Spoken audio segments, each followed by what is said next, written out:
Although it was already extremely shocking that there were only 70 waste raw materials among hundreds of raw materials, it was more acceptable if there were some waste raw materials rather than if there were none. After they moved all the raw materials inside, it was 4:30 p.m., and Gu Ning called Zhengpeng right away. The minute the call was answered, Gu Ning heard a round of noisy conversation from the other side. Some people were talking about colorful Jade provider. "Hi boss," Zhengpeng said. "Hi Uncle Zheng. How is the store going?" Gu Ning asked. "We just finished, and there are many people gathering around outside of our office looking for cooperation." Zhengpeng was a little excited. Although he understood that Jade, instead of deals, was always the most important element in Jade provision, he was happy to see that many businessmen couldn't wait to cooperate with them even before their opening day. It was a good beginning after all. "Very well. Just tell them that we'll start to provide Jade from tomorrow. They can come and have a look in the afternoon. And now you need to bring the 2 workers to cut the raw materials in the Hunyuan factory area as soon as possible," Gu Ning ordered. "No problem," Zhengpeng answered. Afterwards, Zhengpeng along with the 2 workers drove to Hunyuan factory area. During the break, Gu Ning said to Gao Yi and Xiao Ye, "Zhengpeng will be in charge of my Jade provider, and the New Year festival is only 17 days away. I will probably go to the capital, and you can stay here for now to assist Zhengpeng. When I fly back to City F from the capital, you can come to my place and we can spend the New Year festival together." Hearing that, both Gao Yi and Xiao Ye were touched. They almost cried. In fact, the 2 had spent the New Year festival together many times, and it had been nothing different or special from normal days. But they missed the feelings of home. Gu Ning now suddenly invited them to go to her place to spend this year's New Year festival with her family.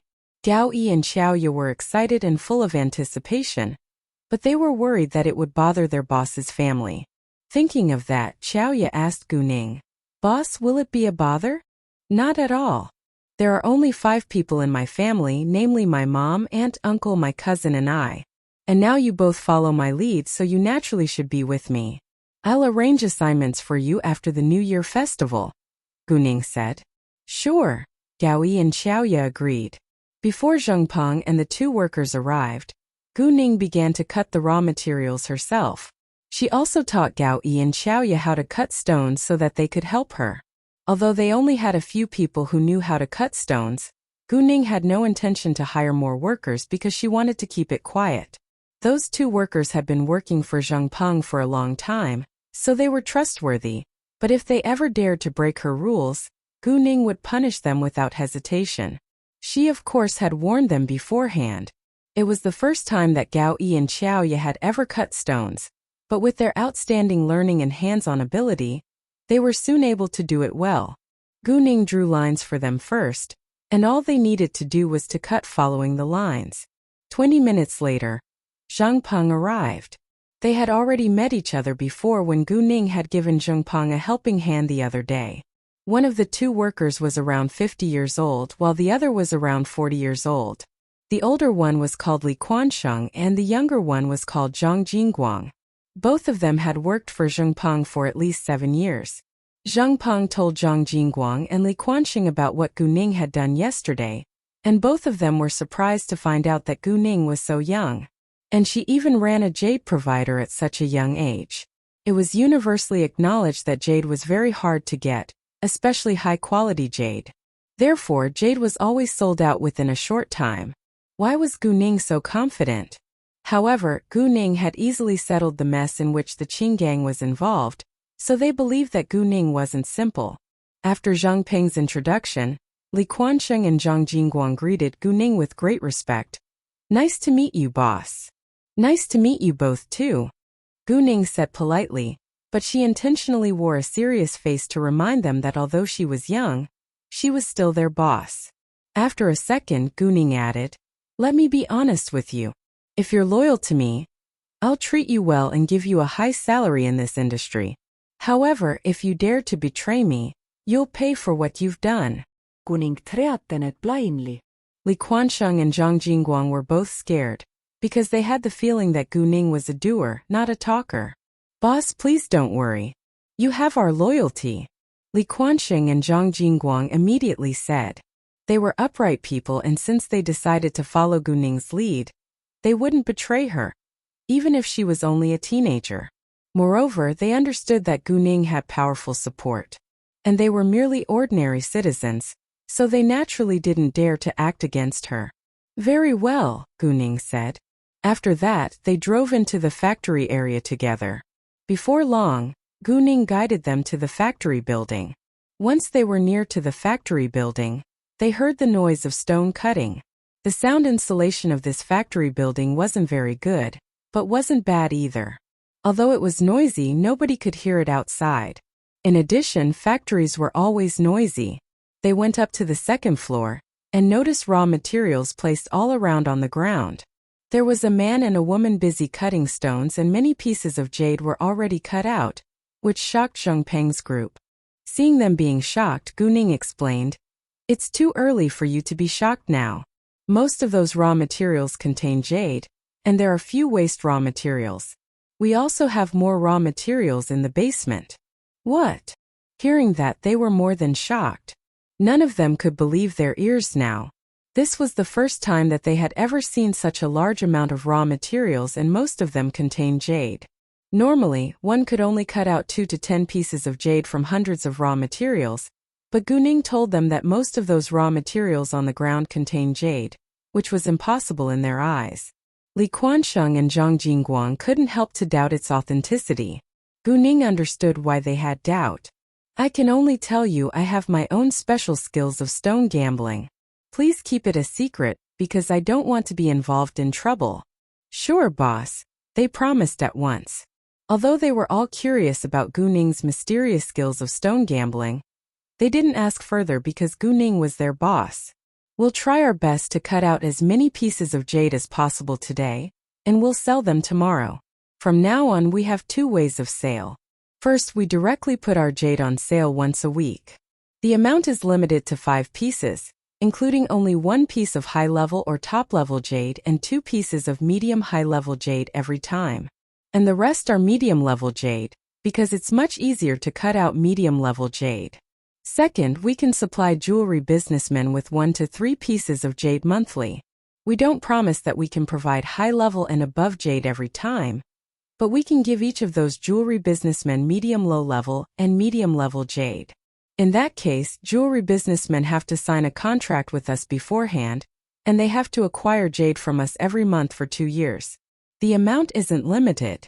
If they fail to do so, they break the rule and have to pay us liquidated damages." Gu Ning limited the amount of jade that they were going to sell for a reason. She planned to run the company for a long time, and she wanted to build long-term cooperation with those jewelry businessmen.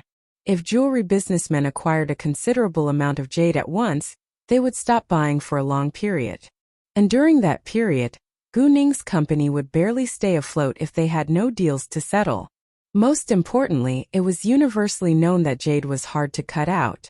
If everyone knew that they could easily cut out a large amount of jade, they could be in trouble. In addition, Gu Ning already had dozens of name cards from different jewelry businessmen. If they were all going to sign a contract with Gu Ning then had to provide them with dozens of pieces of jade every month in all, which was quite a lot. Gu Ning already had hundreds of raw materials which contained jade, but it was only enough for half a year at the most.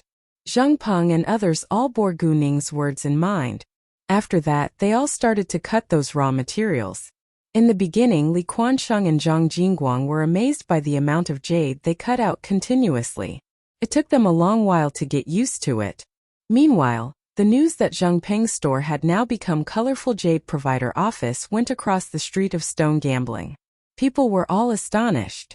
Zheng Hao, who was Zheng Peng's adopted son, heard about it as well.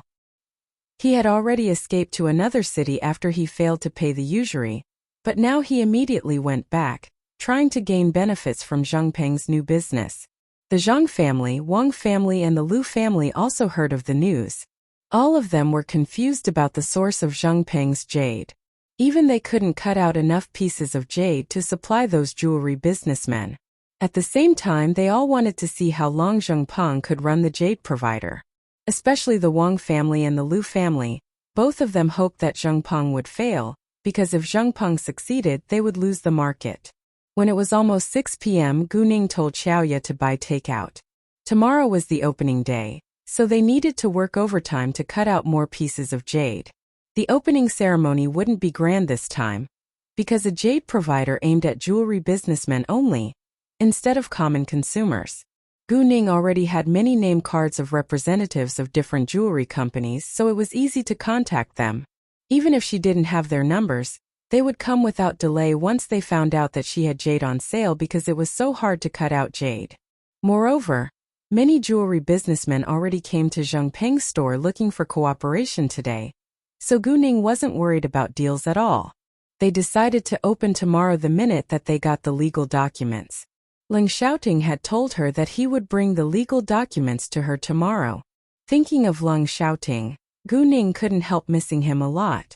Although she knew that Ling Xiaoting was excellent, she was still worried about his own safety. Gaoyi, Xiaoya, Gu Ning and others continued to cut the raw materials until 11 p.m. It was very late already, so Gu Ning told them to go back home. They put the jade that they had cut out into a safe and only Gu Ning, Gaoyi, Xiaoya and Zheng Peng knew its password. Gaoyi and Xiaoya were going to stay in Citytung for a while longer, so they would stay in this factory building temporarily. It also made it more convenient for them to continue working in the following days. Gu Ning naturally was pleased if they were willing to stay in the factory building. In that case, she could be alone with Ling Xiaoting when he got back. Thus in the end, Gu Ning went back to the hotel alone. Before Gu Ning left, she reminded Zheng Peng and the others to prepare their 1-inch ID photos to make a pass. Zheng Peng proposed to send Gu Ning home, but was declined. He knew that Gu Ning was excellent at kung fu and could protect herself well, so he didn't insist. Gu Ning then got in a taxi and left alone. However, while driving on a quiet road, she noticed that 3 luxury cars were stopped at the roadside. There were 7 boys and girls standing to the side. One of the girls was pushing another girl, who was Gu Ning's age, in an angry way. Gu Ning immediately recognized that the first girl was Wang Xinyan. However, the girl who was being pushed by Wang Xinyan with great force didn't resist at all. She remained silent and tolerated Wang Xinyan's violent behavior. Even though Wang Xinyan slapped her, she only glared at Wang Xinyan, but still didn't resist. "Aren't you good at fighting? Why don't you fight back? If you dare to do so, I'll force your whole family to leave Citytung," Wang Xinyan said arrogantly. Gu Ning was greatly displeased to hear that. She told the taxi driver to stop right away. "Miss, I think you better stay out of it." The taxi driver didn't stop, but persuaded Gu Ning to ignore them. Actually, the taxi driver did nothing wrong. It wasn't everyone's obliged duty to help others on the street after all. "Stop the car," Gu Ning said coldly. The driver was a little frightened and the taxi came to an abrupt halt. Since Gu Ning had already made up her mind to help the girl, she wouldn't regret. "Miss." The taxi driver still tried to prevent Gu Ning from being hurt. However, Gu Ning ignored him and took out a 50 yuan bill, giving it to him. Without asking for change, Gu Ning opened the car door and walked to the group of boys and girls.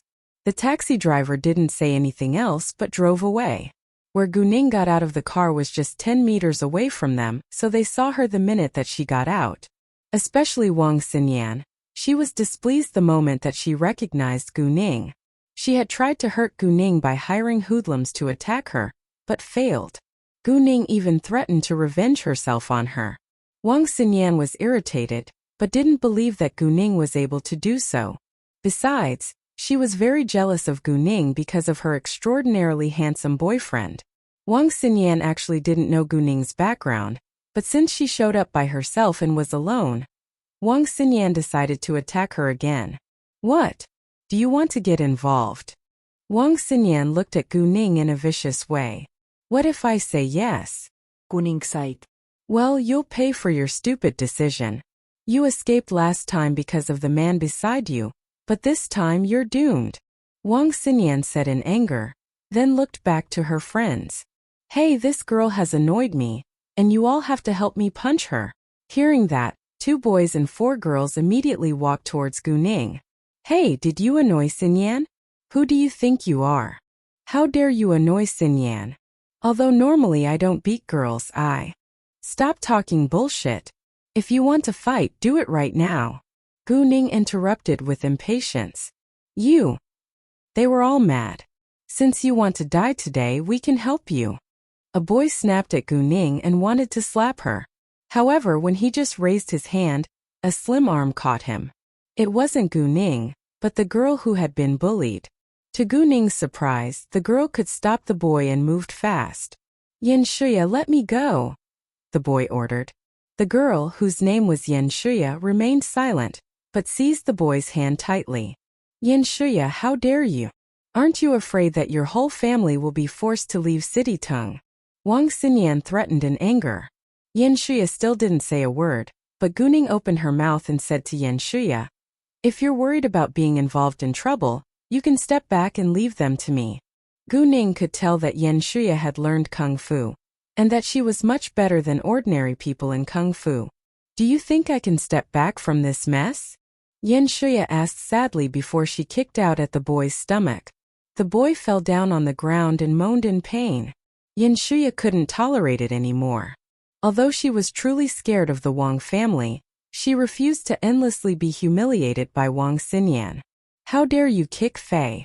The others were all surprised by Yan Shuya's sudden reaction. Yan Shuya's family only ran a small kung fu club, and was barely comparable with the Wang family. So what? Yan Shuya was also mad. After that, those boys and girls ran to attack Yan Shuya altogether. Without Gu Ning's help, Yan Shuya alone would have been able to handle all of them. But Gu Ning wouldn't stand aside and do nothing, so she immediately helped Yan Shuya. Within seconds, Gu Ning and Yan Shuya beat them all down on the ground. You! Wang Xinyan was angry and in pain but couldn't defeat them. Wang Xinyan, I know you family is influential in City Tung, so I've tolerated your behavior for a long time, but you never stop. If you dare to hurt my family, I'll kill you. Yan Shuya had already lost her reason, and threatened Wang Xinyan without even knowing what she was saying. How dare you? Wang Xinyan was used to thinking that she was better than others. I will. Yan Shuya clenched her teeth and replied word by word. You. Wang Xinyan was annoyed, but she didn't dare to say anything now, because Yan Shuya had been practicing kung fu since she had been a kid. Wang Xinyan couldn't win in a fight against Yan Shuya. Let's leave now, Yan Shuya said, and pulled Gu Ning walking ahead. Gu Ning didn't resist but followed her. Yan Shuya didn't stop until they were far away from them. She looked at Gu Ning and thanked her. Thank you so much for helping me. You had no intention to beat them, but you did it after I showed up. Now they will probably try to revenge themselves on you. Don't you blame me for that? Gu Ning asked. Gu Ning understood that she caused Yan Shuya more trouble, and felt guilty. I know that you were just being kind, and I indeed couldn't tolerate it anymore. I don't care if they're going to get revenge on me, Yan Shuya said airily, but she seemed worried. Since Gu Ning was already involved, she wouldn't leave Yan Shuya alone. Gu Ning took out her name card, handing it to Yan Shuya. We have the same enemy. If she really causes you trouble in the future, you can call me. I'll help you. Thanks. Yan Shuya didn't reject, but she wouldn't bother Gu Ning either. After that, they separated. When Gu Ning was finally back in her room, it was almost 12 a.m. She still hadn't received a message from Leng Xiaoting yet, and she had no idea whether he would be back tonight. Right when Gu Ning was ready to go to bed, her phone rang. It was Leng Xiaoting, and Gu Ning answered it at once. Open the door. I'm outside, Leng Xiaoting said. Gu Ning immediately jumped out of bed, running to open the door. She hadn't realized that she wanted to see Leng Xiaoting so badly. When Gu Ning opened the door, she met Leng Xiaoting's eyes. At that moment they shared the same excitement, as if they hadn't seen each other for ages.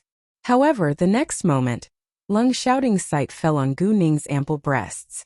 She was wearing a loose bathrobe and her ample breasts were half bared to the air. Gu Ning flushed and covered her chest with her hands, turning back and running to her bedroom. Leng Xiaoting instantly walked inside and locked the door, following Gu Ning to the bedroom. Gu Ning jumped into the bed and covered herself tightly with the quilt. She knew that Leng Xiaoting was behind her but didn't look back. Lung Xiaoting threw the folder in his hands onto the bedside table and removed his coat. After that, the two shared a passionate night together again. Gu Ning felt so happy in warm Lung Xiaoting's arms. She felt like she already had everything that she wanted in her life. Thinking of what they had done throughout last night, Gu Ning blushed and beamed. She had to admit that Lung Xiaoting's body was extraordinarily alluring. Although she felt shy looking straight at him, she couldn't help giving glances at his body. Seeing that, Lung Xiaoting smiled a little and teased, "Are you satisfied?" Gu Ning flushed more and immediately moved her gaze away, and then Lung Xiaoting pulled her into his arms once more. They cuddled together in the bed and didn't want to get up. After a long while, Lung Xiaoting got up to make breakfast for Gu Ning. "It's still early now, and you can sleep for a while longer," Lung Xiaoting said to Gu Ning. She might be exhausted after they had sex countless times. Gu Ning didn't move or get up, because she indeed felt tired. Lung Xiaoting gave her a light kiss before walking out. Gu Ning rolled onto her back and fell asleep again. In order to not wake Gu Ning up, Lung Xiaoting moved quietly while he was making breakfast. About an hour later, Gu Ning smelt the pleasant scent of meat, which made her hungry. She woke up at once and got up to take a shower.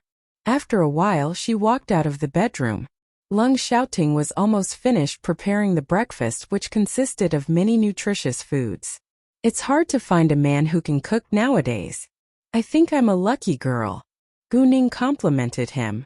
This wasn't her first time eating food prepared by Lung Xiaoting, so she knew that he was good at cooking. He was even better at cooking than she was. "As long as you like it, I'll cook for you every day." Lung Xiaoting beamed. "Very well." Gu Ning was of course happy to hear that. Lung Xiaoting was in fact more than willing to cook for the girl that he loved. After breakfast, Lung Xiaoting handed a folder to Gu Ning. All the legal documents that she needed were inside. "Are you busy today?" Gu Ning asked. "Nope, I can keep you company today," Lung Xiaoting replied. "Excellent." Gu Ning sighed. Afterwards they went out together.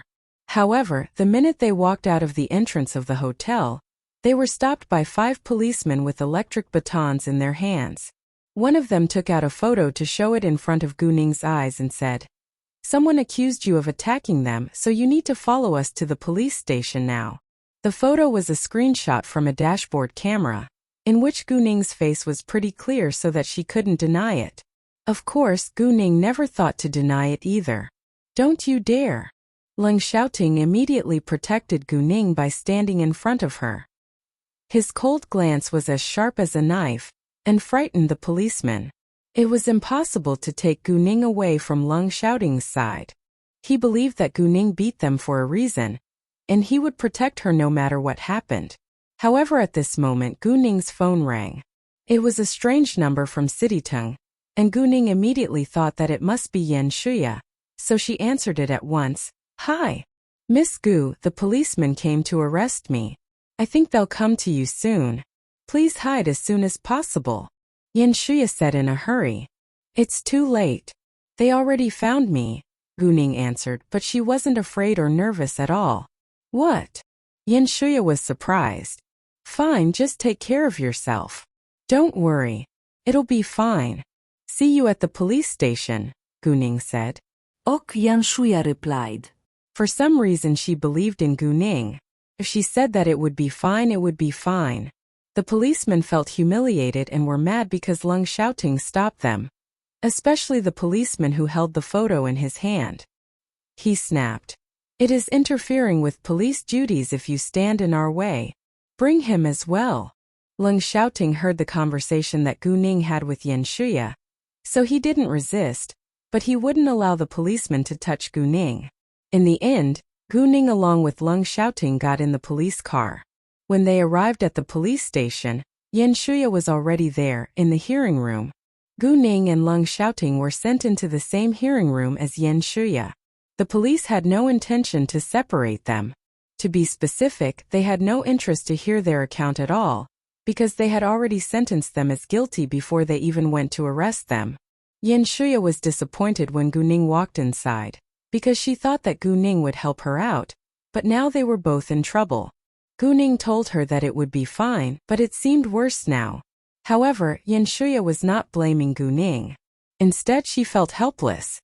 Gu Ning noticed that Yan Shuya was a little disappointed, but she didn't care because she indeed did nothing till now. Meanwhile, a policeman in his early 30s came in. He was the leader of this police station, and was called Wang Zhilin. He was a distant cousin of the Wang family. Although he was only a distant cousin of the Wang family, others would also respect him because of the Wang family's influence. Wang Zhilin would do absolutely anything to please the Wang family. He walked to the table with pieces of paper in his hands, and slapped the papers heavily onto it. "Sign it." Gu Ning gave it a glance. Those pieces of paper said that they were guilty of beating people. As long as they signed, the crime would be established, and they would be sentenced to half a year in prison. Article 9 of the Law on Public Security Administration Punishment stipulated that for violations of public security management behaviors caused by civil disputes or damage to other people's property, the public security organization could mediate if it wasn't severe. If the parties reached an agreement through mediation by the public security organization, they wouldn't be punished. However, if the mediation failed to reach an agreement or failed to fulfill the agreement, the public security organization should, in accordance with the provisions of this law, impose penalties on those who violated the public security management. They would inform the parties that they might file a civil lawsuit and hand it to the People's Court according to the law. However, those people had only been hurt lightly last night in the fight, which wasn't severe. And the police station didn't meditate at all. Instead, they wanted to sentence Gu Ning along with Yan Shuya to prison as soon as possible. Gu Ning understood that it had to be the Wang family's order. Yan Shuya's family was barely comparable to the Wang family in Citytung, and they didn't know Gu Ning's or Leng Xiaoting's background, so they did whatever they wanted. Besides, they didn't believe that Gu Ning and Leng Xiaoting had powerful support. Gu Ning found it interesting and asked the policeman, "Are you sure that this police station has the right to sentence us to prison directly?" "So what? Do you know who you've annoyed? The Wang family is one of the most influential families in Citytung, and they can do whatever they want in this place." Wang Zhilin sneered with disdain. "Really? What if we refused to sign it?" Gu Ning asked calmly as usual. "Do you think you can resist?" Wang Zhilin asked arrogantly. "Well, I don't think that you have the ability to force us to sign," Gu Ning said coldly all of a sudden. "Let's see." Wang Zhilin was mad. He immediately took out his electric baton, pointing it at Gu Ning, and tried to threaten her. However, the minute Wang Zhilin did so, Leng Xiaoting got irritated. He kicked him in his stomach without delay, and the electric stick fell onto the ground. "Leader Wang." All the other policemen in the room instantly stood up, holding their electric batons, and aimed them at Leng Xiaoting, like they were going to fight. Yan Shuya had thought that Leng Xiaoting was one of the policemen at the beginning, but to her surprise, Leng Xiaoting was with Gu Ning. She didn't realize that Leng Xiaoting was so handsome until now after she had a closer look at him. "How dare you attack the police?" Wang Zhilin shouted at Leng Xiaoting in anger. "So what?" Leng Xiaoting said airily. He would protect Gu Ning even though they were policemen. "You?" Wang Zhilin was furious and ordered the other policemen, "Get him now." All of the other policemen immediately attacked Leng Xiaoting, but none of them were able to get near. Within seconds, Leng Xiaoting punched them all down on the floor. This time the policemen were really sacred. They didn't expect that this man was so excellent at fighting. Wang Zhilin immediately pulled out a handgun. He aimed at Leng Xiaoting and threatened, "Freeze, or I'll shoot you." Seeing the gun, Yan Shuya's face immediately turned pale with fright. Although she knew Kung Fu and wasn't afraid of fighting at all, she didn't want to be killed by a gun. However, Gu Ning and Leng Xiaoting stayed calm, but they were both displeased, staring at Wang Zhilin coldly. "I think that you better put the gun down. Otherwise, you could be sentenced to jail," Gu Ning said icily. Wang Zhilin didn't know that Leng Xiaoting was a military officer. If he knew it and still held a gun aimed at him, he could be shot without doubt. "Gee, do you think that you can throw me into jail?" I have the Wang family's support. And I can throw all of you into prison because you attacked policemen. At this moment, 3 policemen outside ran into hearing room after hearing all the noise. They were all surprised when they found out that 4 of their colleagues were beaten on the ground. Did the man do it alone? They looked to Leng shouting. Wang Zhilin ordered without delay. What are you looking at? Take them to the prison right now. Wang Zhilin thought that Leng shouting wouldn't dare to resist this time. But unfortunately, he had the wrong idea. Just as the 3 policemen walked near, Leng shouting beat them all down within seconds again. Wang Zhilin was mad and shocked. He immediately thumbed off the safety catch of his pistol and was ready to shoot Leng shouting. However, before he could do it, his wrist was caught and the gun was removed from his hand. Seeing Gu Ning standing right before his eyes with the gun in her hand, Wang Zhilin was terrified and stepped backwards unconsciously. How did you? He was shocked by Gu Ning's agility and sudden movement. How dare you grab my gun? You'll be sentenced to death. Wang Zhilin threatened. Really? Can you do that? Gu Ning sneered like he was nobody in her eyes. You? Wang Zhilin didn't believe that Gu Ning dared to shoot him, but he was worried that she would do it accidentally, so he was scared now. I'm a member of the Wang family. If you dare to hurt me, the Wang family won't let you get away with it. That's interesting because I won't let the Wang family get away with it either. Gu Ning sighed coldly. Right at this moment, Wang Zhilin's phone rang. The caller was the head of the Public Security Bureau in City Tung Zhang Yuancheng. Wang Zhilin immediately answered it.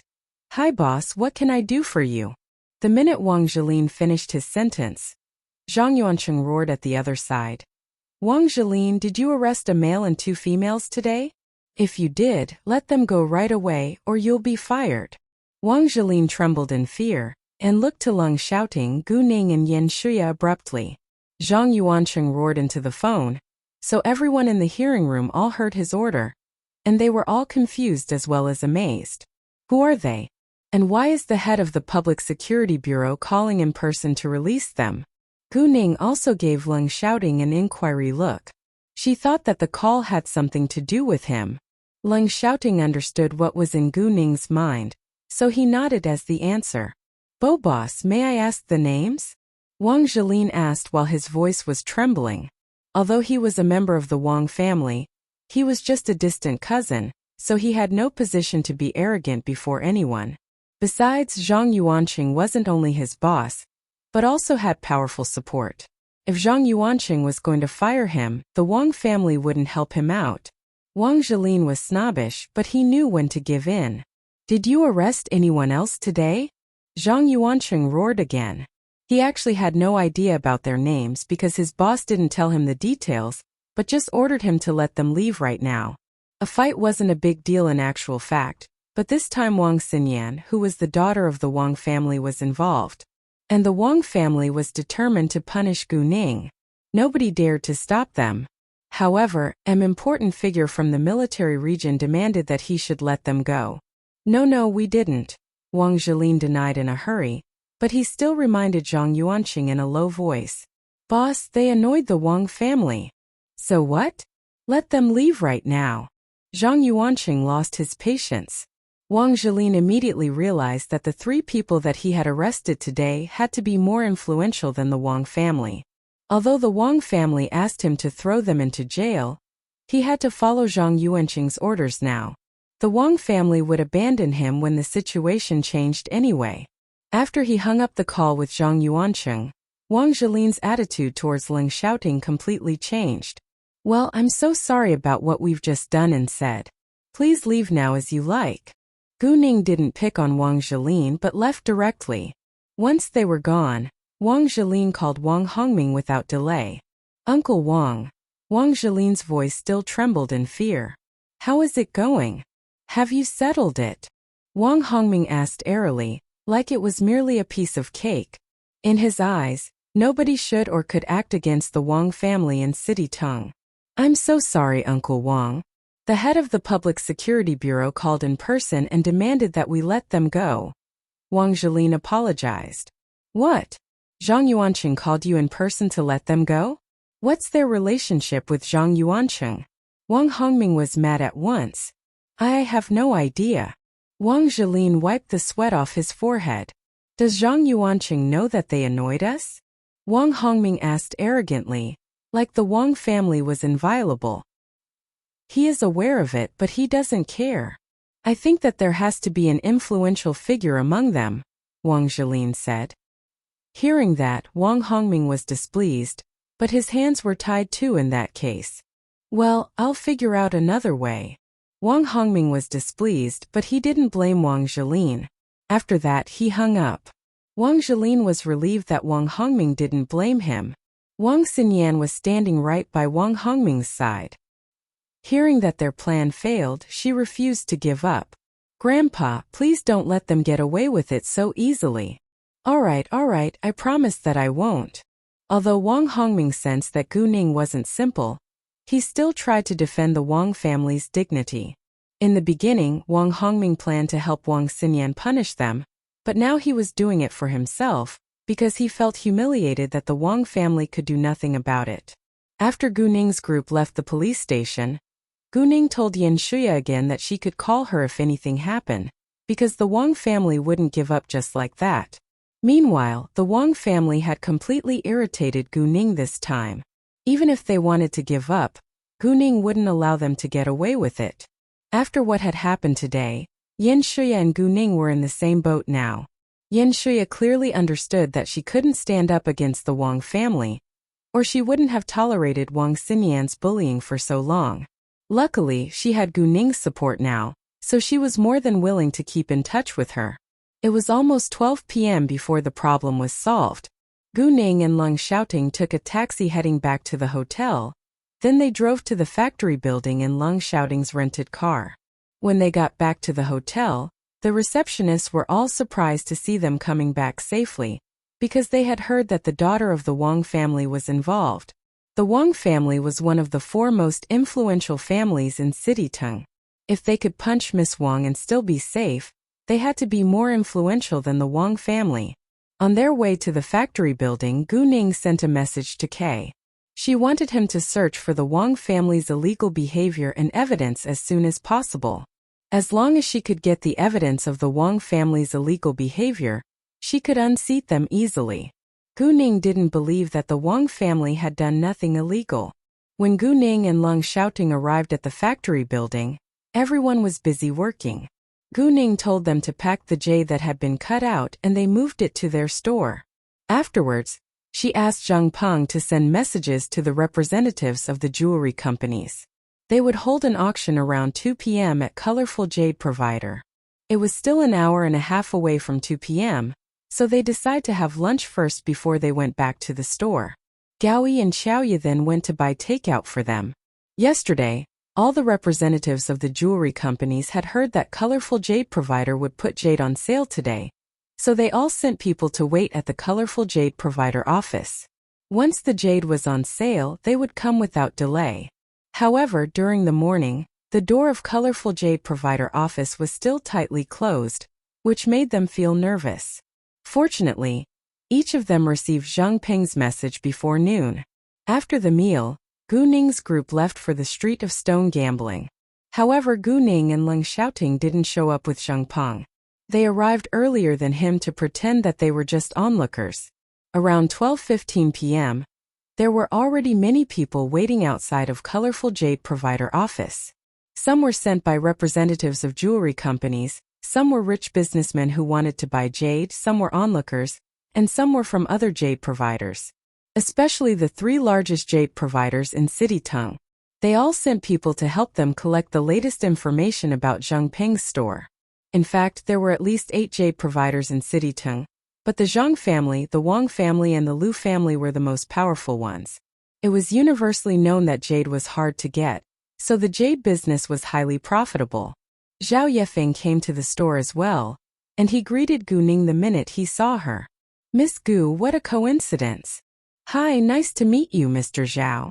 Gu Ning sighed. Zhao Yefeng was in a hurry to attend the auction, so he didn't talk with Gu Ning for a long time. Zhang Peng and his workers arrived later, followed by the representatives from the jewelry companies. Zheng Peng then arranged for them to have a seat. The room was limited in the colorful jade provider office, so only the representatives from the jewelry companies and the rich businessmen had seats. Zheng Peng brought out all the chairs and it was barely enough for them to have a seat. Luckily, there were only 20 or so who attended the auction. After all the guests were seated, Zheng Peng had his opening speech and mainly introduced Colorful Jade Provider to them. Good morning, ladies and gentlemen.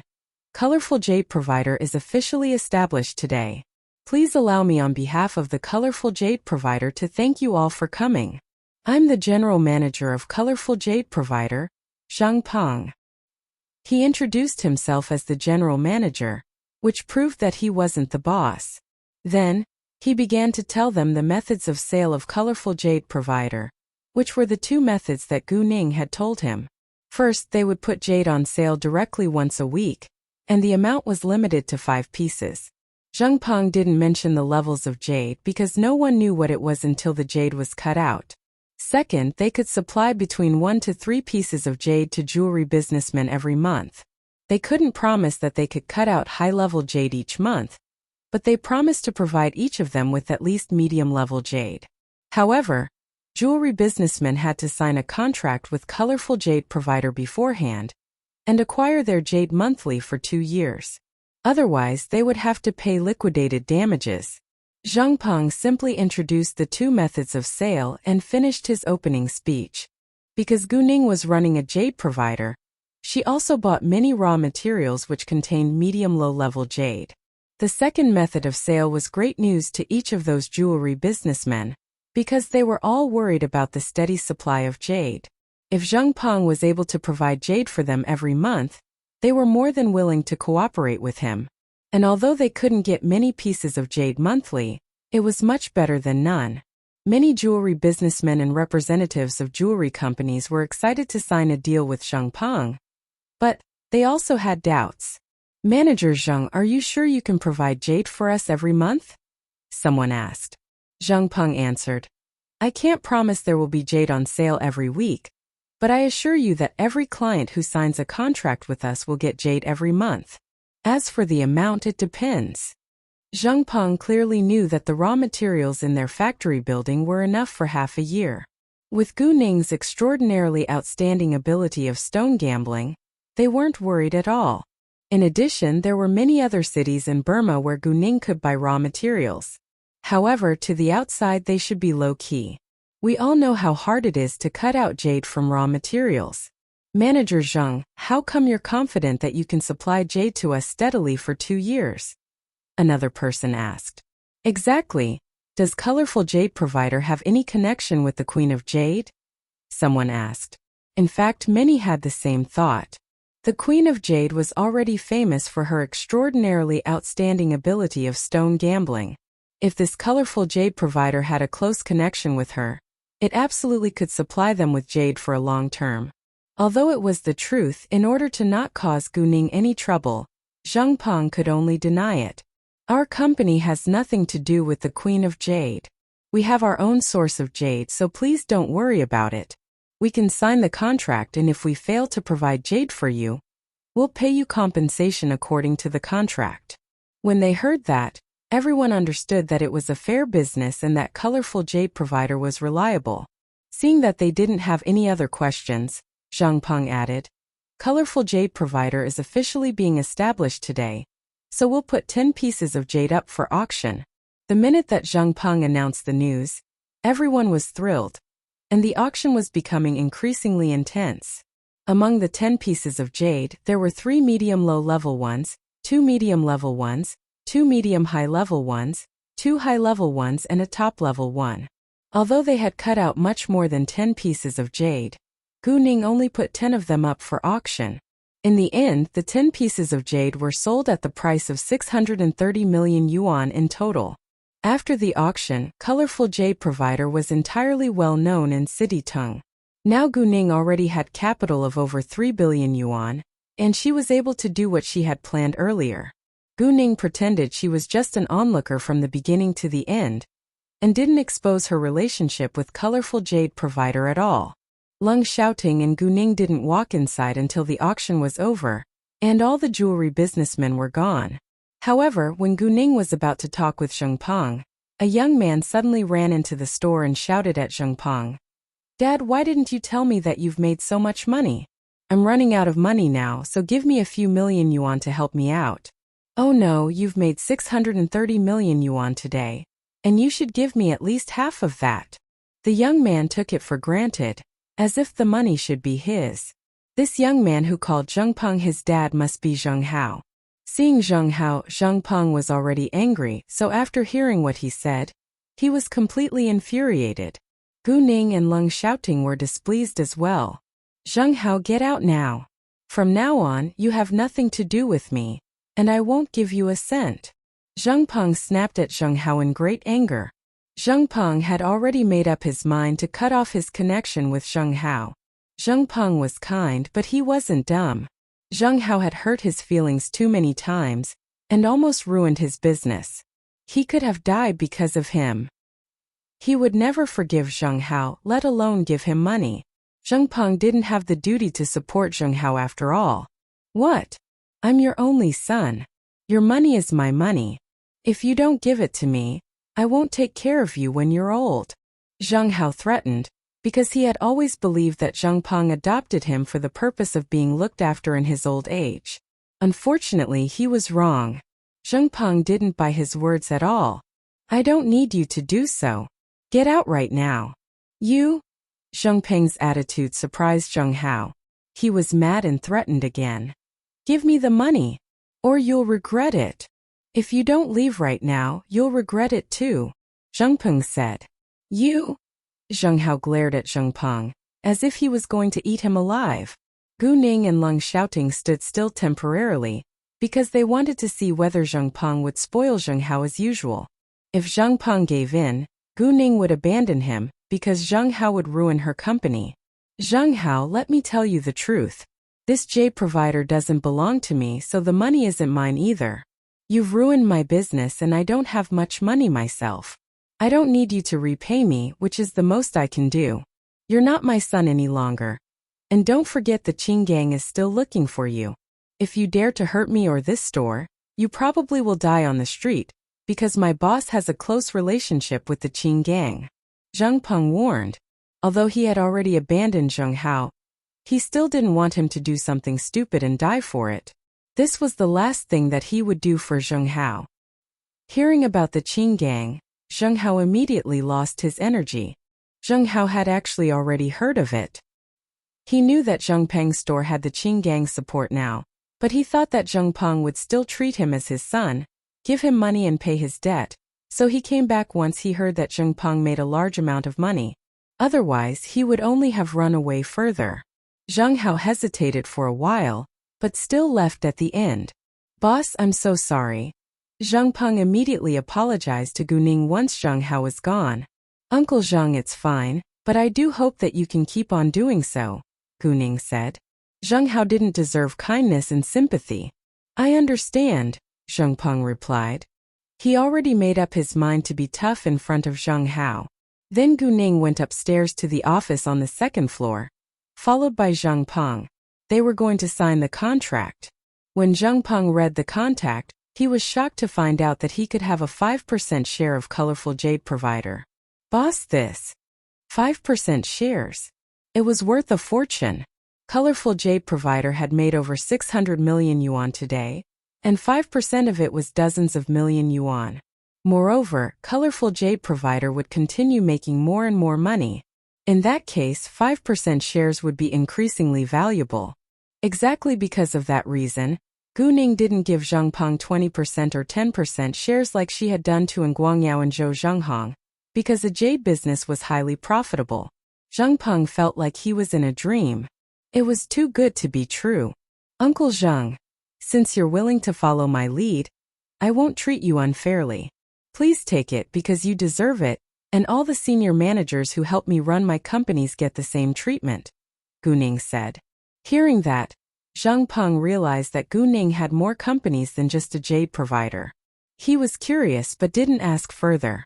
Since Gu Ning said that all the senior managers that she hired got the same treatment, Zheng Peng relaxed a little, but he still couldn't believe it. Finally, Zhang Peng signed the contract and told himself that he had to manage this Jade provider well, in order to not disappoint Gu Ning. After that, Gu Ning and Leng Xiaoting left, while Qiao Ye and Gao Yi were free to make their own schedule. Gao Yi and Qiao Ye were a couple, and they needed private time to be together. Each of the representatives of the jewelry companies went back to their offices and called the headquarters without delay. Without a doubt, their bosses all agreed to sign a contract. It was indeed great news to every jewelry company. And all the jewelry companies couldn't wait to sign the contract with Zhang Peng. Wang Hongming also heard of the auction held by Colorful Jade provider. He was mad but couldn't figure out why Zhang Peng had a steady supply of jade. At the same time, he had the doubt that the Colorful Jade provider had a close relationship with the Queen of Jade. Even though Zhang Peng had denied it, Wang Hongming secretly sent someone to investigate the legal entity of Colorful Jade provider. It wasn't difficult to find out who the legal entity of a company was. Normally, the legal document was hung up at the reception in shops or companies, but the Colorful Jade provider office hadn't shown it yet. Therefore, Wang Hongming sent his aide Lin Jian to check the information at the Bureau of Industry and Commerce. Lin Jian was in his early 40s and had followed Wang Hongming's lead for over 10 years. He was one of the several people that Wang Hongming trusted the most. Thus Wang Hongming had asked Lin Jian to help him with many dirty deeds during the years. Before long, Lin Jian figured it out. To Wang Hongming's surprise, the legal entity was an 18-year-old girl from another province, and the girl was exactly the one who had beaten his granddaughter and was released by Zhang Yuancheng. In addition, it only took the girl half a day to finish the legal procedures, and the head of the department approved it in person. Wang Hongming was amazed. Who exactly is the girl named Gu Ning? Gu Ning aroused Wang Hongming's curiosity, and he was now convinced that she wasn't simple at all. However, he still had no intention to give in. Even though Gu Ning wasn't an ordinary girl, she had annoyed the Wang family, and Wang Hongming wouldn't let her get away with it easily. He didn't believe that she as an outsider was able to beat the most influential family in City Tung. Although the Wang family wasn't the only influential family in City Tung, it was easy for them to deal with a single person. Master, I also got to know another thing, Lin Jian said. What? Wang Hongming asked. Seeing Lin Jian being so serious, Wang Hongming had a premonition. Zhang Peng and a girl bought a batch of raw materials from our warehouse, I'm afraid. Lin Jian didn't finish, because his meaning was already apparent. Indeed, Wang Hongming understood him at once. Lin Jian was afraid that the jade that Colorful Jade provider had sold at auction today was from the Wang family's warehouse. That had to be the last thing that the Wang family wanted to see in this world. Although it was universally known that it was hard to cut out jade from raw materials, it was possible when the buyer was Gu Ning, and they already had cut out 10 pieces of jade in a night. In that case, it was highly possible that Gu Ning had taken all the raw materials with jade inside from their warehouse. If so, Wang Hongming would lose a fortune. No way. Wang Hongming refused to accept the truth. I'm not certain that the jade is from our warehouse, but I can send people to slide into their warehouse and have a look. Lin Jian wasn't very sure, and didn't want to believe it either. Great, bring several men who are good at fighting along with you to have a look. If it's true, steal the raw materials back. Wang Hongming ordered. His expression was malicious. If Gu Ning's raw materials which contained jade were all from his warehouse, he of course wouldn't tolerate it. This time he hated Gu Ning to death. Sure. Lin Jian answered before he walked out. Gu Ning and Leng Xiaoting left the street of stone gambling for the antique street. Although they had been there the day before yesterday, they wanted to have a tour again during the day. You came to Citytung for a task. Is it appropriate that you're with me all the time? Gu Ning asked Leng Xiaoting on their way to the antiques town. She knew that Leng Xiaoting had his plane, but she still felt a little guilty. It's fine. We're going to encircle a drug trafficking gang this time, and we already have undercover agents busy gaining their trust. As long as they can find the den of the drug gang, we'll be informed before we take action to encircle and suppress them, Leng Xiaoting said. Since Leng Xiaoting said so, Gu Ning relaxed. When they arrived at the antique street, there were indeed far more antiques during the day than at night. Compared with the antique street in City G, City Tung's antique street was a lot more active. Gu Ning immediately used her jade eyes to scan the antiques displayed on the stands. While they were walking along the street, Gu Ning noticed a real antique with thick power. It was a blue and white porcelain plate, but it was held in another person's hands. Gu Ning gave the person a glance. To her surprise, it was a familiar face. "Hi, Master Tang." Gu Ning walked over. The person was exactly Master Tang. Master Tang heard her voice and looked over. "Girl Gu, what a coincidence." Master Tang was excited to meet Gu Ning. Gu Ning greatly resembled his son, Tang Yunfan, so Master Tang had an inexplicable intimacy towards her. In addition, Gu Ning had saved his life and she had a great character, which all made Master Tang think highly of her. Master Tang's sight then fell on Leng Xiaoting. He thought that the man looked familiar, but couldn't remember where they had met before. "This is?" Master Tang asked Gu Ning. "Oh, this is my boyfriend Leng Xiaoting," Gu Ning introduced. "Nice to meet you, Master Tang," Leng Xiaoting said. "Nice to meet you too." Master Tang was a sophisticated, witty man. Thus he immediately sensed that Leng Xiaoting wasn't simple. Although Gu Ning was just 18 years old now, she behaved like a mature woman, so Master Tang didn't think that it was inappropriate that the two were boyfriend and girlfriend. "Are you shopping for antiques, Master Tang?" Gu Ning took a look at the blue and white porcelain plate in his hands. It was a valuable one, and Gu Ning didn't know whether Master Tang was just lucky or if he was an expert. "Yes, I felt bored, so I came here to have a look. I think this plate looks good," Master Tang smiled, but then he approached closer to Gu Ning's ears and said, "I actually don't think that there are real antiques here. It's getting a bit boring too." Saying that, Master Tang was about to put the plate down. Gu Ning immediately stopped him. "Since you think it looks good, why don't you buy it? It's a great decoration either way." Gu Ning also gave Master Tang a knowing eye to persuade him to buy it. Master Tang was surprised. He understood that Gu Ning wouldn't make him buy this plate for no reason. Is this plate a real one? Does she know antiques? Master Tang thought to himself. Nevertheless, how can she be so sure? Seeing that Master Tang was confused, Gu Ning gave him an affirmative nod again. Master Tang was surprised and curious, but it wasn't the right time to ask the question. Since Gu Ning told him to buy it, he would do so. It was cheap after all. Accordingly, Master Tang told his bodyguard, Tang Wan, to pay the money. "Girl Gu, are you free now? Why don't we have a cup of tea together?" Master Tang invited. Sure. Gu Ning understood why Master Tang invited them, so she didn't reject. After that, Gu Ning and Leng Xiaoting followed Master Tang, walking into a private room of a nearby tea house. The minute that they were in the private room, Master Tang asked Gu Ning, "Girl Gu, why are you so sure that this plate is real?" "My instinct," Gu Ning replied. "What? Your instinct?" Master Tang was slightly displeased.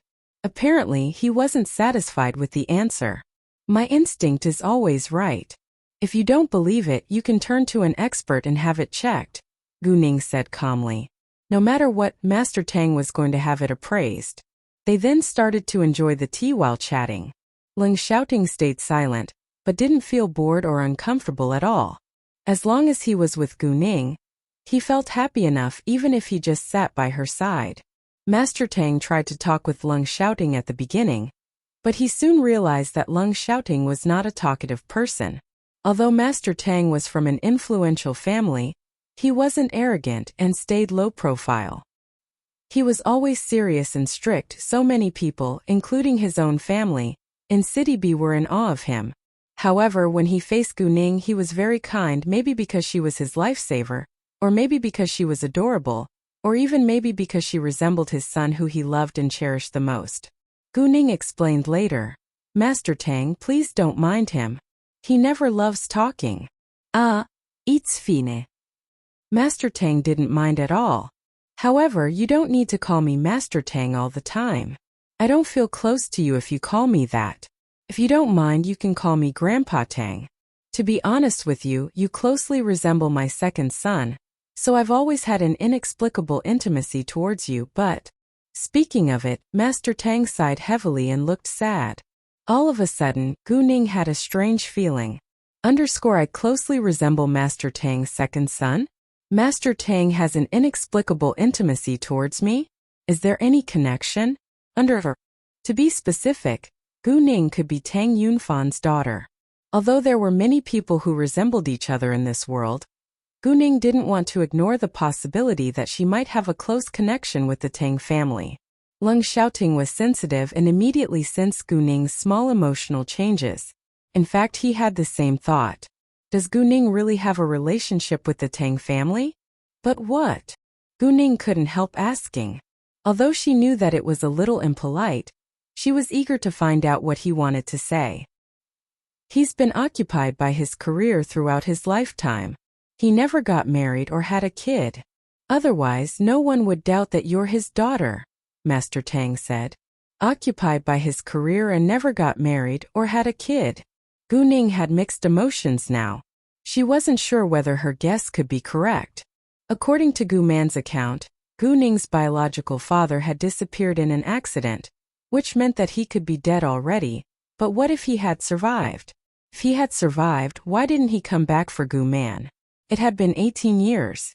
However, Gu Man also told her that when they had met each other, the man had completely lost his memory.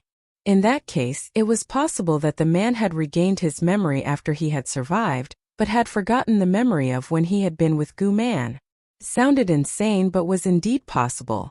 Gu Ning thought that maybe Tang Yunfan didn't marry, or have children not only because of his career, but also because he had already found but lost his love and couldn't accept anyone else. Those were just Gu Ning's guesses, but no matter what, she made up her mind to investigate it. She didn't want Gu Man to wait for 18 years in vain. Well, I want to meet this uncle after what Grandpa Tang has told me. I'm curious how closely we resemble each other. Actually, I was born in a one-parent family and my mother brought me up with great effort. I never knew what my father looked like, Gu Ning said and felt sad. Speaking of family, Leng Xiaoting was slightly unhappy too. He had met both of his parents, but had lost them when he had only been 10 years old. And now he could only look at the photos of his parents. Hearing what Gu Ning said, Master Tang felt a deep sympathy for her. He hadn't known that Gu Ning was born in a poor family, and unconsciously wanted to take care of her. All of a sudden, an idea dawned on Master Tang. Why don't you treat my second son as your foster father? I've always wanted to have a granddaughter like you. Master Tang looked at Gu Ning with anticipation. He was being serious and wasn't joking. Master Tang's bodyguards, Tang Wen and Tang Wu, understood Master Tang's affection towards Gu Ning, but to their surprise, Master Tang was willing to foster Gu Ning. In the past, they would probably have thought that it totally changed Gu Ning's fate, because she suddenly became a super-rich heir from being a dirt-poor girl. However, after Gu Ning had saved their master's life, they believed that this girl wasn't simple, and that it wasn't a bad thing to have a close relationship with her. All the rich people valued their health above money. Gu Ning understood that Master Tang wasn't just saying it, but she didn't agree immediately. Grandpa Tang, I think that it's a big deal and that we should consider your second son's opinion. And she should consider it as well. If she closely resembled another man, but the man wasn't her biological father, she was reluctant to have a closer relationship with him.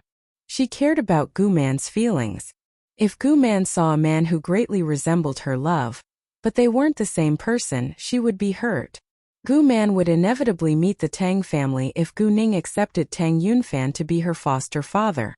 On the contrary, if Tang Yunfan was Gu Ning's biological father, Gu Ning was more than willing to let them meet each other again. As long as they still loved each other, Gu Ning was happy to see her family reunite.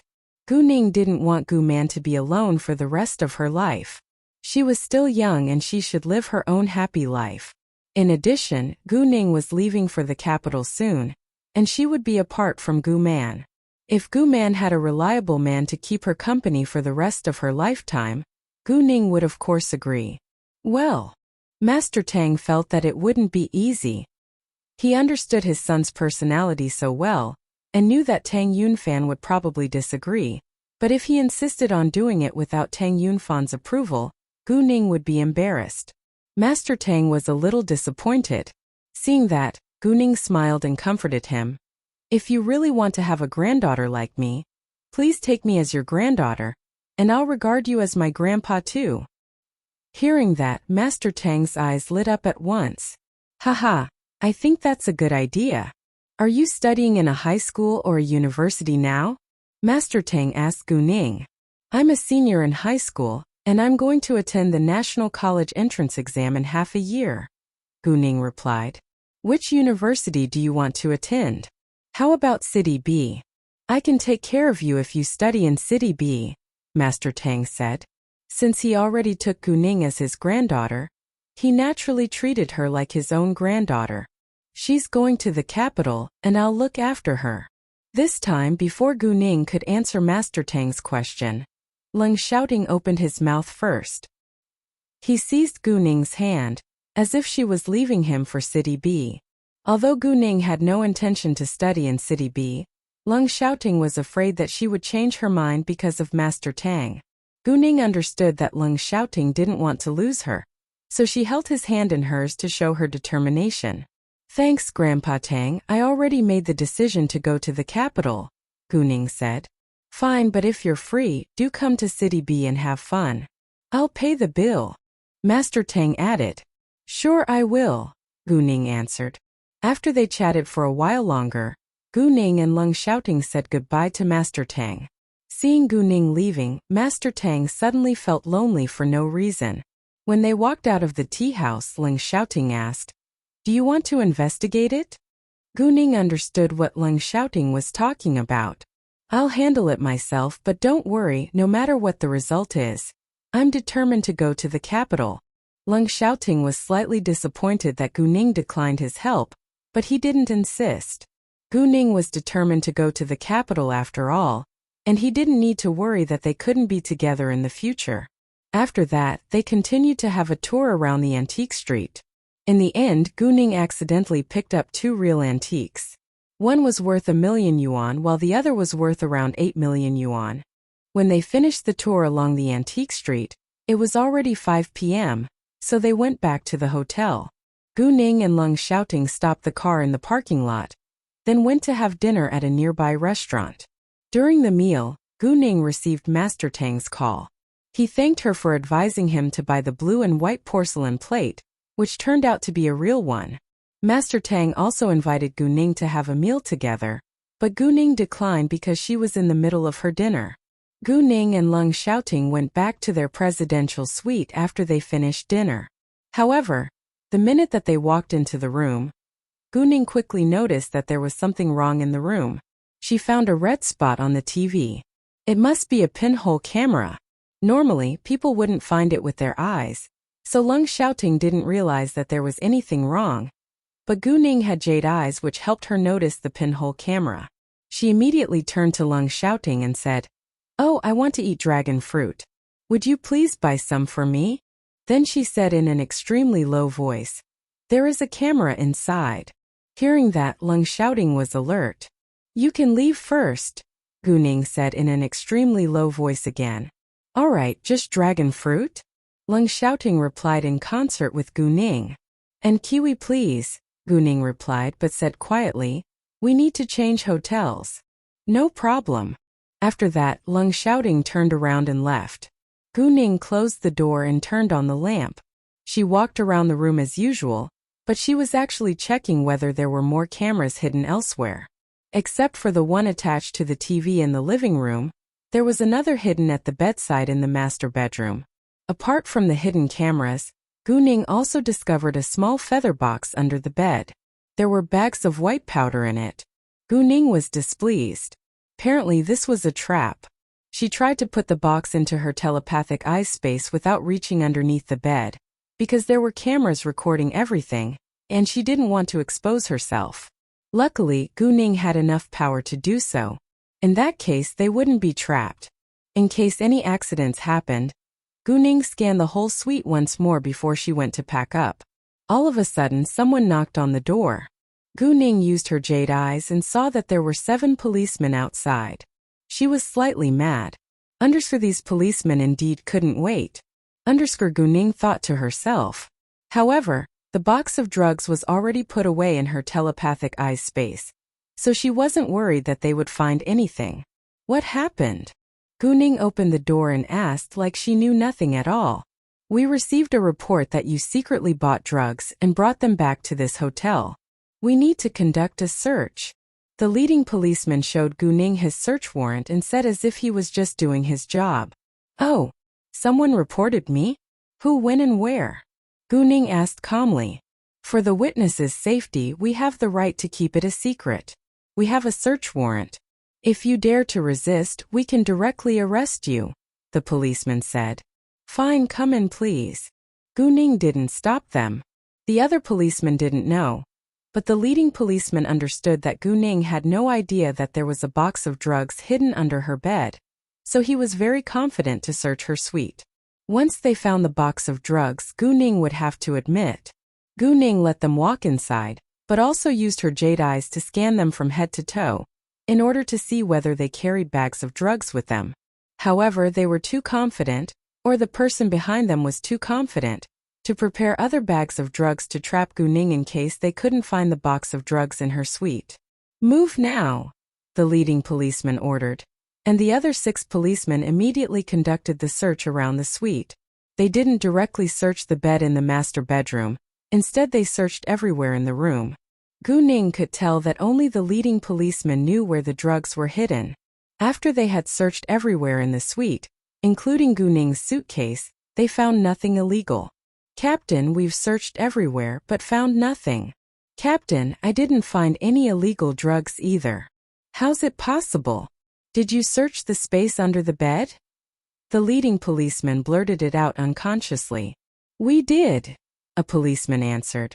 The leading policeman couldn't believe it, because his boss clearly told him that the box of drugs was under the bed. He went to check himself but failed to find it. So you've conducted your search and found nothing illegal. Can you leave now? Guning sighed. No, just because we can't find it out doesn't mean that you don't have drugs. Tell us, where did you hide your drugs? The leading policeman obviously didn't want to give up. Well, Guning sneered. I'm curious, why are you so confident that I have drugs with me? I've let you search the suite already. If you don't have proof, you have no reason to accuse me. Is there someone behind you who wants to trap me? Guning's attitude turned tough and fixed her eyes on him. The leading policeman panicked a little. He wanted to retort, but someone ordered him to retreat in his earphones. Guning heard it too and drew her lips into a cold smile. The leading policeman then left with his colleagues, and Guning didn't stop them. It was meaningless trying to deal with them now.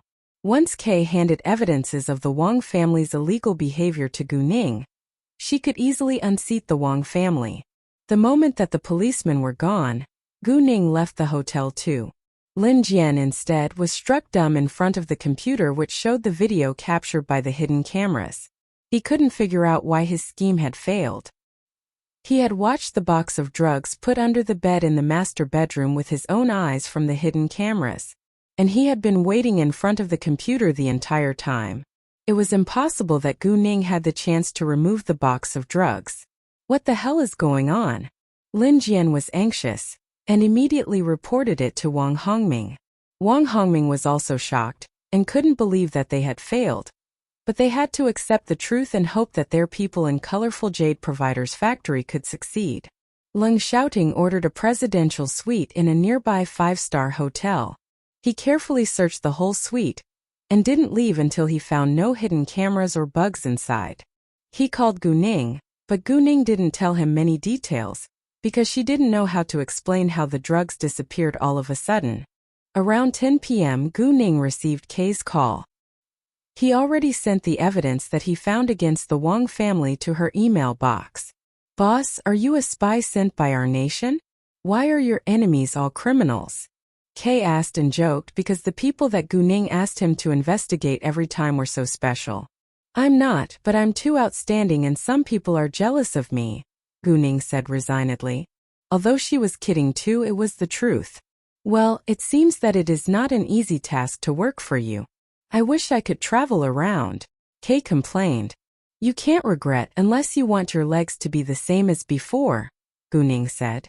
Kay immediately realized that he shouldn't have said that. No, of course not. Bye.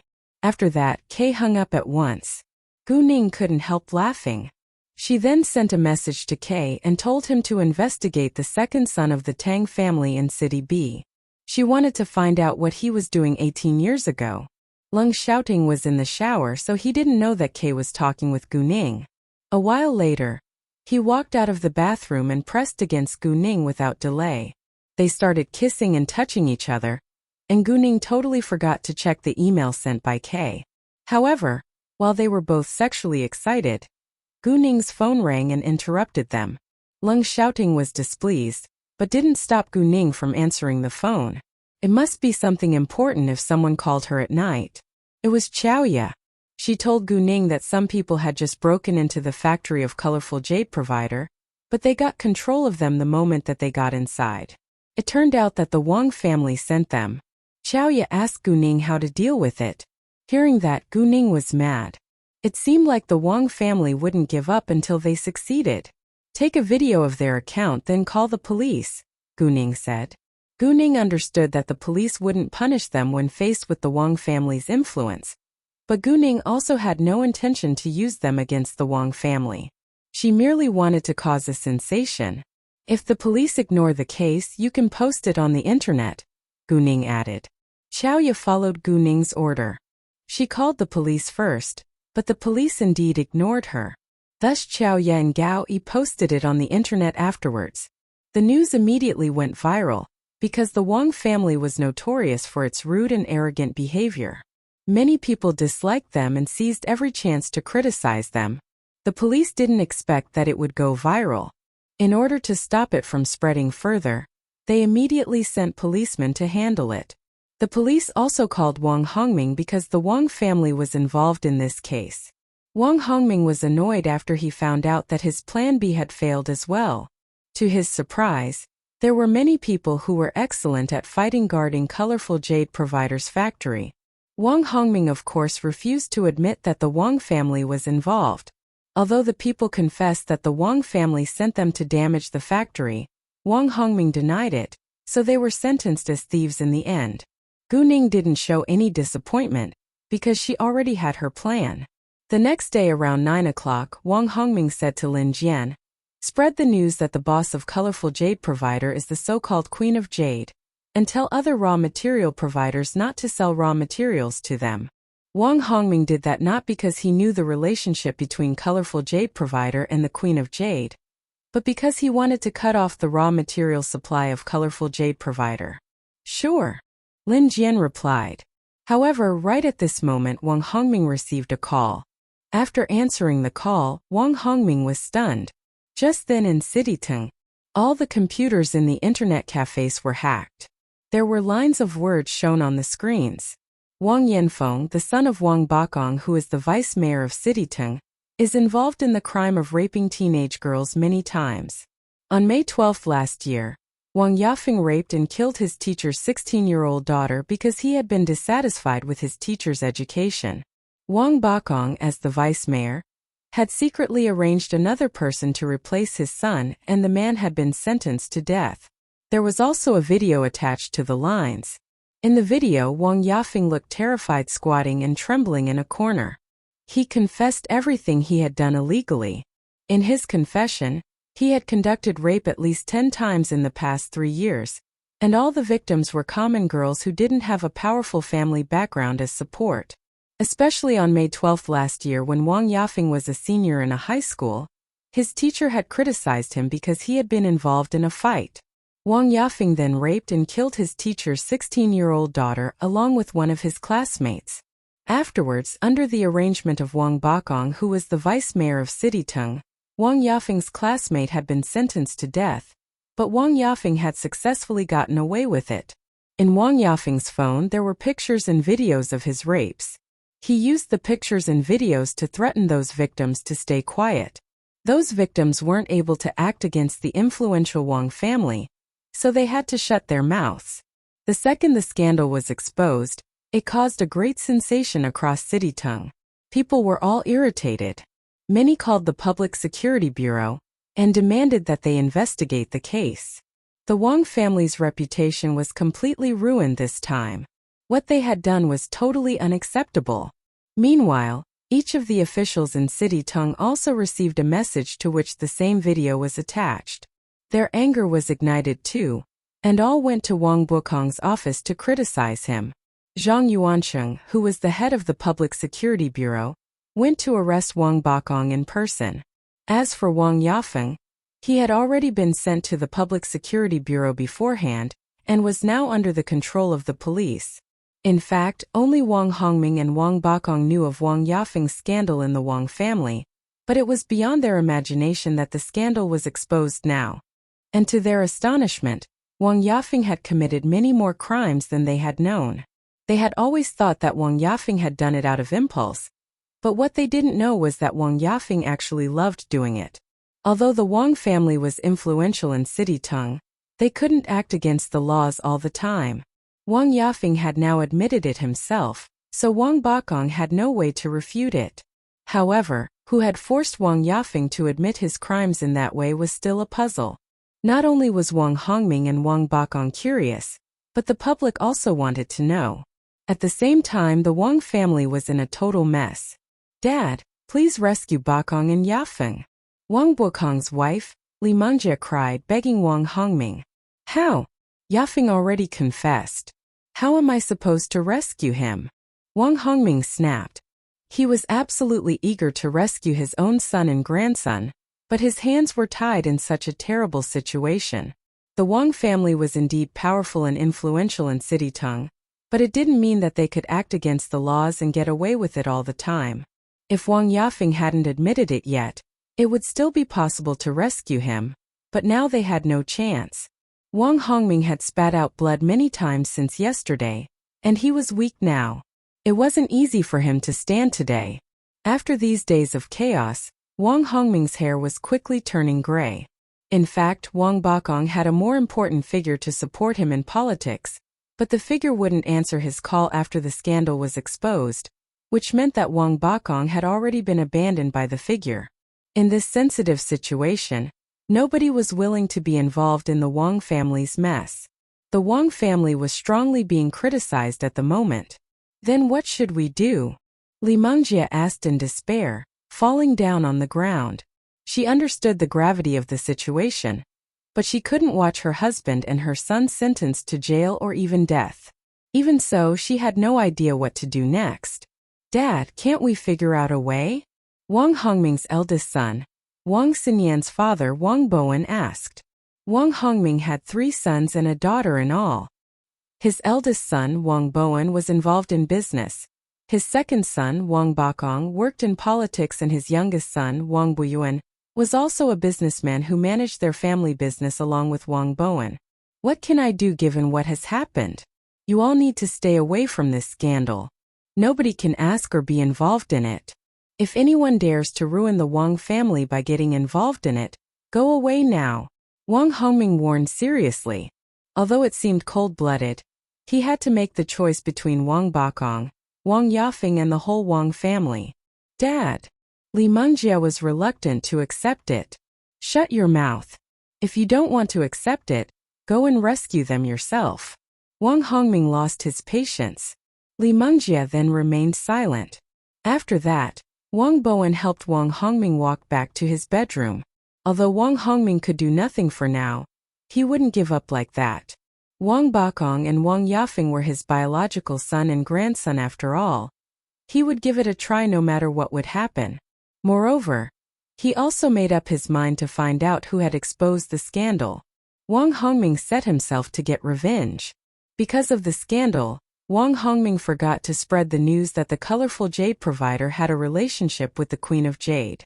At that moment, Gu Ning was having breakfast with Leng Xiaoting in the dining hall of the hotel.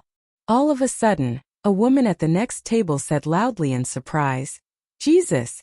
The vice mayor's son has conducted rape at least 10 times. A teacher's daughter who was raped and killed a year ago was one of the victims." Wang Bukong also made another boy a scapegoat to keep his own son safe. "It's so cruel." The woman's words astonished everyone in the dining hall. The vice mayor? Isn't he a member of the Wang family? His son has committed over 10 rape crimes and killed a girl? If it was true, the Wang family indeed were animals, Gu Ning thought to herself. Afterwards, she heard the sound from the video in which Wang Yafeng confessed everything that he had done illegally. The Wang family are complete animals. Gu Ning was mad. Suddenly, Gu Ning thought of the email sent by K. She instantly took out her phone and clicked open her email box. A document attached to the email recorded the fact that Wang Yafeng had committed rape crimes at least 10 times, but that he had never been punished. Gu Ning was curious about who had exposed this case before her. Abruptly, Gu Ning looked to Leng Xiaoting with doubt. She thought that Leng Xiaoting might have done it but wasn't sure. It was me, Leng Xiaoting admitted directly. Gu Ning opened her mouth but didn't know what to say. She was deeply touched that the man would stand up for her against the Wang family without hesitation. It's just the beginning, Leng Xiaoting said coldly. The Wang family dared to hurt Gu Ning, and he would let them pay for it. Leng Xiaoting was determined to unseat the Wang family. Don't worry. I already have evidence of the Wang family's illegal behavior. I can unseat the Wang family today, Gu Ning said. Then let Leng Xiaoting read the email sent by K. Reading the list of evidence, Leng Xiaoting was extremely displeased.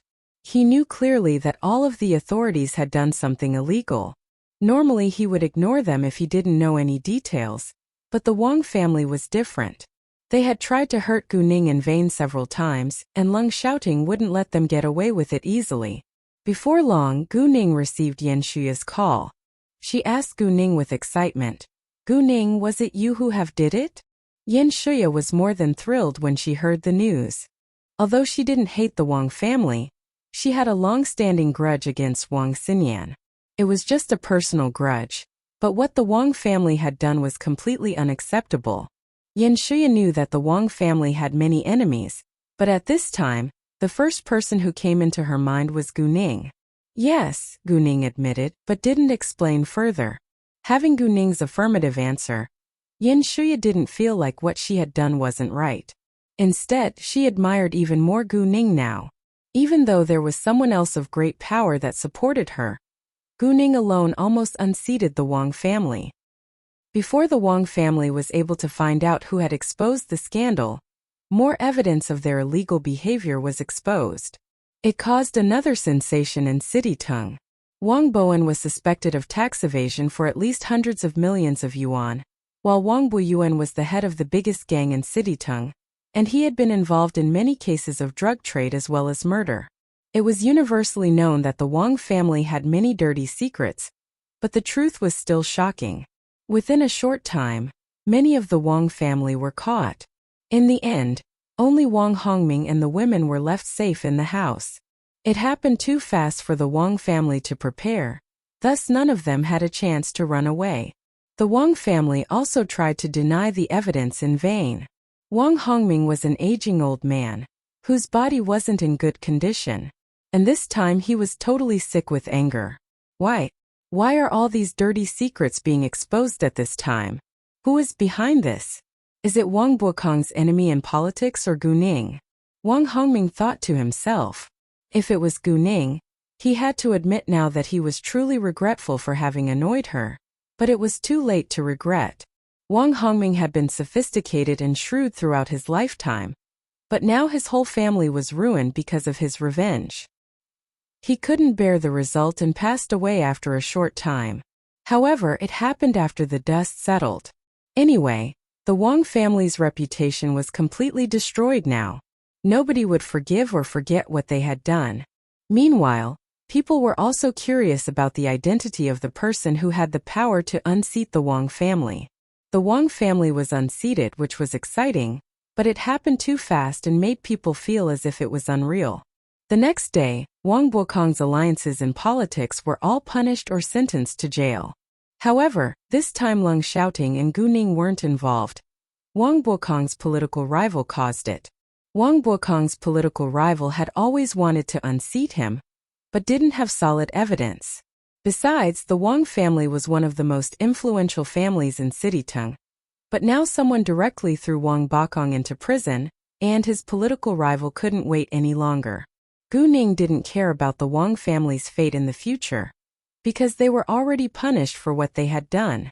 On their way back to the hotel, Leng Xiaoting suddenly gave Gu Ning a gift. Gu Ning was thrilled and almost jumped up with excitement when she saw it. It was the document of the Wang family's raw material exploitation right. In that case, Gu Ning replaced the Wang family and became one of the 3 largest raw material suppliers in Citytung, which was a big surprise to Gu Ning. In fact, Gu Ning had also planned to exploit raw materials in Citytung, and she had bought such a huge factory building and established a Jade provider for the same purpose. With her Jade eyes, it was super easy for her to find a mountain or mine of Jade. More importantly, the Wang family already lost its power and position in Citytung. It would be even easier for Gu Ning if she replaced the Wang family and maintained the connection with the Wang family's clients. Unexpectedly, Leng Xiaoting had the same idea and already got the document for her, which touched her deeply. "How much did you have to pay for it?" Gu Ning asked. She understood that it had to have been expensive, and she was reluctant to accept gifts from him without giving him anything. Actually, money was nothing in Leng Xiaoting's eyes, but it didn't mean that Gu Ning would take it for granted. "It's just a gift." Leng Xiaoting understood what was on Gu Ning's mind, but he wasn't willing to talk about money with her. He valued their close relationship above money. Nevertheless, Gu Ning felt a little guilt and uneasy. "Well, if you really want to pay me back, you can." Leng Xiaoting suddenly looked at Gu Ning in a different way. Gu Ning immediately realized what he wanted. Before she could escape, Leng Xiaoting pressed her against him. Gu Ning complained, "I think you're a little horny recently. What will happen if I'm not by your side? Will he turn to another woman?" Gu Ning thought to herself. Although she believed that Leng Xiaoting wouldn't do that, she wasn't him, nor was she a man. Therefore, even though Leng Xiaoting loved her very much, she wasn't confident that he would be loyal to her all the time. However, if he really cheated on her, she would leave him without hesitation. Gu Ning wasn't a girl who relied on a man to live her life. Leng Xiaoting was nervous and immediately clasped Gu Ning in his arms. "Ning, please don't worry. I promise that only you turn me on like this." Seeing Leng Xiaoting being so serious, Gu Ning felt slightly embarrassed and changed the topic at once. I'm hungry. "Really?" Leng Xiaoting squinted and wore an evil smile. Gu Ning flushed. The man was totally different now. "I want to eat." Gu Ning pretended to be mad, but she just seemed adorable in Leng Xiaoting's eyes. In case Leng Xiaoting couldn't control himself again, Gu Ning immediately pushed him away. Leng Xiaoting didn't expect that Gu Ning would push him away all of a sudden, so he failed to catch her. Gu Ning's beautiful, sexy body appeared in his sight, which turned him on again, but right at this moment, Leng Xiaoting's phone rang and interrupted him. He still had to fulfill his task and couldn't ignore it. The call was from Su Jinshin. He told Leng Xiaoting that they had already gotten the drug dealer's address. It was time for them to take action. Thus Leng Xiaoting had to be apart from Gu Ning temporarily. Although Gu Ning knew that Leng Xiaoting was an outstanding military officer, she still reminded him to be careful. Gu Ning really wanted to help him if it wasn't for his team's special identity. This night, Gu Ning slept alone and somehow felt as if she was not used to it. Precisely because she was free now, she suddenly thought of their WeChat group. There were thousands of messages in the chat history, and many of them mentioned her. Gu Ning called Gu Man on alternate days, but she totally forgot their WeChat group, and now felt a little guilty. The moment that Gu Ning appeared, an animated discussion started. "Gu Ning, how are you doing recently? How ran wow? Boss, we thought you were lost. We even wanted to call the police." Muke? Exactly. "Where have you been?" "Chu Pei Han. I think boss is busy dating." "Qin Zixuan, I agree. And Yi Zhang Tianping and Yu Mixi were absent, so Gu Ning chatted with Chu Pei Han and the others for a while longer before she went to bed. The next day around 8:30 a.m., Gu Ning left for the Street of Stone gambling. She told Zheng Peng that she had already gotten the raw material exploitation right document. Zheng Peng was shocked by his boss's efficiency and network in the government. Gu Ning didn't explain further. She intentionally impressed Zheng Peng so that he would be loyal to her and be willing to follow her lead. Because although Gu Ning trusted Zheng Peng, it was necessary to make him scared of her to some extent. Gu Ning understood that it would impress him more if she told him that she had unseated the Wang family, but she had no intention to tell him that. Afterwards, they planned to hold a press conference to spread the news abroad. The news of the Wang family and the colorful jade provider was extremely popular recently. So many reporters came to Zheng Peng's store once he called them. Zheng Peng, of course, would host the press conference. When the colorful jade provider took over and absorbed the Wang family's raw material supplier, people were all shocked. The Wang family was unseated, and its properties naturally would be dealt with. Its raw material exploitation right especially aroused the interest of countless businessmen. However, before the others could react, the boss of colorful jade provider had already gotten it, which astonished all of them. In other words, the boss of colorful jade provider had to be an important figure with a strong network. Therefore, many people were in awe of its boss. Colorful jade provider had been established for just a few days, but it was already able to make long-term deals with many famous jewelry businessmen. And now it even got the Wang family's raw material exploitation right before anyone else. Its boss must be a person of great power. In fact, it wasn't difficult for those who had the ability to find out who the boss of colorful jade provider was, but in ordinary people's eyes, its boss was mysterious. Many who went to investigate the boss of colorful jade provider were just curious. However, when they found out that its boss was just an 18-year-old girl, they were all stunned. Although they didn't believe that a teenage girl was able to run the company alone, they couldn't ignore her ability and the powerful support behind her. Thus, no one dared to spread the news that the boss of colorful jade provider was Gu Ning in case they annoyed her. However, no one was more shocked than Zhang Ducheng because he had met Gu Ning before, and he believed that Gu Ning had the ability to run the company.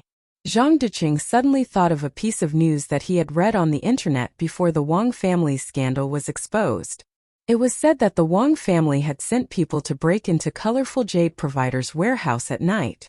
An idea dawned on Zhang Ducheng at this time. He sensed that the Wang family had a grudge against Gu Ning, and that its decline had something to do with Gu Ning too. Zhang Ducheng was amazed by his own guess.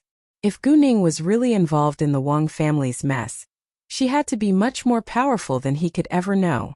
No matter what, Zhang Ducheng would always believe that Gu Ning was an able young girl, and wanted to maintain a good relationship with her. In that case, even though he now knew that Gu Ning was the boss of both colorful jade provider and colorful raw material provider, he didn't point it out. In the following days, Gu Ning told Zheng Peng to arrange for the workers who had worked for the Wang family's company to exploit raw materials as soon as possible. Gu Ning had no intention to take the rest of the raw materials in the Wang family's warehouse, because she had already gotten all the raw materials with high-quality jade inside earlier. Gu Ning also didn't fire the workers who had worked for the Wang family, because they were merely employees hired by the Wang family. None of them thought that it was a bad thing that their boss changed. The Wang family's illegal behavior annoyed everyone in City Tung, and nobody had sympathy for them. Instead, the workers felt lucky to stay because they could keep their jobs. Thus they thanked and respected Zheng Peng and his boss. Later, Gu Ning and Zheng Peng went to the Jade Mountains and mines together with a chauffeur. Although Zheng Peng could drive himself, he was now the general manager of both colorful jade provider and colorful raw material provider, so it was necessary that he had a personal driver. The Jade Mountains and mines were 20 kilometers away from City Tung. On their way, Gu Ning noticed that there were several mountains which had already been exploited. The distance of Gu Ning's jade eyes was limited, so she wasn't able to see whether there was jade in the surrounding mountains. She had to wait until they arrived. They drove on mountain roads, so it took them around half an hour to get to their destination. From afar, Gu Ning heard a knocking noise. When they drew near, a large tin house appeared in their sight. It was where the workers stayed. Outside of the tin house, 2 trucks which were used to deliver raw materials were stopped. Wang Jinmao was 34 years old. He was the supervisor and was in charge of the exploitation of raw materials. And although his family name was Wang, he had no relationship with the Wang family. Wang Jinmao had been informed before Zheng Peng came here, so he was already waiting at the entrance. Seeing the car driving over, Wang Jinmao understood that Zheng Peng was coming. The car stopped at the site. The driver got out first and opened the door for Zheng Peng, while Gu Ning climbed out on her own. She came here as Zheng Peng's assistant, so she couldn't behave like a boss. Nice to meet you, Manager Zheng. Wang Jinmao greeted him with great respect. Nice to meet you too, Supervisor Wang, Zheng Peng replied. Please follow me this way, Manager Zheng. Wang Jinmao immediately guided the way ahead of Zheng Peng's group. When they walked past the tin house, Wang Jinmao took out several helmets, handing it to them. They put the helmet on before walking into the site. The Jade Mountain was just a couple of minutes of walking, away from the tin house. Gu Ning used her jade eyes when she finally stood before the Jade Mountain. She saw many raw materials which contained jade on the Jade Mountain, but didn't take them. She was satisfied that the Jade Mountain before her eyes was highly valuable. Gu Ning took a look at the nearby mountains, and failed to find another Jade Mountain among them. Zheng Peng and Gu Ning had a tour around the site before they went back. On their way back, Gu Ning received Kay's message. He had already sent an email about the Tang family to her email box. Gu Ning only told him to investigate the Tang family's second son, but unexpectedly, he investigated every member of the Tang family. The Tang family was the #1 family in City B for a reason. It was highly influential whether in politics, business or military. The head of the Tang family was Tang Haifeng, who was precisely Master Tang that Gu Ning had already met. There were 2 sons and 1 daughter in the Tang family. The eldest daughter was called Tang Yunrong, a 49-year-old senior colonel, who was the deputy head of the Air Administration and Culture Corps. Her husband, Chao Ruihua, was the director of the political department of the military region, and also a senior colonel. The Chao family was an influential military family in City B too. They had a son and a daughter. Their son was named Chao Wenjun, and was a 25-year-old captain of the criminal police organization. Their daughter was Chao Wenxin and was 23 years old. She had just graduated from a university.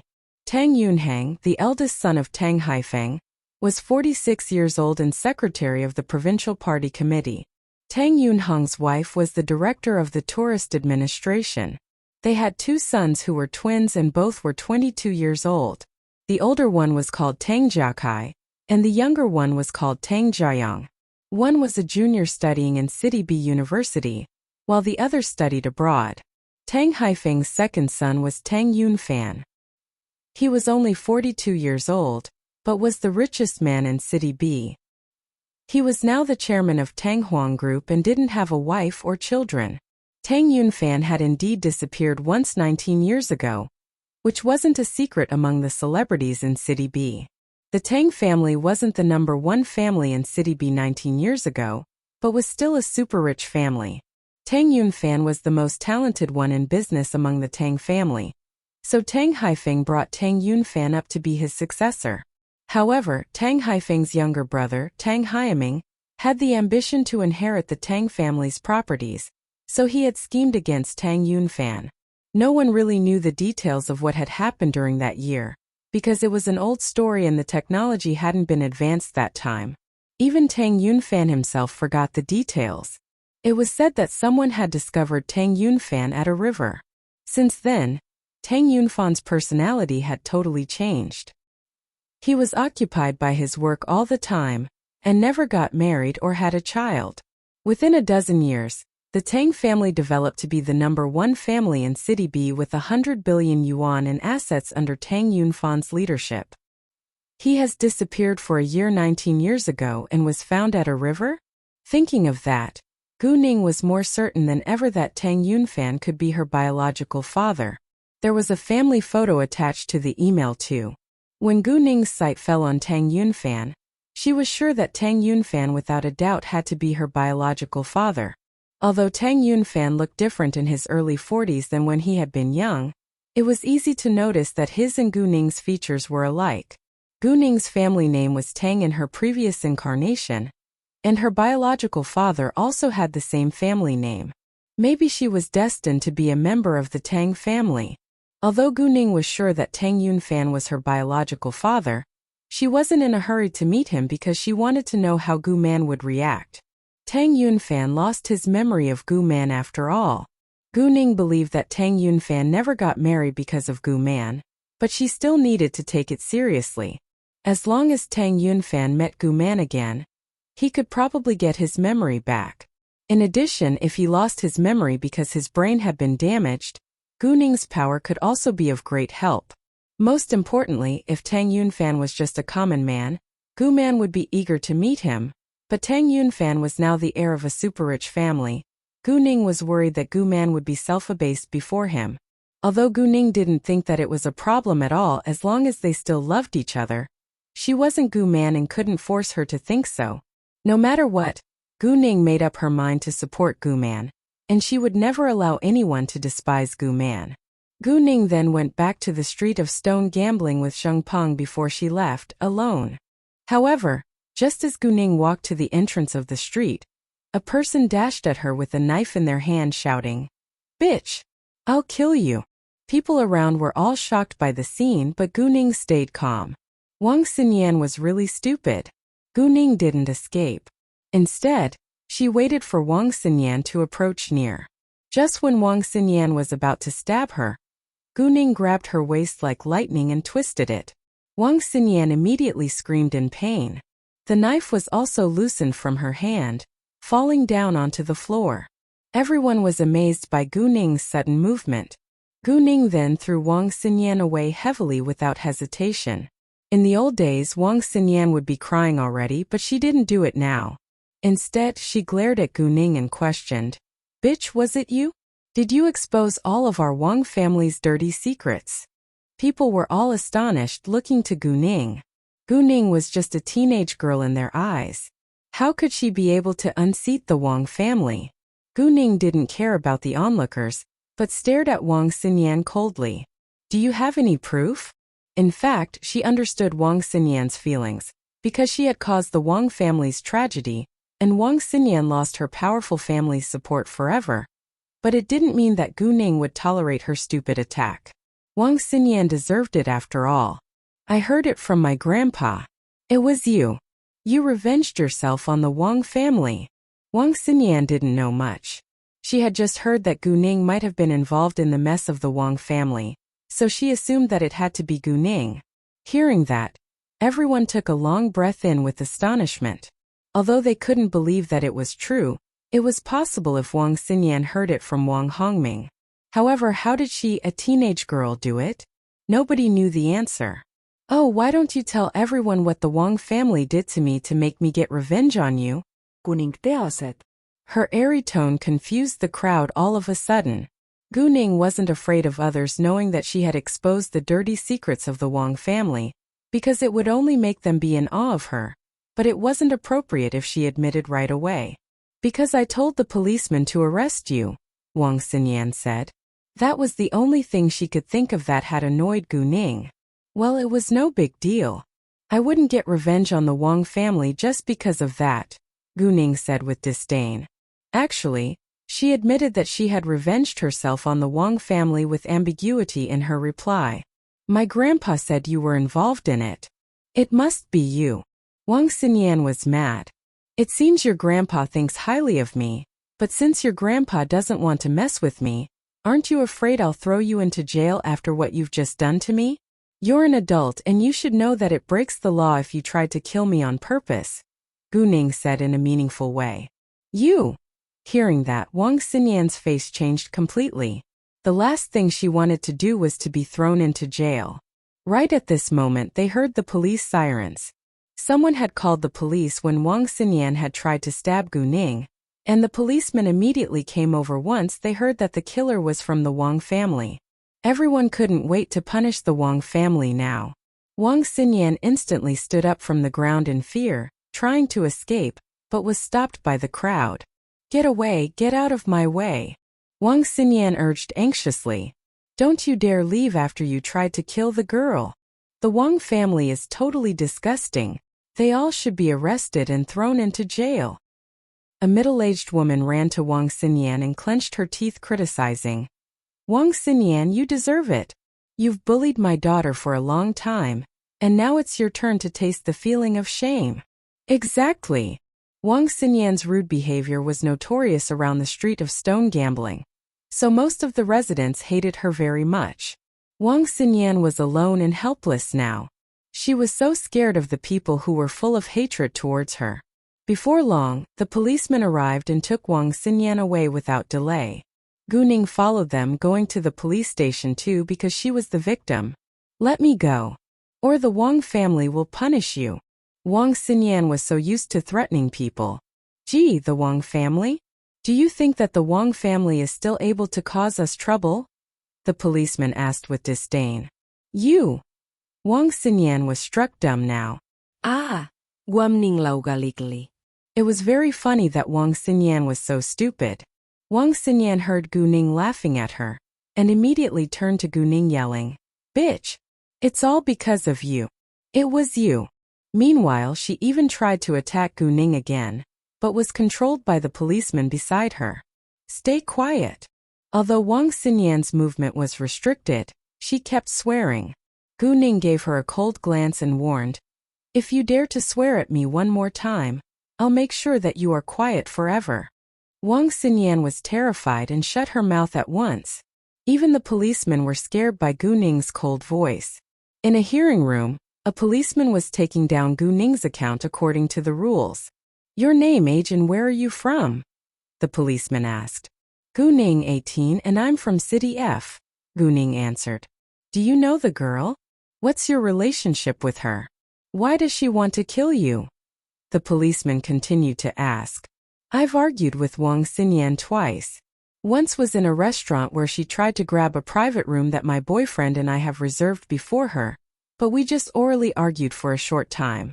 After that, I've witnessed Wang Xinyan along with a group of people beating a girl on the street. I gave the innocent girl a helping hand and punched them.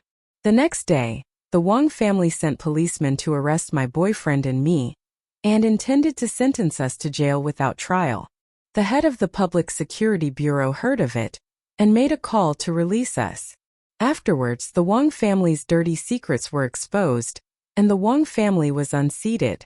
My boyfriend helped me acquire the Wang family's raw material exploitation right, so the Wang family claimed that I got revenge on them.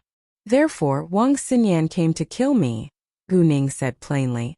What she just said could all be found out easily, so it wasn't necessary for her hide. But as for the information which couldn't be found out, Gu Ning naturally wouldn't say it. Hearing that, the two policemen who were taking Gu Ning's account down were both surprised. To their astonishment, this young girl before their eyes was exactly the one that the head of the Public Security Bureau had made a call to release, and she even got the Wang family's raw material exploitation right before anyone else. She couldn't be an ordinary girl. The two policemen immediately changed their attitude and wore a kind smile. They let Gu Ning leave at once without questioning her further. It didn't matter whether Gu Ning was telling the truth or not. It was undeniable that Wang Xinyan had tried to kill her. They had collected all the evidence, so Wang Xinyan was arrested directly. She was doomed to be sentenced to years in prison. The terrible news hit the Wang family heavily once more. They all hated Gu Ning to death, but they couldn't do anything, because there was only Wang Hongming who was lying sick in bed along with a bunch of useless women in the Wang family now. Zhang Peng, Tang Haifeng, Zhang Deqing, and Yin Shuya all called Gu Ning after they heard of the news. Hearing that Gu Ning was fine and safe, they all relaxed. Around 6 p.m., Wang Jinmao delivered a truck of raw materials to their warehouse. When they were moving raw materials, Gu Ning put all of the raw materials with top-level jade into the small warehouse. She planned to cut out that jade herself and make it into jewelry, and she would supply other jewelry businessmen with the rest. She was running many kinds of business concerning jade now, and it was necessary for her to make good arrangements. Although the boss of the Wang family's raw material provider had changed, the Wang family's clients stayed. However, some of them were worried that the colorful raw material provider would provide all the raw materials with jade inside for the colorful jade provider, and leave only the waste raw materials for them. However, Zhang Peng promised that they would treat their clients fairly. Ling Xiaoting had left for his task 2 days ago. He hadn't come back, nor called or sent Gu Ning a message yet. Gu-ning understood that he must be occupied by his task, so she didn't call or text him either. In the morning, Gu-ning received Master Tang's call. Master Tang was going back to City B soon, and he invited her to have a meal together before he left. Gu-ning had mixed emotions now after she found out that Master Tang was her biological grandpa. Although it was Tang Aining in Gu-ning's body now, they shared the same body and feelings. "Girl Gu, come on and have a seat." Tang Haifeng was excited and happy to see Gu-ning every time. He even stood up to welcome her in person. "Grandpa Tang, please stay seated." Gu-ning immediately walked over and helped Tang Haifeng sit down. "Just call me Grandpa." Tang Haifeng complained a little. "Sure, Grandpa," Gu-ning said again. "Haha, that's great. What do you want to have? I'm leaving for City B this afternoon, and I don't know when I can meet you again." Tang Haifeng was slightly sad. Gu-ning didn't want to see Tang Haifeng being sad, so she promised. "Grandpa, once I finish the National College entrance exam, I'll visit you in City B. I promise." "Sure, sure." Tang Haifeng was cheered up. The two then enjoyed the meal while chatting in harmony. However, every time Tang Haifeng saw Gu-ning, he thought of Tang Yunfan, and couldn't help sighing sometimes. Gu-ning understood why Tang Haifeng sighed, but didn't ask further in case he would be sadder. However, Gu-ning couldn't ignore it for very long, so she asked in the end, "Grandpa, why do you sigh frequently?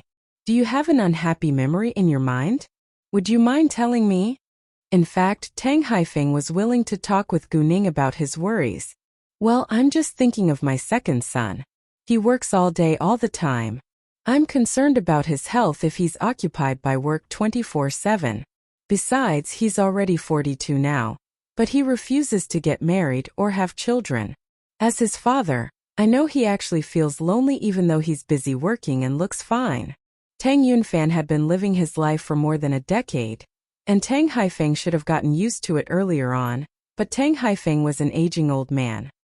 He thought that his life was about to end soon, and he was so worried about his second son, Tang Yunfan. Hearing that, Gu-ning had sympathy for Tang Yunfan, and exactly because of what Tang Yunfan had been through, Gu-ning didn't have dissatisfaction towards him because he had abandoned Guman. Tang Yunfan himself didn't want it to happen after all. "Why does he refuse to get married?" Gu-ning asked. "We have no idea because he won't tell us, but I think that he doesn't know the reason why he's reluctant to be married either.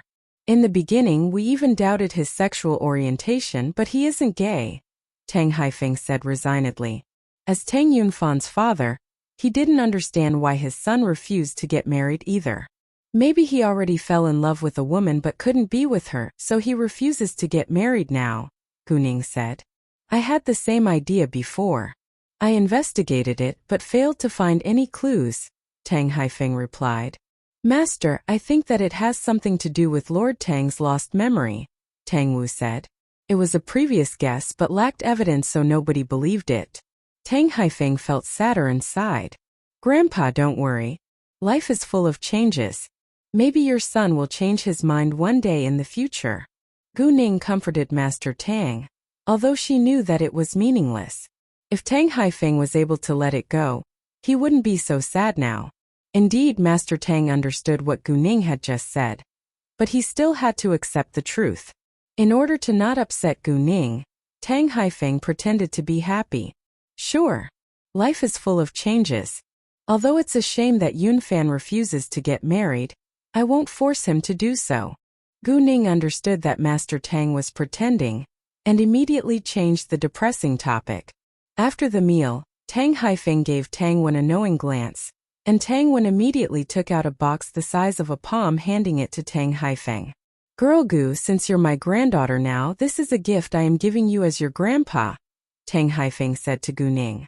"There are 2 cards in it. One is a black card for the Huangding Hotel. You can have free accommodation, meals and drinks in the Huangding Hotel chain across the country. The other one is a black card for the Fengshang Shopping Mall. You can shop there for free for your entire life. However, the monthly limit is 100,000 yuan. It isn't much, but just my little gift. Please accept it, if you really regard me as your grandpa." Gu-ning didn't know what to say but could only take it. She didn't know that the Tang family owned the Huangding Hotel until now. Huangding Hotel was a 5-star hotel chain and expanded across every city above 3rd tier. And the Fengxiang shopping mall was also a well-known brand in this country. Tang Haifeng was indeed generous. With the 2 cards, Guning could eat, drink, live and shop for free in this country. Tang Haifeng was generous, and Guning would also give him a valuable gift. Thank you so much, Grandpa. I've prepared a gift for you too. Please accept it if you really regard me as your granddaughter, Guning said, and took a box out of her backpack, giving it to Tang Haifeng. Really? What is it?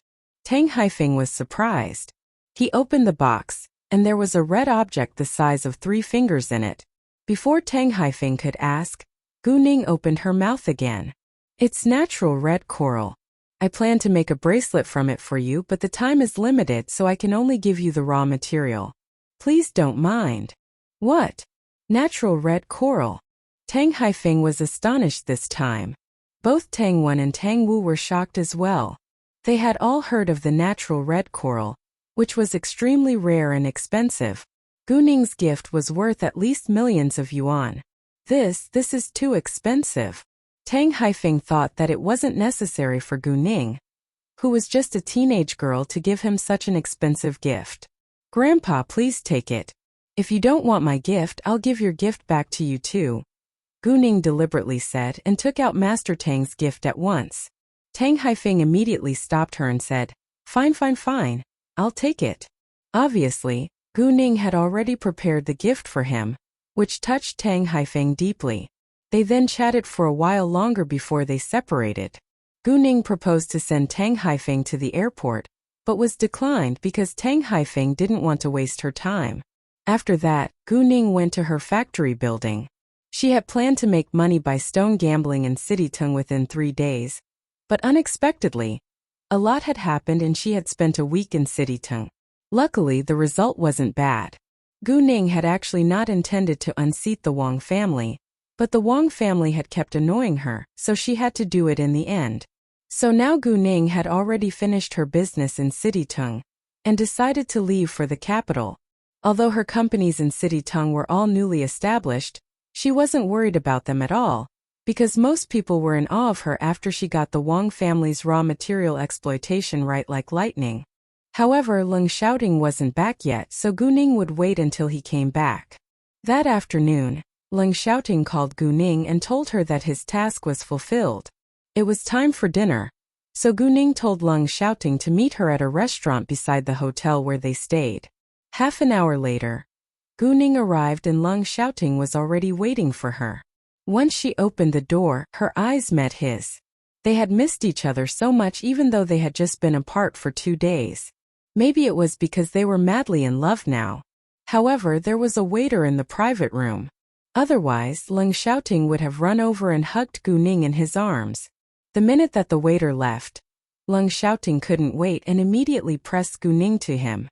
He held her body tightly. After a while, seeing that Leng Xiaoting had no intention to let her go, Guning struggled a little. Alright, if the waiter comes in suddenly, it'll be embarrassing. Leng Xiaoting then let her go reluctantly. If they hadn't been in a public place, Leng Xiaoting would have done much more than just hugging her tightly. Even though Leng Xiaoting sat apart from Guning, his eyes were fixed on her. Like if he moved his sight away, Guning would disappear. Guning felt uneasy and asked, Why are you staring at me all the time? I want to look at you, Leng Xiaoting said gently with affection. I forbid you to do that. Guning pretended to be mad. No, insist. Leng Xiaoting still fixed his eyes on Guning. Guning laughed and left it. When will you be leaving for the capital? No idea, but I'm free now. Leng Xiaoting had told Su Jinchen and the others to go back to the capital, but he stayed. Leng Xiaoting had always been mysterious, so Su Jinchen and others just gossiped sometimes but didn't ask further. They understood that Leng Xiaoting was involved in both military and business. In fact, Leng Xiaoting had many things to deal with, but he didn't need to deal with them in person, so he cleared his schedule to keep Guning company. I'm free too, and I'm going to the capital tomorrow, Guning said. Sure, then we can go to the capital together. Leng Xiaoting said. Before long the dishes were on the table. Leng Xiaoting had ordered many for Gu Ning. During the meal, Leng Xiaoting kept putting different dishes into Gu Ning's bowl, and they soon piled up. What are you doing? I'm not a pig. Gu Ning was a little mad. Don't worry. You can eat as slowly as you want. You're so slim and I'm worried that you're not really eating normally. Leng Xiaoting ignored Gu Ning's complaint. Gu Ning was slim but she was healthy too. Moreover, she was satisfied with her body. I don't think that I'm too slim. I think my body is fine. Gu Ning retorted. Hearing that, Leng Xiaoting's sight scanned Gu Ning's body from head to toe. Gu Ning flushed and immediately dropped the topic. The next day around 8 a.m., Gu Ning and Leng Xiaoting left together for the airport. Zheng Peng, Gao Yi and Xiao Ye would help Gu Ning manage her business in Citytung while she was absent. The Wang family was totally doomed, so her companies would be safe. Before she left, Gu Ning also called Zhang Deqing to say goodbye. Zhang Deqing invited her to have a meal together, but the time was limited so he was disappointed when she declined. Zhang Deqing had already made up his mind to make friends with Gu Ning. Gu Ning had spent a week in Citytung, and she had to be back to City F 5 days before the New Year festival, so she could only stay in the capital for another week. When they were getting aboard, Gu Ning had mixed emotions, because she was heading to the place which she was most familiar with in her previous incarnation. She didn't know whether she would meet her enemies, nor her reaction when she really met them. Although now she thought that she wouldn't lose her mind, she had no idea whether she could stay calm when they appeared in her sight. Would she lose control and attack them? Thinking of Qiziu and Tang Yixin, Gu Ning couldn't help being mad. What's wrong? Leng Xiaoting held her hand in his palm and asked worriedly, having sensed her emotional change. Nothing. I'm just wondering how I can find a good office building for my company in the capital. Gu Ning smiled to him. Let me help, Leng Xiaoting said without hesitation. Sure, thanks. Gu Ning didn't reject. The capital fell within the spread of Leng Xiaoting's influence, and it would be much easier for him to handle something than if Gu Ning did it herself. Gu Ning understood that she should make full use of her network. Leng Xiaoting was happy that Gu Ning agreed. However, Gu Ning didn't relax even though Leng Xiaoting was with her. She still felt nervous and angry. It took 2 hours to fly from Citytung to the capital. Gu Ning wasn't in a good mood and didn't feel like talking, so she leaned against Leng Xiaoting's shoulder and closed her eyes. Leng Xiaoting thought that Gu Ning was tired, so he didn't bother her. Both Gu Ning and Leng Xiaoting sat in first class. Gu Ning sat by the window and Leng Xiaoting sat by the aisle. There was a young and stylish beauty that was around 27 years old sitting across the aisle from Leng Xiaoting. When she noticed him, her eyes lit up. This man is so sexy and handsome.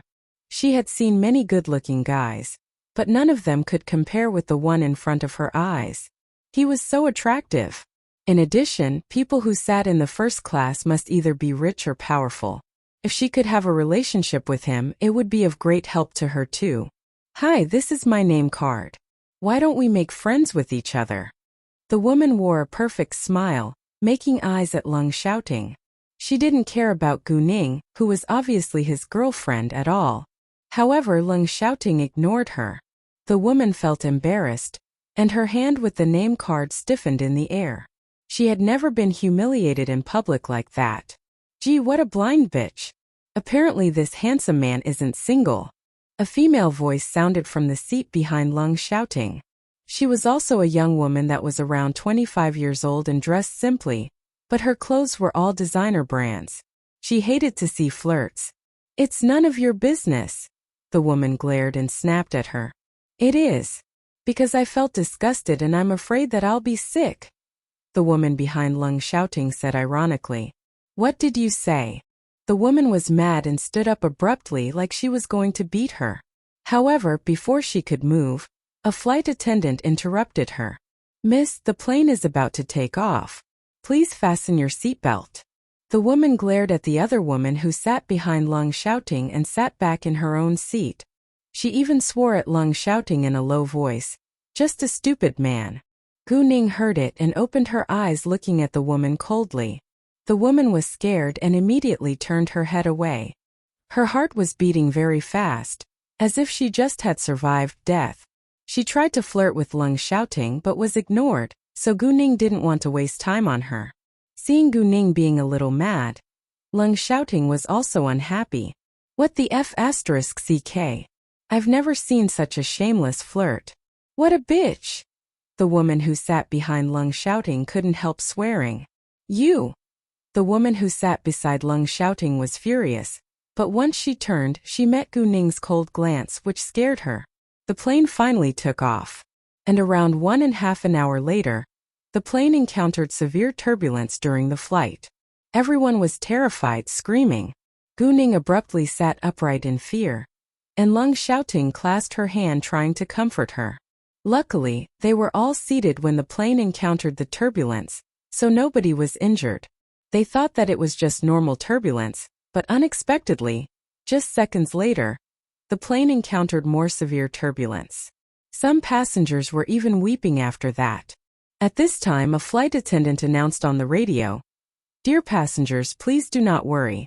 The plane is encountering airflow, so it's a little unsteady. Please fasten your seatbelt and do not leave the seat. Please stay quiet, and thank you for your cooperation." Just a little unsteady? It was severe turbulence and happened twice consecutively. The flight attendant's announcement failed to comfort the passengers in the plane. Will the plane fall straight down? I don't want to die. My good life just began. The woman who sat beside Lung Xiaoting across the aisle cried. However, the woman who sat behind Lung Xiaoting immediately snapped at her. Shut your mouth. It won't fall down. Stop talking shit. Both Gu Ning and Lung Xiaoting wore a serious expression. They had a great sense for danger, and it was obvious that they were in a dangerous situation right now. Gu Ning's face started to turn pale, and her body was trembling. It wasn't easy for her to be reborn, and she had just begun to run her businesses. She hadn't gotten her revenge yet, and wasn't willing to die in an accident like this. No. Ning, don't worry. You sit here and I'll find out what's going on, Lung Xiaoting said and stood up, walking to the cab. However, just as he walked to the entrance of the cab, he was stopped by a flight attendant who was seated by the door. Sir, please go back to your seat. Lung Xiaoting directly took out his military officer certificate, and the flight attendant was surprised. Lung Xiaoting was so young, and he was already a major general. What is going on? Lung Xiaoting asked. Knowing Lung Xiaoting's identity, the flight attendant didn't dare to hide the truth. There are several flying birds, and the pilot is trying to avoid them, which is causing the severe turbulence. This is my flying license.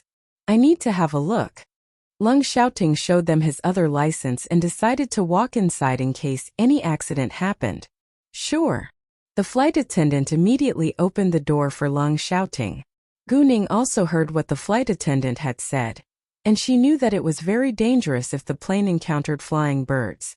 According to the momentum theorem, if a 0.45 kilogram bird collided with an aircraft moving at 800 kilometers per hour, it would cause an impact of 153 kilograms. If a 7 kilogram big bird hit jet moving at 960 kilometers per hour, the impact would rise up to 144 tons. In that case, a sparrow alone was able to crash the engine of the plane if it impacted with it.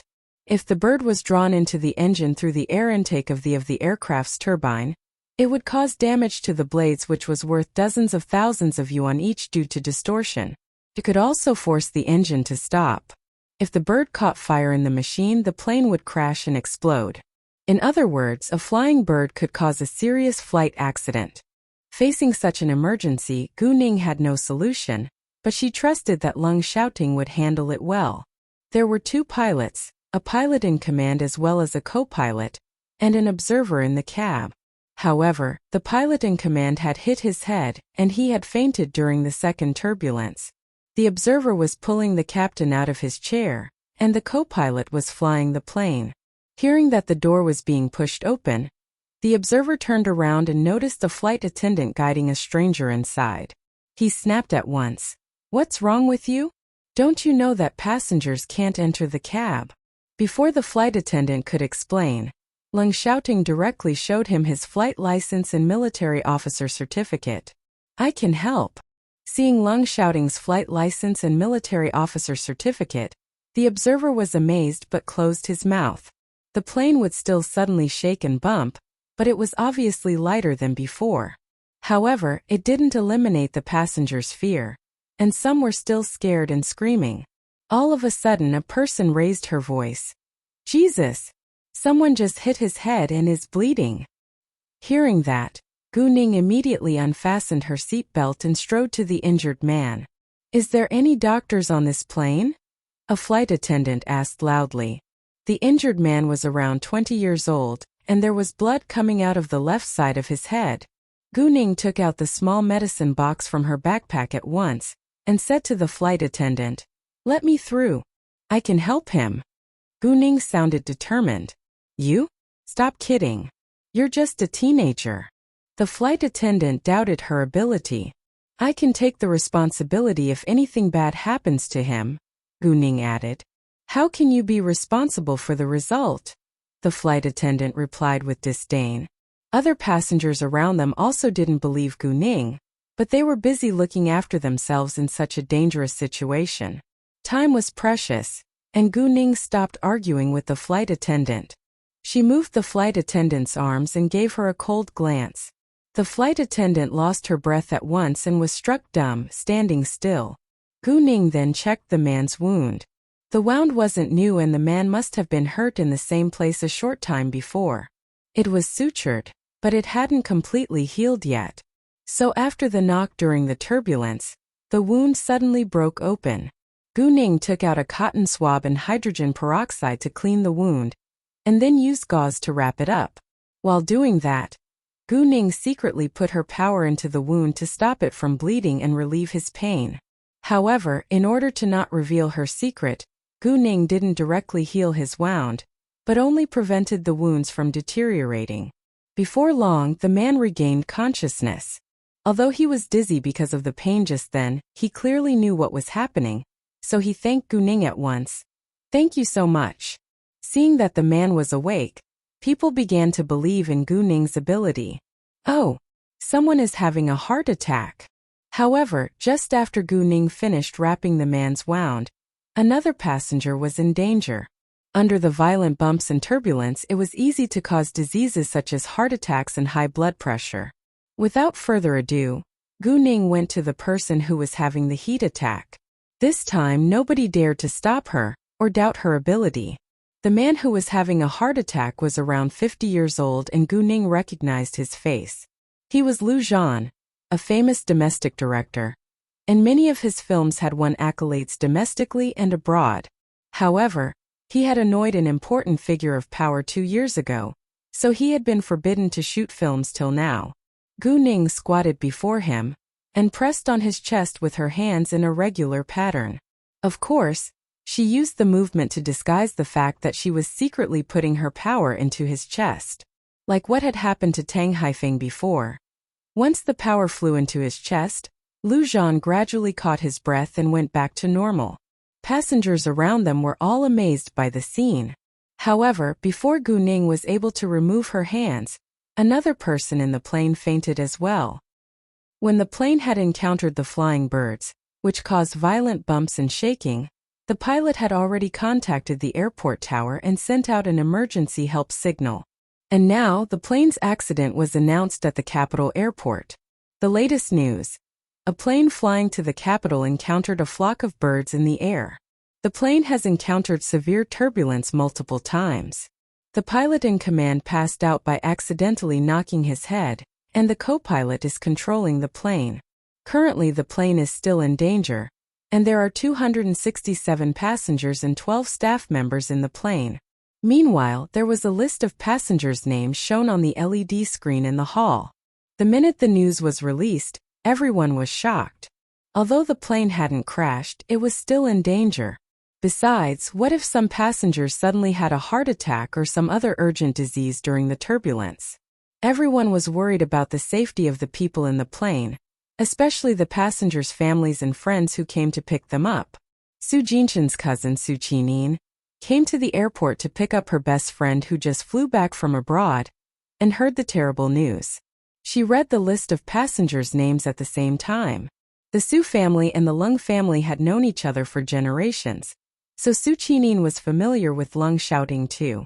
She was shocked when she saw Lung Xiaoting's name on the LED screen.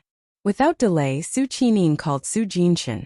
Because of the anxiety, she was trembling and her phone almost fell. Su Jinshan was watching TV in his home when his phone suddenly rang. Seeing that the caller was Su Qinin, there was a gentle smile on Su Jinshan's lips.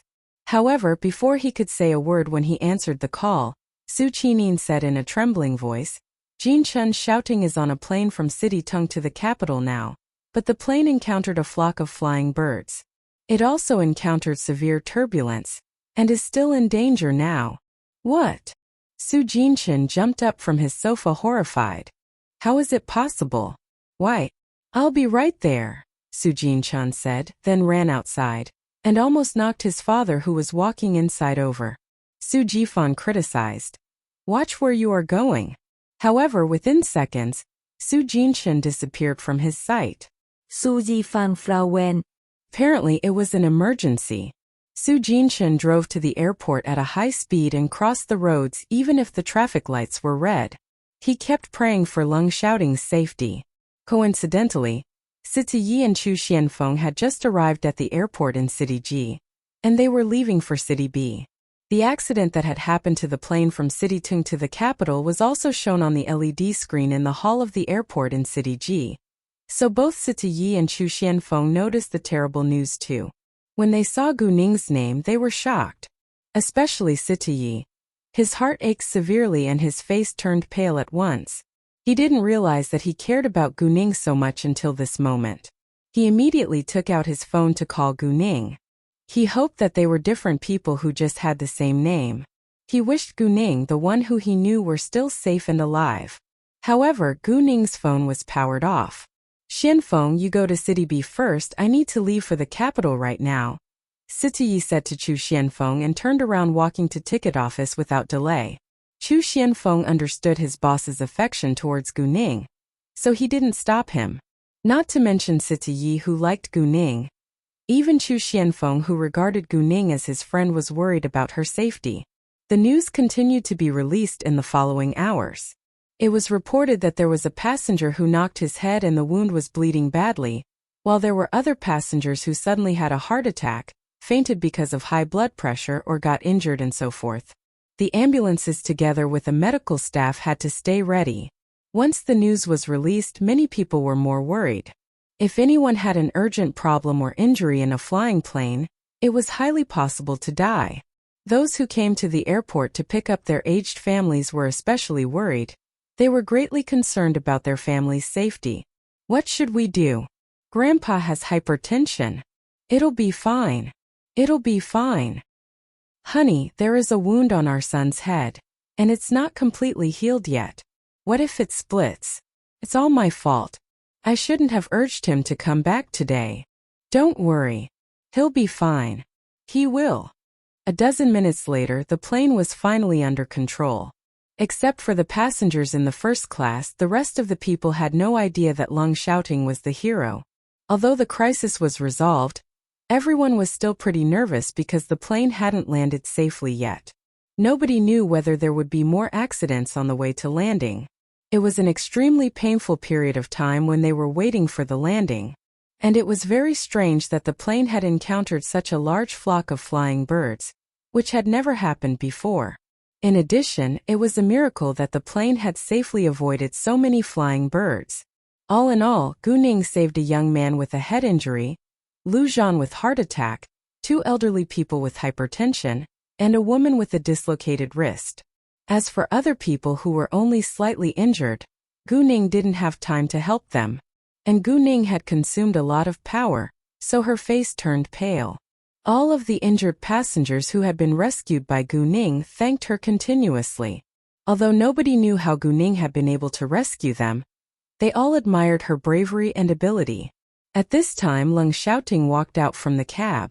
He noticed that Gu Ning was in economy class, so he walked towards her at once. When he stopped before Gu Ning, He saw that her face was very pale and that she looked weak. His heart ached and he immediately held her in his arms, walking back to their seats.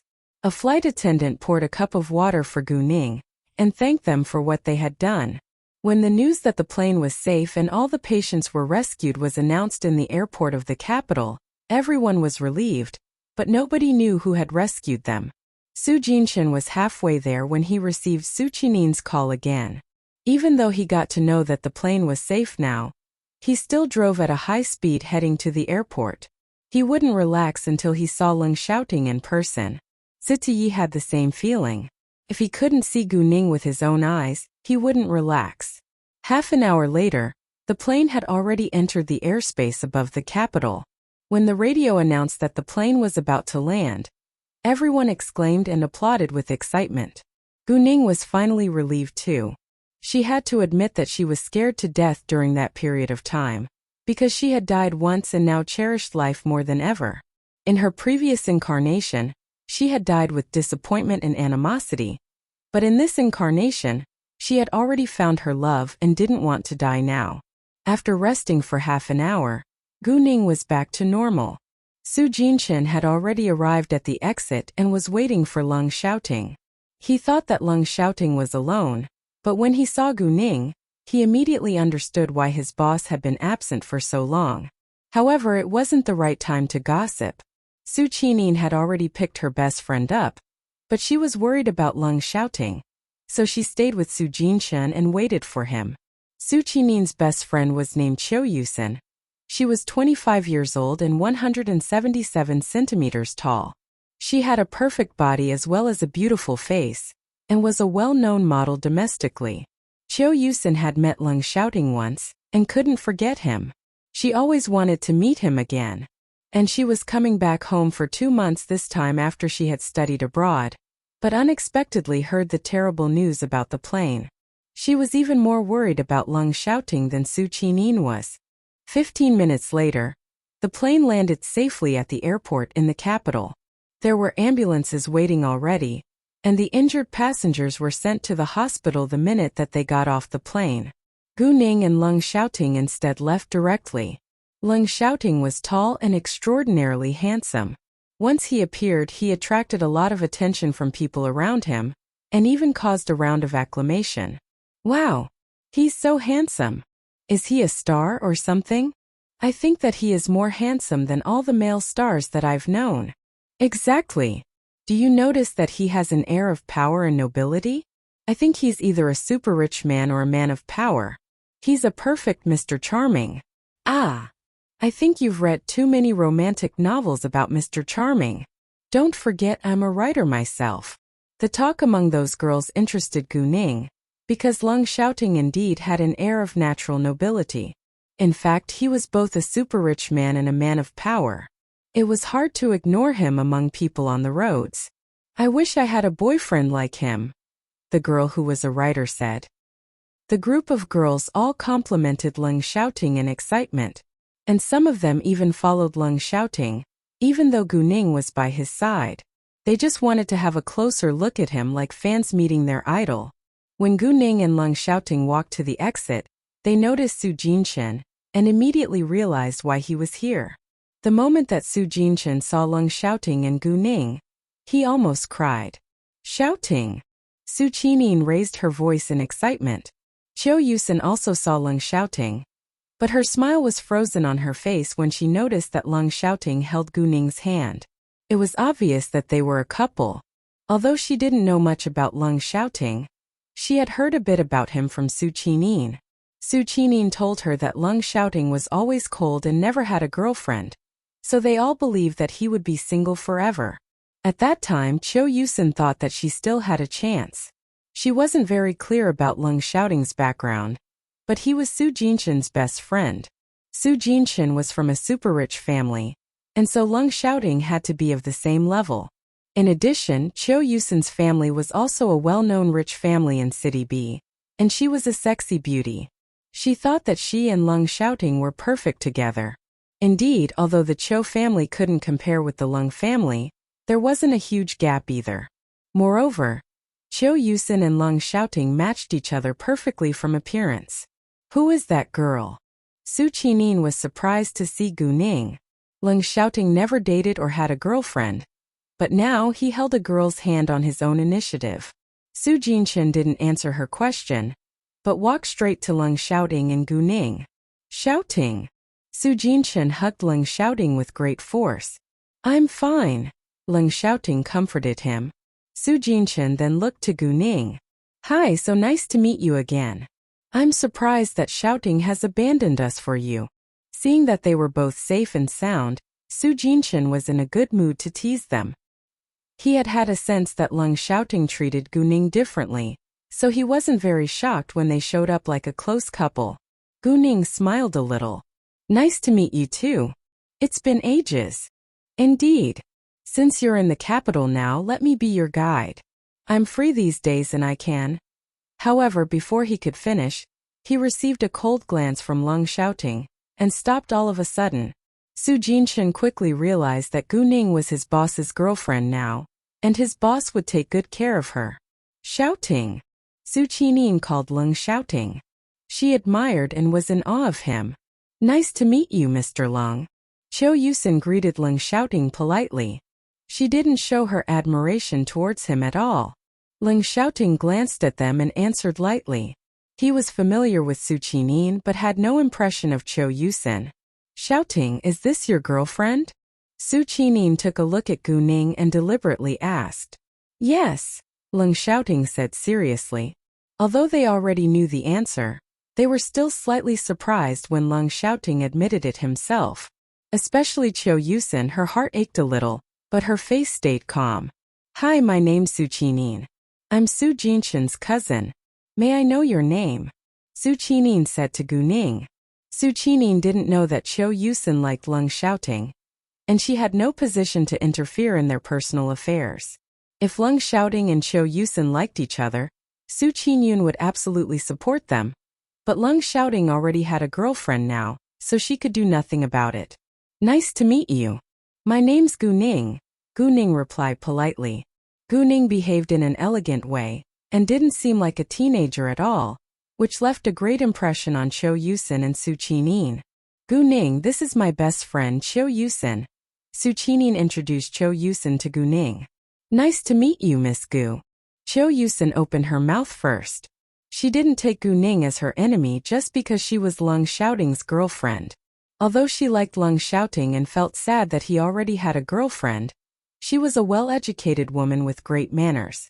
She wouldn't get involved in their relationship as the other woman. And this was just the second time that she had met Lung Xiaoting. She only liked his outstanding appearance till now, and didn't know much about his personality. It wasn't hard for her to get over it. She just felt that it was a shame that she lost the chance.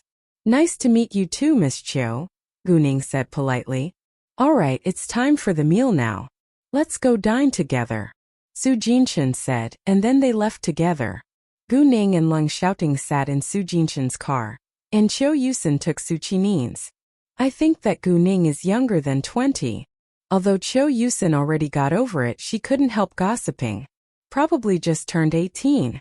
I'm surprised that Xiaoting likes a girl who is so much younger than him, Su Qining said, but she only dared to say it when Lung Xiaoting was absent. Hey, what do you want to have? Su Jinshin asked Gu Ning. Gu Ning was the guest and guests decided first. Anything that you think is delicious, Gu Ning replied. Well then, I'll make the decision. Since Gu Ning said so, Su Jinshin would choose for Gu Ning. Oh boss, did you get injured anywhere? Su Jinshin suddenly thought of the question. Although they both looked fine, it was necessary for him to care about them. Not really, Lung Xiaoting said. Good to know. Su Jinshin relaxed. Watching the familiar scenes through the window, Gu Ning had mixed emotions again. She had been on this road countless times and had stayed in this city for so many years during her previous incarnation. Lung Xiaoting sensed her emotional change. Although he didn't know why she was suddenly so sad, he clasped her hand to comfort her. Gu Ning didn't want her bad mood to affect Lung Xiaoting, so she immediately stopped thinking about her previous incarnation. Oh, how long will you be staying in the capital? Su Jinshin asked. A week at the most. Kuningansveret. It's just a dozen days away from the New Year festival. I thought that you'd go to my boss's place to spend the festival with his family, Su Jinshan said. Hearing that, Leng Xiaoting looked at Gu Ning with anticipation. Apparently he had the same idea. However, Gu Ning rejected. I don't think that it's necessary. In other words, they hadn't been together for long, and it was impossible that she would spend the New Year festival with Leng Xiaoting's family. Gu Ning was right, but it hurt Leng Xiaoting's heart. He was immediately upset. Please don't be disappointed. I just think that we've only been together for a short time. Neither your family or mine has any idea that we're already boyfriend and girlfriend. Don't you think it would be abrupt if I suddenly show up in front of your family during the New Year festival? We can tell them right now, Leng Xiaoting said. However, my mom won't allow me to have a boyfriend until I'm in university. If she finds out now, I'm afraid that she'll have a bad impression of you. What if she didn't permit us to be together? Gu Ning said on purpose. Hearing that, Leng Xiaoting compromised. Fine, we'll wait till you go to college. Su Jinshan snurta widlaughtar. It seems like I better find a girl who has already graduated from college, so that we can get married directly, and I don't need to worry about her age. Su Jinshan was actually making fun of them. Hearing that, Leng Xiaoting was displeased. He also wanted to marry the girl that he loved right away. When Gu Ning had accepted him as her boyfriend, Leng Xiaoting never thought that they would be apart again, so he naturally had the idea that they would be married one day. However, Gu Ning threatened Su Jinshan. Jinshan, aren't you afraid that if you annoy your boss, he'll arrange some tasks for you and you'll have no time to date, let alone get married? No, please. Su Jinshan was scared and begged. I'm sorry. I apologize. If he annoyed Leng Xiaoting, it could possibly happen. The capital was very large, and it took at least 45 minutes of driving from the airport to downtown when there was no traffic jam. It was 12 p.m., so they drove smoothly and arrived at a hotel which the Su family owned an hour later. When they walked into a private room, Gu Ning finally turned her phone on. The minute her phone was powered on, she received 7 messages which reminded her that she had missed calls from the same person, Siti Yi. There was also a message sent by Siti Yi. Gu Ning, I know that you'll be fine, but I'm very worried about your safety. I'm flying to the capital now. I can't relax until I see you in person. Please wait for me. Gu Ning felt stressed and a little guilty, because she knew that Siti Yi liked her but she wouldn't give him any response. She already had Leng Xiaoting after all. Gu Ning called Siti Yi back without delay. She was fine, so she didn't want him to waste his time flying to the capital to see her. However, his phone was powered off. He was probably already in a plane. Gu Ning then showed the message to Leng Xiaoting. She had no intention to hide it from him. Leng Xiaoting was obviously displeased when he read the message. I'll go with you, Leng Xiaoting said in an undeniable tone. He wouldn't let Gu Ning meet Siti Yi alone. He knew that Siti Yi liked Gu Ning, and he wouldn't allow them to meet each other alone. Sure, Gu Ning said. She also didn't want to give Siti Yi any chances, so it was better if they went to meet him together. After that, Gu Ning sent a message to Siti Yi. Thank you so much for your care. I'm fine and safe now, but since you're already coming, please call me when you arrive. It took around 3 hours to fly from City G to the capital by plane, and Siti Yi would be arriving within 2 hours. Gu Ning planned to meet Siti Yi directly at the airport after the meal, but it would seem like she wanted him to leave right away, and it was a little impolite. Thus Gu Ning changed her mind. Siti Yi was being kind to visit her, and she should welcome him as her guest. Su Jinshan drove slower than Su Jinshan, and arrived later than them, so Su Jinshan ordered the food before they arrived in the hotel. Both Su Jinshan and Qiu Yusen felt a little nervous dining at the same table with Leng Xiaoting, so they stayed quiet most of the time, but they had a burning curiosity towards Gu Ning. They both wanted to figure out her basic information like her family background or how she met Leng Xiaoting and so forth. During the meal, Leng Xiaoting kept putting dishes into Gu Ning's bowl once in a while, and ignored all the single people around the table. Can't you stop doing that? It hurts our feelings. Su Jinshan com lại. Why don't you go find yourself a girlfriend? Leng Xiaoting retorted. Su Jinshan was struck speechless. If he had a girlfriend, he would do the same thing. In fact, there were many outstanding girls around Su Jinshan, like his cousin's female friends. Many of them were attractive. Qiu Yusin, for instance, no matter if it was her family background, appearance, education, profession, or manners, she was one in a million. Su Qining also tried to create chances for them, but they just had no feelings for each other. After the meal, Leng Xiaoting told Su Jinshan to go alone and leave the car for him. Su Jinshan was irritated and complained that his boss chose his girlfriend over his best friend. Su Jinshan had no intention to interrupt their date, but he was annoyed at Leng Xiaoting's attitude. Anyway, he had to follow his boss's order. However, before he left, Su Jinshan asked Leng Xiaoting, "Boss, wanna hang out tonight? We can call our other brothers. They're still in the capital." "I'll see," Leng Xiaoting replied. He wasn't sure yet. "Fine," Su Jinshan said resignedly and left with Su Qining. Although Su Jinshan had to take Su Qining's car, he proposed that he drive, because he disliked the way that Su Qining drove. Once they left, Su Qining asked Su Jinshan without delay, "Jinshan, Guning looks so young. Is she still a student?" "Yes, a senior in high school," Su Jinshan answered. "What? A senior in high school?" She was only 17 or 18. Although they both knew that Guning was much younger than them, they thought that she had to be a college student. Where is she from? What do her parents do? How did she become Xiaoting's girlfriend? Su Qining asked one question after another in a hurry. "Why are you asking so much about her?" Su Jinshan liked gossip to some extent, but he didn't dare to expose details about his boss's personal affairs. Otherwise, everyone in the Red Flame would have known about Guning already. "I'm just curious. You clearly know that Xiaoting has never been so close to a girl. Aren't you curious that he suddenly shows up with his girlfriend?" Su Qining asked. "I don't know the details actually. If you want to know, go and ask him yourself." Su Jinshan said. He indeed knew little about Leng Xiaoting and Guning's relationship. Fine. Forget it. Su Qining didn't have the courage to ask Leng Xiaoting in person.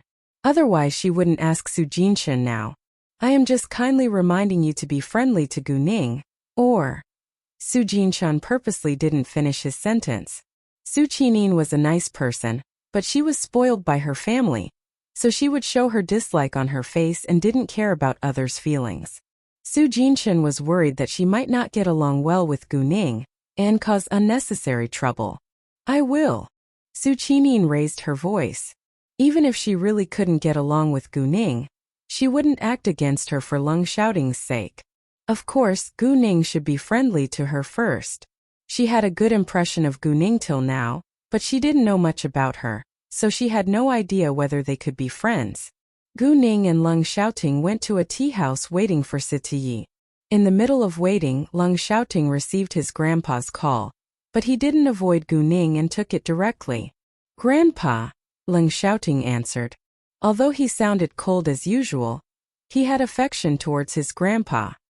His grandpa was the only one who made him feel like he had a family, and Leng Xiaoting only cared about his grandpa among the Leng family. The minute that Leng Xiaoting finished his sentence, his grandpa roared into the phone. "Do you still know that I'm your grandpa? Why didn't you tell me anything after you went through such a terrible accident? Were you going to hide it from me forever?" His grandpa criticized loudly, and Guning was able to hear it clearly. Master Leng was obviously worried about his grandson. Leng Xiaoting's profession was full of dangers and risks, and he was often involved in highly dangerous situations. His grandpa was aware of that, but it didn't mean that his grandpa didn't care about him. Instead, Master Leng was always concerned about Leng Xiaoting's safety. And this time when he found out that Leng Xiaoting could have died in the plane accident, he almost lost control of himself. "I'm fine now," Leng Xiaoting said. "Then why didn't you come back home?" Master Leng questioned. Leng Xiaoting had been in the capital for at least 2 hours, but he didn't go home. "I have something to deal with now, and I'll be back tonight," Leng Xiaoting replied. Master Leng knew that Leng Xiaoting was a mature and stable man, so he didn't force him to come back right now, but reminded him to be home at night before he hung up. After he hung up the call with his grandpa, Ling Xiaoting asked Guning, "Do you want to meet my grandpa later?" "No, I'm not mentally prepared yet," Guning reacted. Thinking of meeting his family, Guning got nervous all of a sudden. Ling Xiaoting told her that he only cared about his grandpa among the Lung family, so Guning valued his grandpa's opinion of her most, but she just thought that it wasn't the right time to meet his family. Ling Xiaoting didn't insist. "Then I'll first take you to where I live after we meet Sitiyi, and then I'll go back to the Lung family house." "Sure," Guning replied. In fact, Guning could stay in the Huangdang Hotel for free, but she didn't want to turn Lung Xiaoting down. When the plane had just landed at the airport and was still moving, Sitiyi couldn't wait to turn his phone on. He knew that Guning would definitely have replied to his message. He was right. Sitiyi called Guning without delay after reading her message. "Guning, where are you now?" Sitiyi asked. "I'm in the Jinlin Hotel. Have you arrived yet?" Guning asked. "Yes, but I haven't gotten off the plane yet." "I'll be right there," Sitiyi said. "Great," Guning said before she hung up.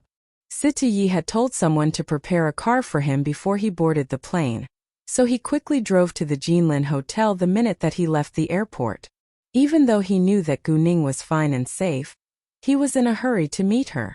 Thus he drove at a high speed, exceeding the speed limit along the way.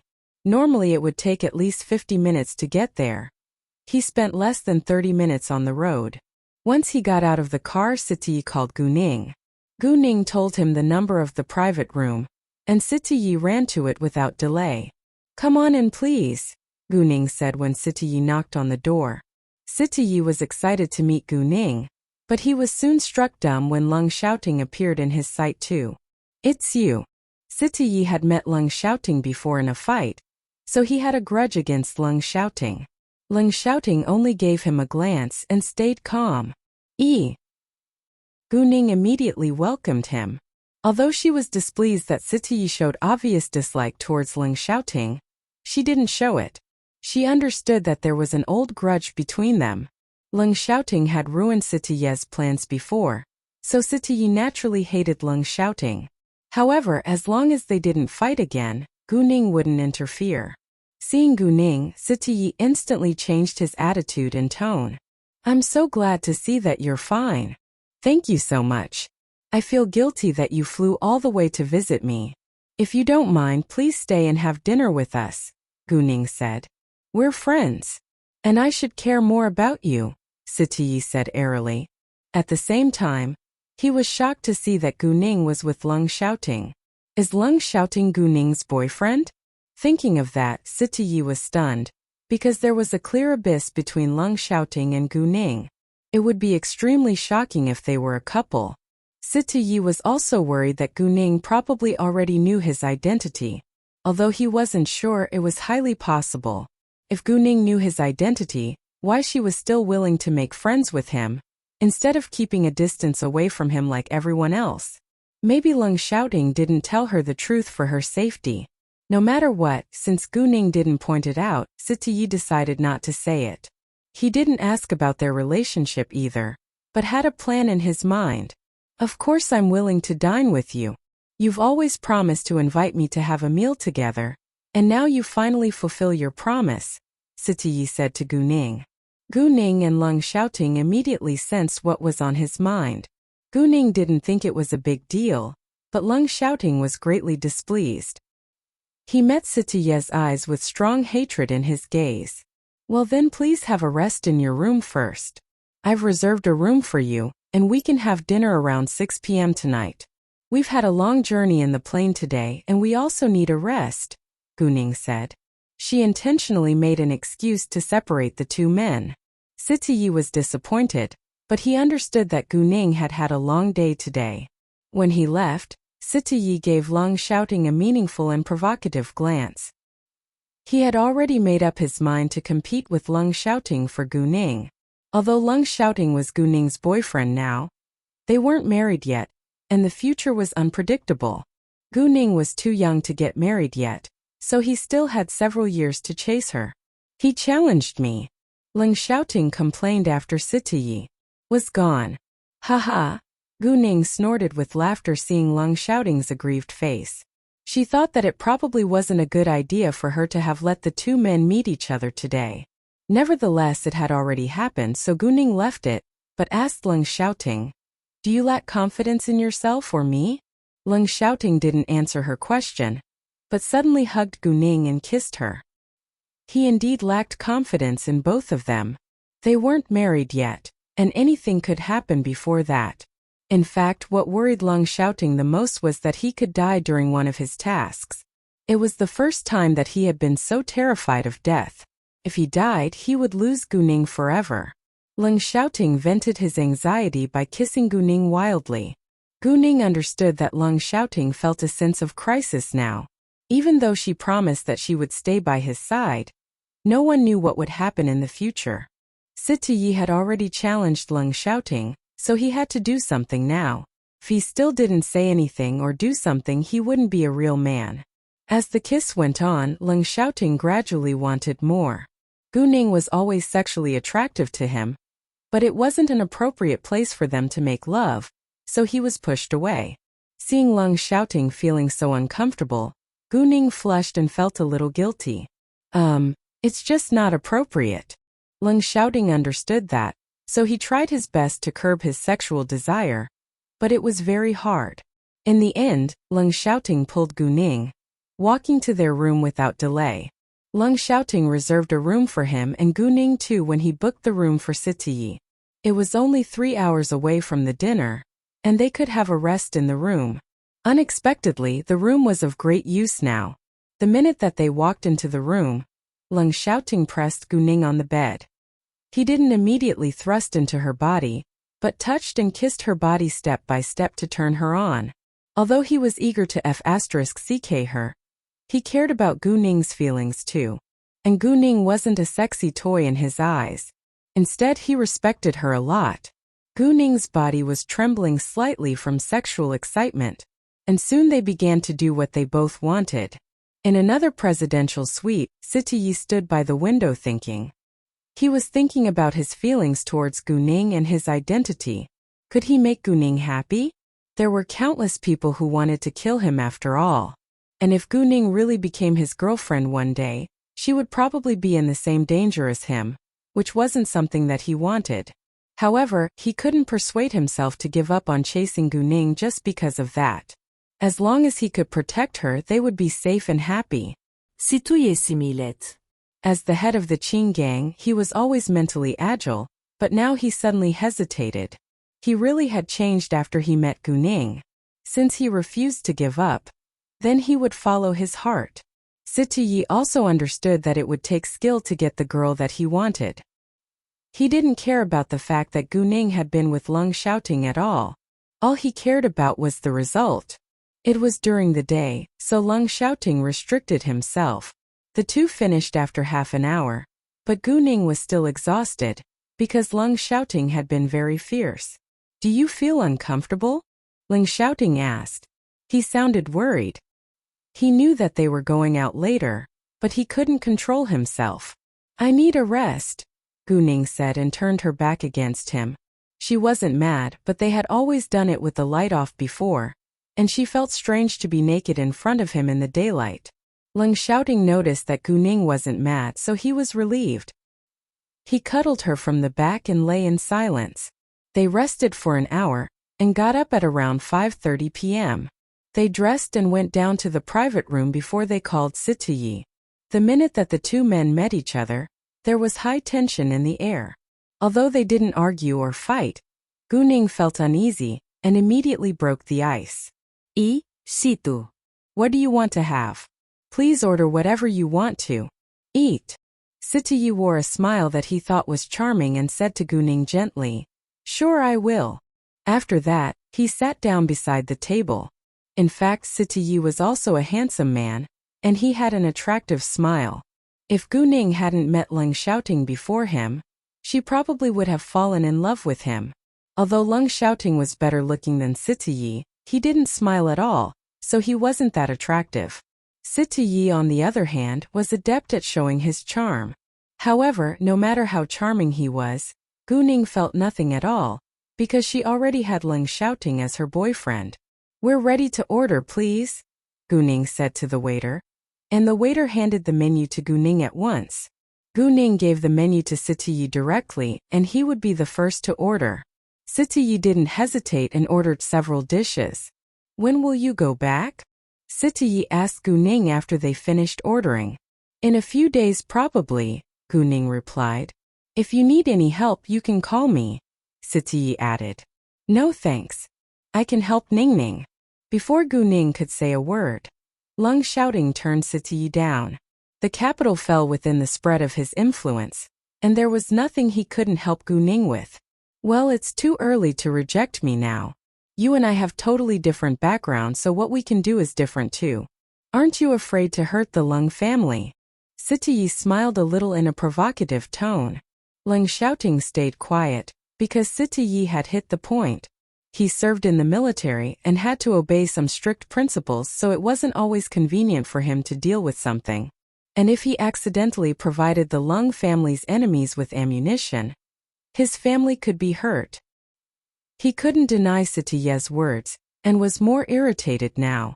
Seeing Leng Xiaoting being upset, Gu Ning was slightly angry and tried to defend him. "Well, I think I need different friends who work in different fields, which would be helpful to my business, right?" In other words, she needed help from different people instead of Sitiyi alone. Hearing that, Leng Xiaoting was cheered up, but Sitiyi just smiled a little. Before long, the dishes were on the table.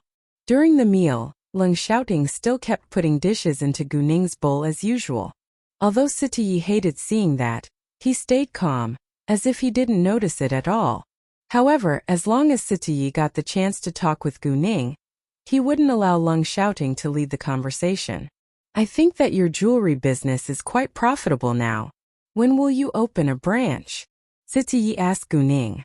"I plan to go to university in the capital, so my next step is to move the headquarters to the capital, and I'll get some trustworthy managers to deal with the branches," Gu Ning said. "Very well. Have you found any suitable stores available for renting yet? There are several stores in good locations under my name. If you need, I can help," Sitiyi said. No man could resist the charms of a beautiful woman, and Sitiyi would do everything to win Gu Ning's heart. "No thanks," Leng Xiaoting said before Gu Ning once more. However, even if Leng Xiaoting didn't do that, Gu Ning would reject too, because she had already agreed to let Leng Xiaoting help her with that. However, Sitiyi ignored Leng Xiaoting and only looked at Gu Ning. He wanted to hear the answer from Gu Ning. "Situ, thank you so much for your kindness. I'll deal with the store in the capital myself. If I need your help, I'll call you." Compared with Leng Xiaoting, Gu Ning rejected Sitiyi more gently. She didn't want to lose a friend like Sitiyi. In addition, there was no grudge between Sitiyi and her, so it wasn't necessary for her to keep a distance from him. Although she understood that Sitiyi wanted more from her, he hadn't done anything yet. "Sure, if you need anything, just call me." It wasn't a surprising answer, so Sitiyi didn't feel disappointed. Instead, he was confident that Gu Ning needed him. They then ate the meal in harmony. Sitiyi would directly ignore Leng Xiaoting and talk with Gu Ning only, but he wouldn't forget his manners or intentionally argue with Leng Xiaoting. Gu Ning was aware that Sitiyi was a well-educated gentleman who admired her, but wouldn't interfere in her relationship with Leng Xiaoting. After the meal, Leng Xiaoting used an excuse and pulled Gu Ning to leave right away, and left Sitiyi alone in the room. Sitiyi didn't stop them. He watched them disappearing from his sight, thinking deeply. Leng Xiaoting drove Gu Ning to his house, but he remained silent along the way. Gu Ning pursed her lips. "Are you mad?" "No," Leng Xiaoting answered, but his annoyed tone betrayed him. "You're lying," Gu Ning said. Obviously she didn't believe his answer. "I just don't like him," Leng Xiaoting said in the end. He was talking about Sitiyi, of course. Gu Ning felt like laughing but said to him seriously, "If you dislike every man who admires me, I think you will probably be mad often." Gu Ning wasn't a narcissist but was telling the truth. With her outstanding appearance and ability, she had plenty of admirers. During the short time after she had been reborn, She had already met Qin Yifan and Sita Yi. Both of them were quality men. Although they couldn't compare with Leng Xiaoting. It didn't matter which one of them was her boyfriend, she would live a good life. However, in the end she chose Leng Xiaoting. Well, compared with me, you're better looking and from such an influential family. There must be far more women who admire you than men who admire me. Nevertheless, the point is whether you're determined to be with me only, no matter how many admirers you have. Guning naturally was displeased when other women made eyes at Leng Xiaoting, but as long as Leng Xiaoting loved only her, she wouldn't be mad at him. Actually, she wouldn't care about other men since she already had Leng Xiaoting as her boyfriend. But Leng Xiaoting couldn't tolerate that other men still tried to please her when he was present. Leng Xiaoting immediately stopped the car at the roadside and looked to Guning with affection. I don't care how many women admire me. I only care about you, and you're my one and only love and I will love you forever. Exactly. I don't care how many men admire me either, and I won't give them any chances, so please don't show me your angry face along the way. Kuning complained. Leng Xiaoting was struck dumb, but he agreed with Guning. He wasn't actually mad at Guning, but he did show his angry face often in front of her when they were alone together. I'm sorry, Ning Ning. It's alright, I'm not blaming you. Let's go ahead, Guning said. Leng Xiaoting then relaxed. Within a short time, they arrived at a high-end housing area with a great environment. Leng Xiaoting stopped in front of a house with a garden. Guning looked at it. The house was large and was about 200 square meters in size with a big garden that was about 100 square meters. The house price was extremely high in the capital, and only the super-rich could afford a large house with an outdoor garden here. But it wasn't actually surprising given Leng Xiaoting's family background. I usually stay in the capital for a short time, and this is where I live when I'm in the capital. This house is cleaned regularly so we can live in it any time, Leng Xiaoting said. After that, Leng Xiaoting held Guning's hand, walking into the house. The lights were on and Guning took a glance around the house. Its decoration was simple as well as elegant, and didn't show any hint of luxury, which matched Leng Xiaoting's character really well.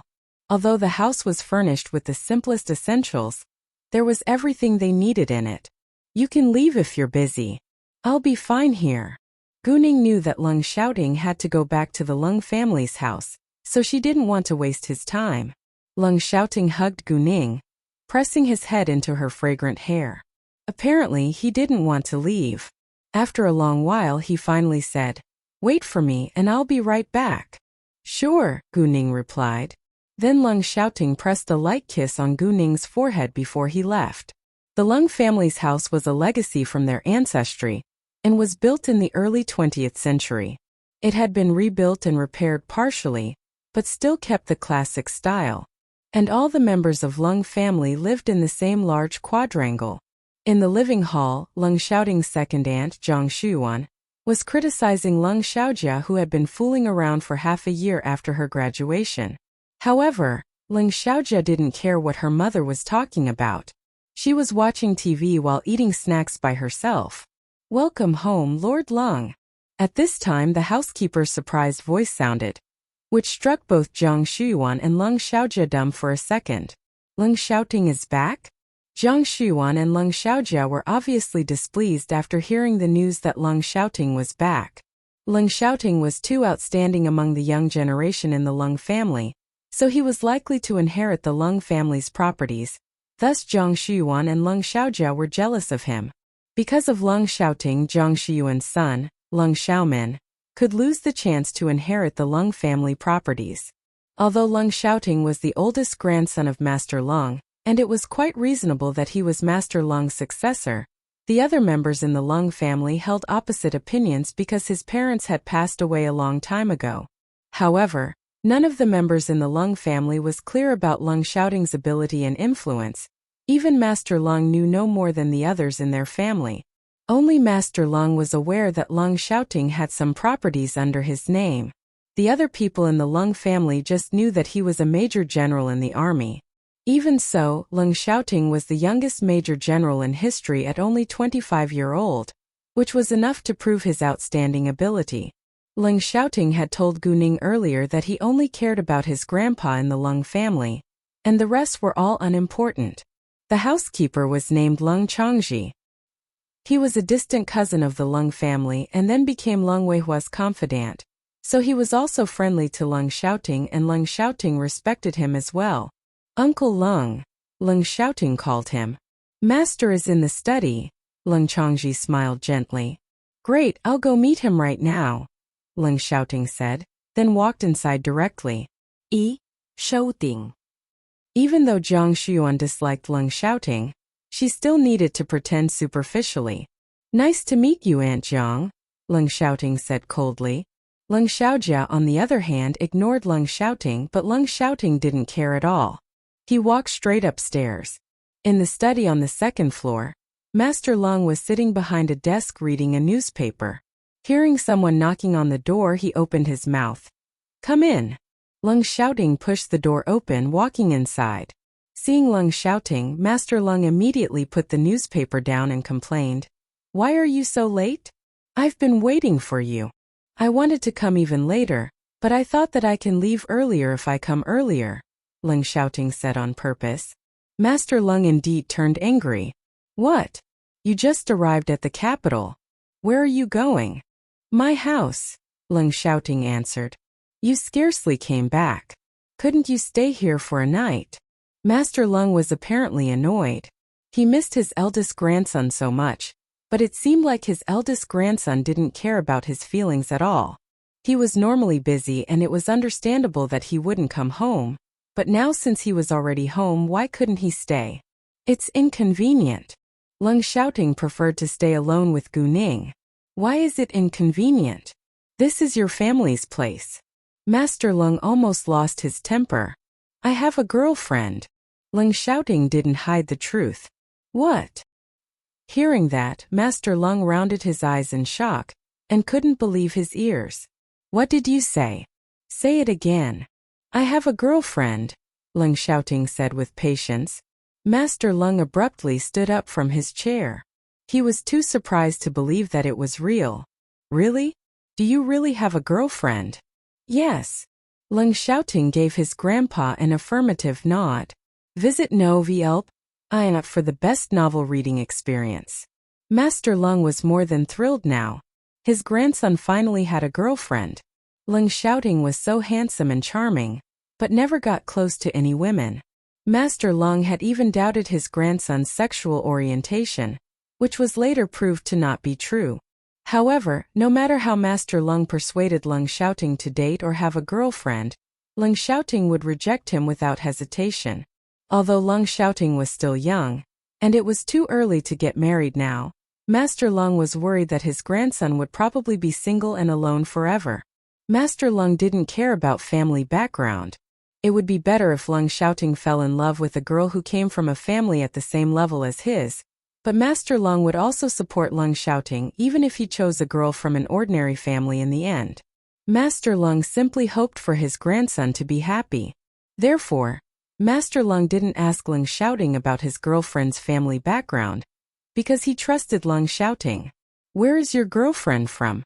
When can you bring her to meet me? Master Lung inquired anxiously. She comes from City F.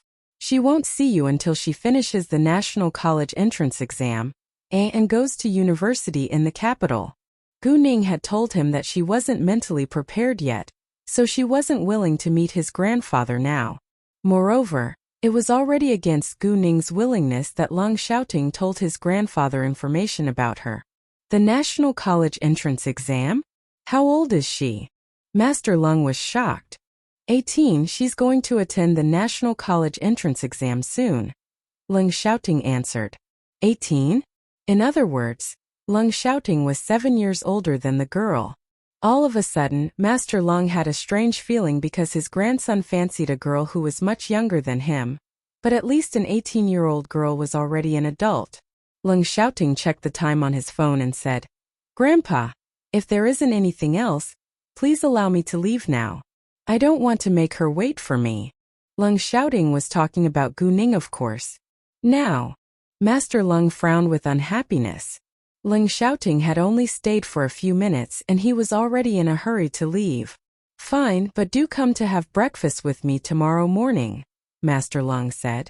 Sorry, I have something else to deal with, Ling Xiaoting rejected. How about dinner? Master Lung asked again. I probably won't be free then. If I come back, I'll tell you beforehand. Oh, please don't send people to follow me or investigate her, Ling Xiaoting said before he turned around leaving directly. You? Master Lung was furious. His grandson chose his girlfriend over him. However, Master Lung knew Ling Xiaoting's personality well. Since he didn't want him to do so, he better not do it. Otherwise, it would probably be a disaster. Ling Xiaoting then walked downstairs through the living hall. Jiang Xuan and Ling Xiaojia were already gone to avoid meeting Ling Xiaoting, but Ling Xiaoxuan, who was Ling Xiaoting's youngest uncle's son, came back just as Ling Xiaoting walked out. Seeing Ling Xiaoting, Ling Xiaoxuan was excited. He jumped in front of Ling Xiaoting and greeted him with great passion. Xiaoting. Welcome home. Ling Xiaoxuan admired Ling Xiaoting very much and made up his mind to join the army and become a respected military officer one day like Ling Xiaoting. Therefore, when Ling Xiaoting was home, Ling Xiaoxuan would beg him to teach him fighting skills. Ling Xiaoting normally wouldn't reject his request, so Ling Xiaoxuan had learned a lot from Ling Xiaoting. Ling Xiaoting's youngest uncle's family didn't have special feelings towards Ling Xiaoting because he was always cold and stayed aloof from others, so they were like strangers without affection. Ling Xiaoxuan was an outgoing young man. In the beginning, he was scared of Ling Xiaoting, but as time went by he gradually grew to like him. As for Ling Xiaoxuan, Ling Xiaoting treated him like his younger cousin, although they weren't very close. Hi, Ling Xiaoting said perfunctorily, and continued to walk outside. Xiaoting, where are you going? Ling Xiaoxuan asked. I'm busy, Ling Xiaoting answered. When will you be back to teach me Kung Fu? Ling Xiaoxuan asked again. When I'm free, Ling Xiaoting said and disappeared out the gate. Ling Xiaoxuan was a little disappointed, but he understood that Ling Xiaoting was always busy. The minute that Ling Xiaoting left the Lung family's house, he received Su Jinshan's call. Hey boss, wanna hang out at 8 p.m. tonight? Su Jinshan asked. Let me ask Ningning first. Ling Xiaoting had no interest in entertainment places. He would rather stay at home and have fun with Guning alone, but if Guning wanted to go, he would be her company. Su Jinshan felt hurt. He thought that his boss was showing off their sweet relationship in front of him, who was still single again. After hanging up with Su Jinshan, Ling Xiaoting called Guning and asked her whether she was willing to hang out with his teammates. Guning thought that it was boring to stay in the house all day, so she agreed. Ling Xiaoting then called Su Jinshan for the address before he went to pick Guning up. King's Entertainment Club was a high-end entertainment place in the capital, and people who came here to have fun were either the rich or the authorities, because ordinary people couldn't afford it. However, Su Jinshan didn't have to pay here because the Su family owned the King's Entertainment Club. When Ling Xiaoting along with Guning arrived at King's Entertainment Club, it was almost 9:30 p.m., because the capital was a large city with a lot of traffic. In a super luxurious private room, Su Jinshan, Chanmeng, Ximing, Qiu Yusin and Su Qinin had already arrived. Su Qinin often hung out with Su Jinshan and was familiar with Chanmeng as well as Ximing to some extent, so she was invited to this gathering. Qiu Yusin was Su Qinin's best friend, so she naturally came along with Su Qinin. However, Su Qinin only knew that Changmeng and Ximing were Su Jinshan and Ling Xiaoting's friends in the army. She didn't know that they were a team called the Red Flame. After drinking for a while, Ling Xiaoting was still absent, so Changmeng asked Su Jinshan, Jinshan, why hasn't Xiaoting arrived yet? Su Jinshan told them that Ling Xiaoting was coming at around 8 p.m., but 1.5 hours later he was still absent. Even if there was a traffic jam on the road, it was enough for Ling Xiaoting to drive here from the Lung family's house. In order not to expose their identities, they would call Ling Xiaoting by his name, instead of calling him their boss. He needed to pick someone up first, Su Jinshan said, but didn't tell them who the person was. Su Jinshan intentionally kept it a secret. He was curious about how they would react when Ling Xiaoting showed up with a girl all of a sudden. Su Qining also had the same idea, so she remained quiet. Sometimes fate was really a wonderful thing. Qiu Yusen had just gotten over Leng shouting, and then her heart skipped a beat when she saw Ximing. The two had been talking throughout the night. Ximing wasn't as handsome as Leng shouting, but was also a good-looking and sexy man. Moreover, he was humorous and easily impressed girls. Ximing was actually just being polite and talking with Su Jinshen when such a great beauty appeared in his sight. Unexpectedly, they shared a lot in common. It was the first time that Su Qining had seen Qiu Yusen enjoying the conversation so much with a man. As her best friend, Su Qining knew Qiu Yusen well. Qiu Yusen was a beauty who never talked much to men, but once she became talkative in front of a man, she had to have fondness towards him. Apparently, Ximing was the man. Hey, does Ximing have a girlfriend? Su Qining asked Su Jinshen. Hearing that, Su Jinshen immediately realized the reason why Su Qining asked the question. Because he had also noticed Ximing's unusual behavior tonight. Nope, Su Jinshen's my. Su Jinshen thought that Qiu Yusen was a great girl and his parents also thought highly of her. Unfortunately, he felt nothing with her. Right at this moment, someone knocked on the door. Come in please, Su Jinshen said. King's Entertainment Club was a high-end entertainment place with excellent equipment for privacy. Without the permission of the people in the room, no one could push the door open from the outside. Without a doubt, the newcomer was Leng shouting. They were precisely right. The minute the door was pushed open, Leng shouting appeared in their sight. However, when they noticed that there was a girl who was holding Leng shouting's hand beside him, both Chanmeng and Ximing were so shocked that they abruptly stood up from the sofa. What is going on? Why is boss holding a girl's hand? Within a second, Chanmeng recognized Guning. Guning. Do you know each other? Su Jinshen was surprised. Chanmeng wasn't in the mood to answer his question. Hi, nice to meet you again. Guning smiled. Are you? Chanmeng pointed at their hands, which were clasped together. Actually, their relationship was quite obvious, but he couldn't believe it. It was completely shocking news that Leng shouting suddenly had a girlfriend. Yes. A couple, Leng shouting said, and sat down on the sofa with Guning. Wow, what a memorable moment. Ximing was excited. Their first reaction after they found out that Leng shouting was in love was to be happy that he was finally fell in love with the girl, instead of asking about the girl's background. In their eyes, it was already a miracle that Leng shouting was willing to date a girl, or have a girlfriend. Come on, let's have a toast for shouting, to congratulate that he finally has a girlfriend. Ximing immediately poured 2 glasses of wine for Leng shouting and Guning, as if the man who finally had a girlfriend was himself. Hearing that, everyone raised his or her glass. Leng shouting was happy to hear that too, so he lifted his glass without hesitation. Guning did the same thing. Leng shouting asked her with care then, do you drink? If you don't need to do it. No, we must have a toast. Before Guning could answer, Ximing interrupted and sent Leng shouting a wink. Wine is a great thing to shorten the distance between a man and a woman. Ah. Everyone burst into laughter. Guning instead flushed slightly, while Leng shouting was a little sexually excited. Although he had already slept with Guning, he would love to give it a try when Guning was drunk. Of course, Ximing was just joking, and they had a toast and cheers. Hi, my name's Ximing.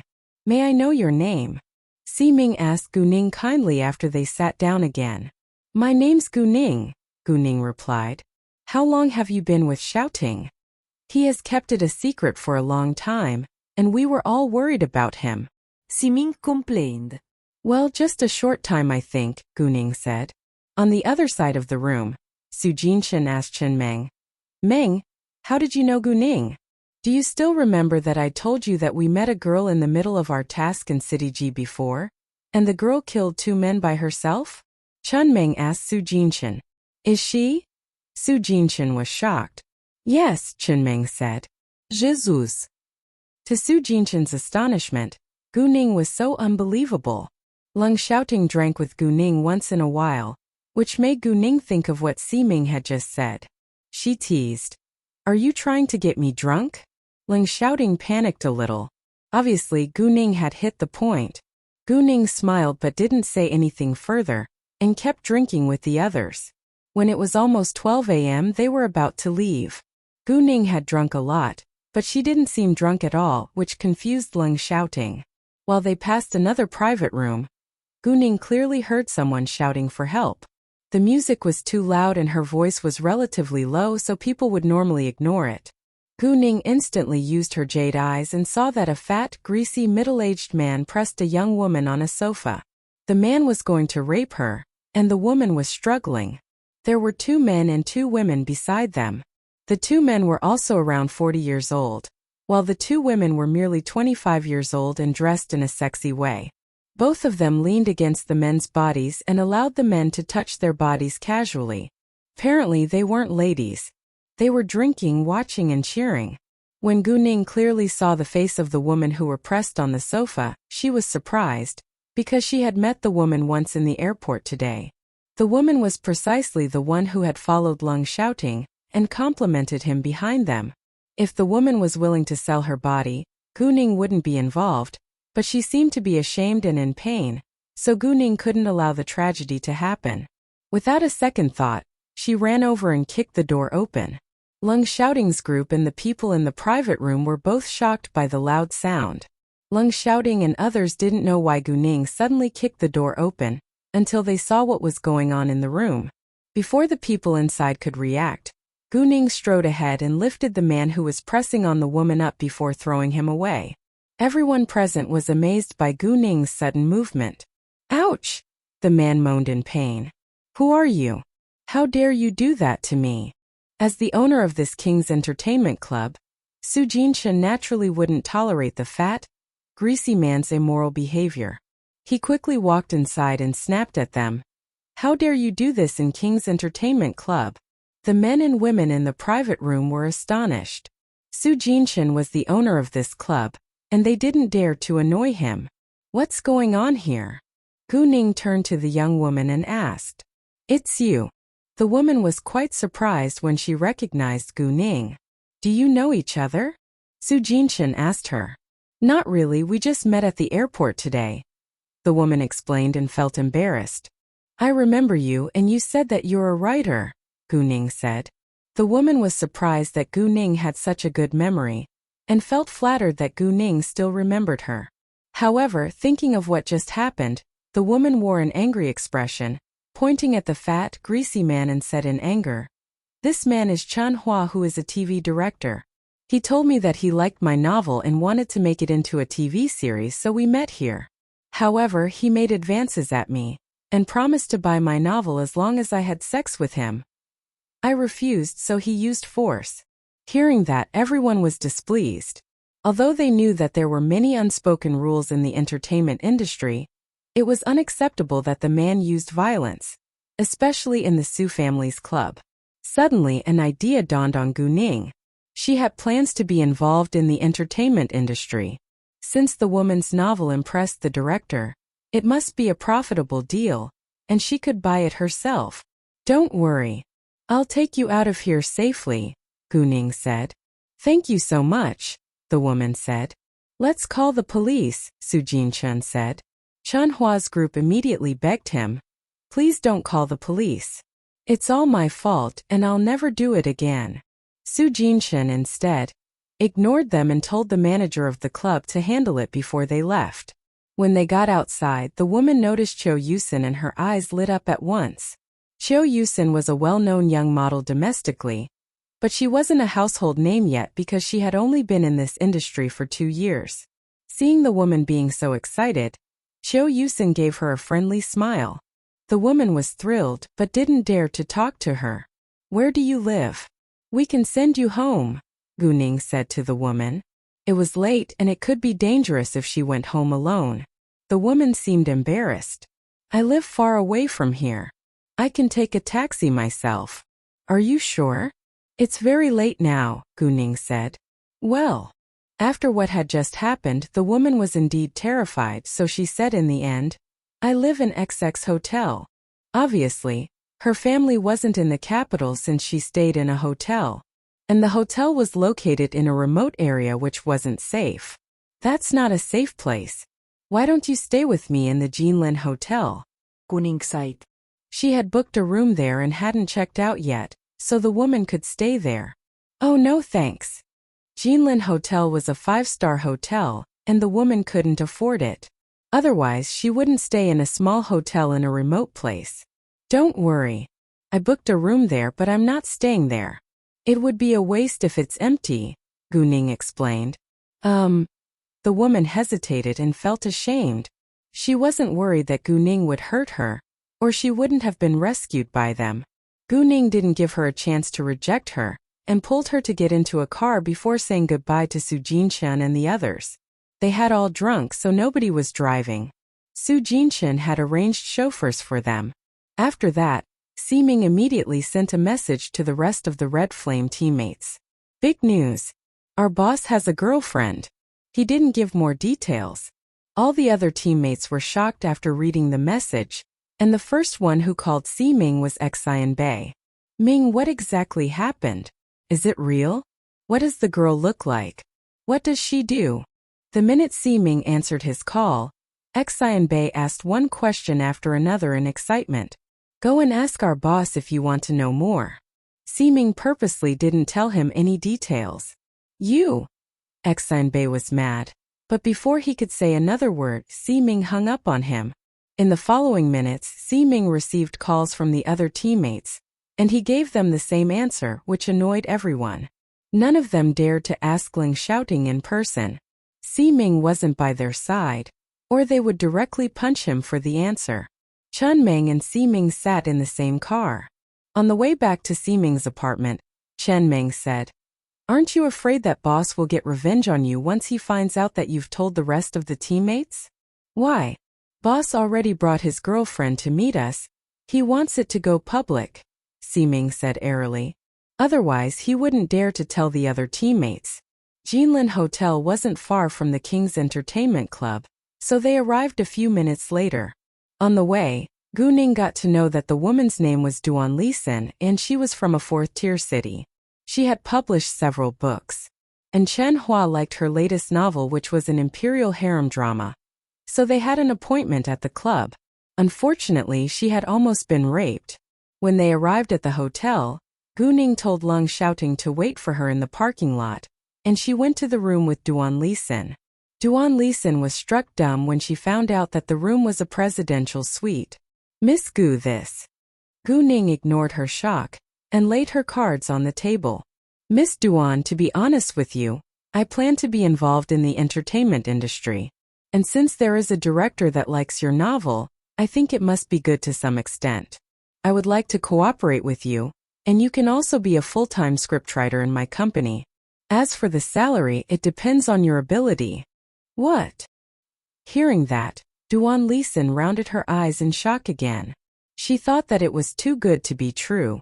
I'm serious, and you can have a night to think about it. Let's exchange our numbers. If you agree to cooperate with me, or work for me, we can talk about the details tomorrow. If not, I won't force you, Guning said. Duan Lisan was of course more than willing to either work with or for Guning. After exchanging numbers with Duan Lisan, Guning left.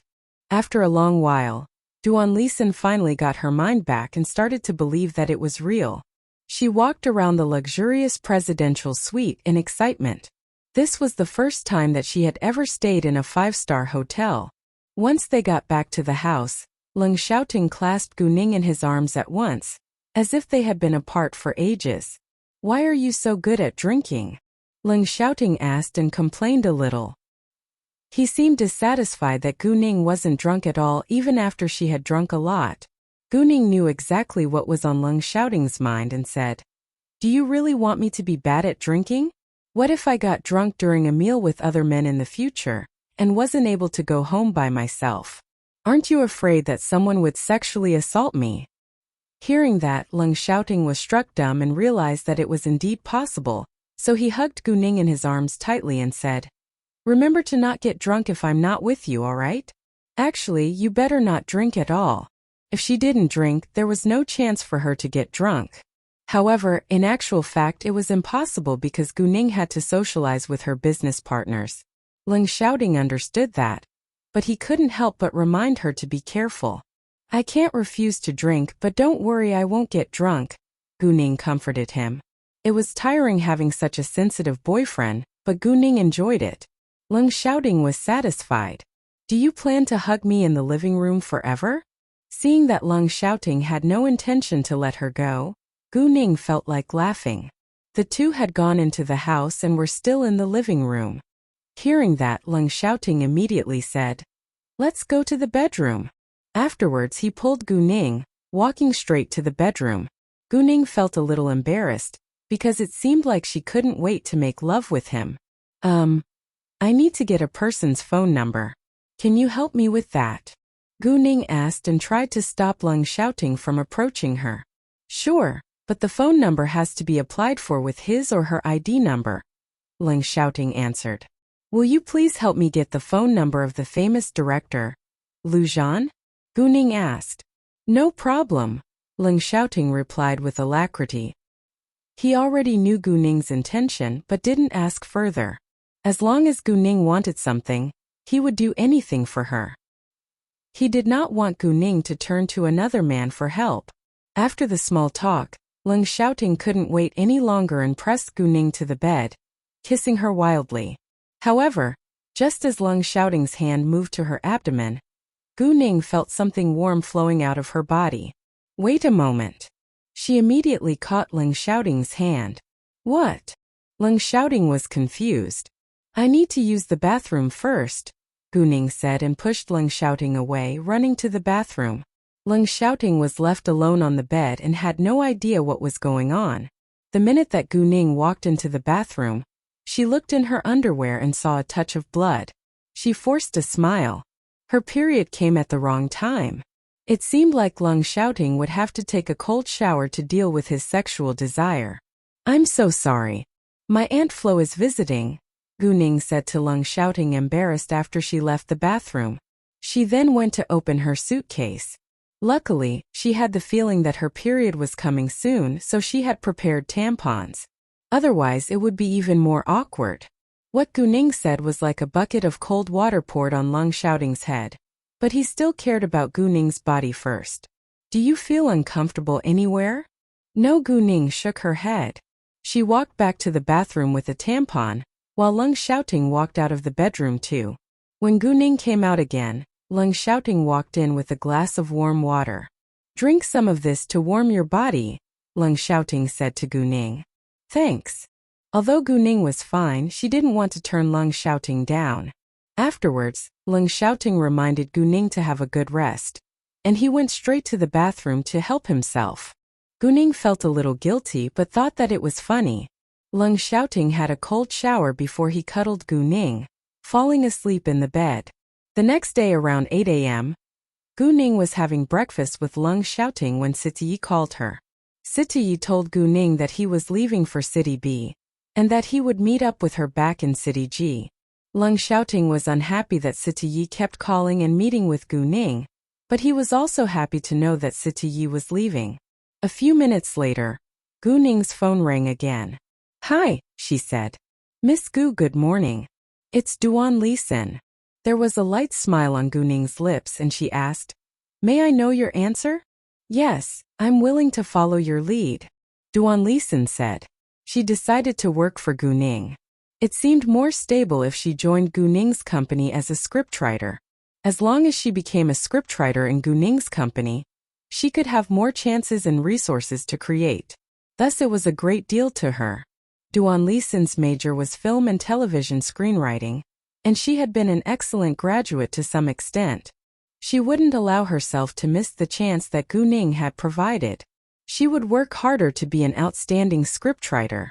Duan Lisin had thought about it and her dream the entire night and barely slept until daybreak. She thought that Gu Ning probably got up too around 8 a.m. and she couldn't wait to call Gu Ning. She immediately told Gu Ning her answer when the call was answered.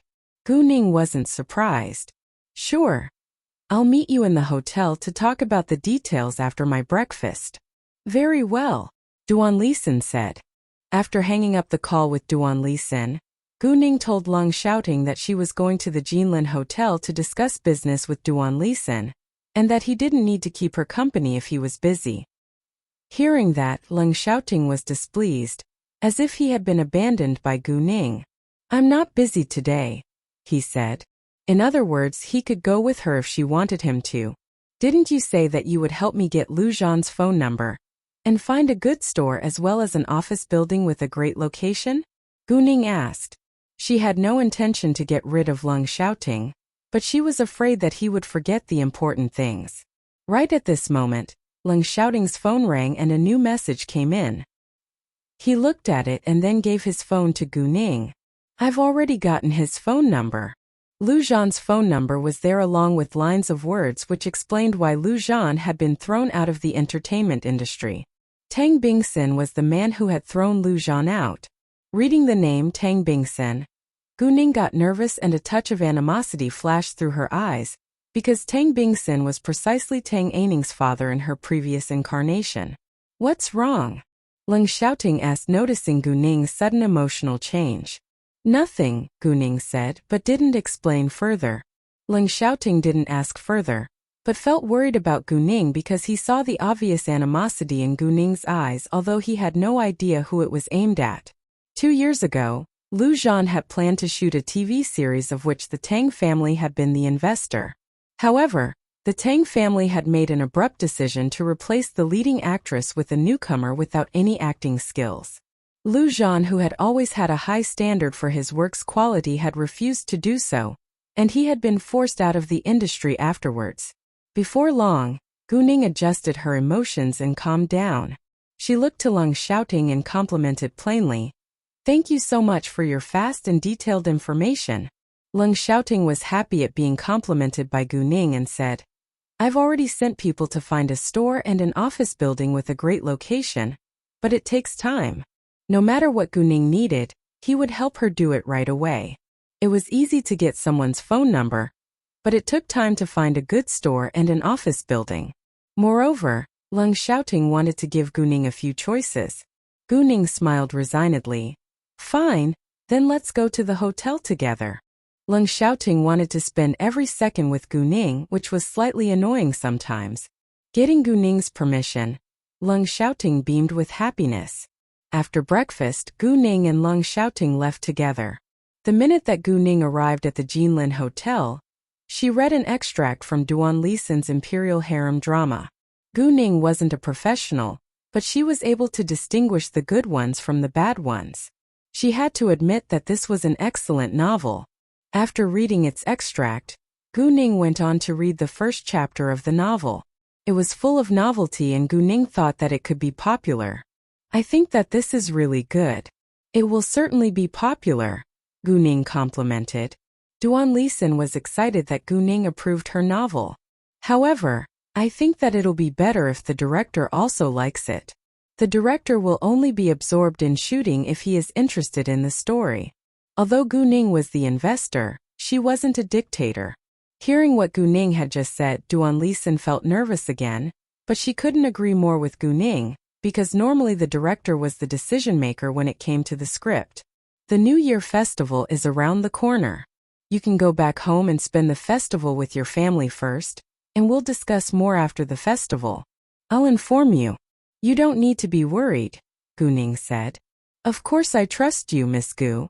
Although Duan Lisan was anxious, she chose to believe Gu Ning. Gu Ning and Leng Xiaoting then left the hotel, and Gu Ning called Lu Zhan at once.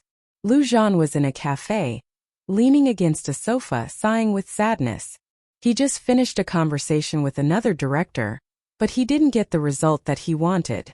The director wanted Lu Zhan to be his co-director, but Lu Zhan's name wouldn't be shown on the screen, because he didn't want to annoy the powerful person who had shut Lu Zhan out of the entertainment industry. Besides, Lu Zhan would only get the basic salary without a bonus, which was complete exploitation. However, if Lu Zhan disagreed, he wouldn't find another suitable job. All of a sudden his phone rang and it was a strange number. "Mr. Lu, this is Gu Ning. We met on the plane.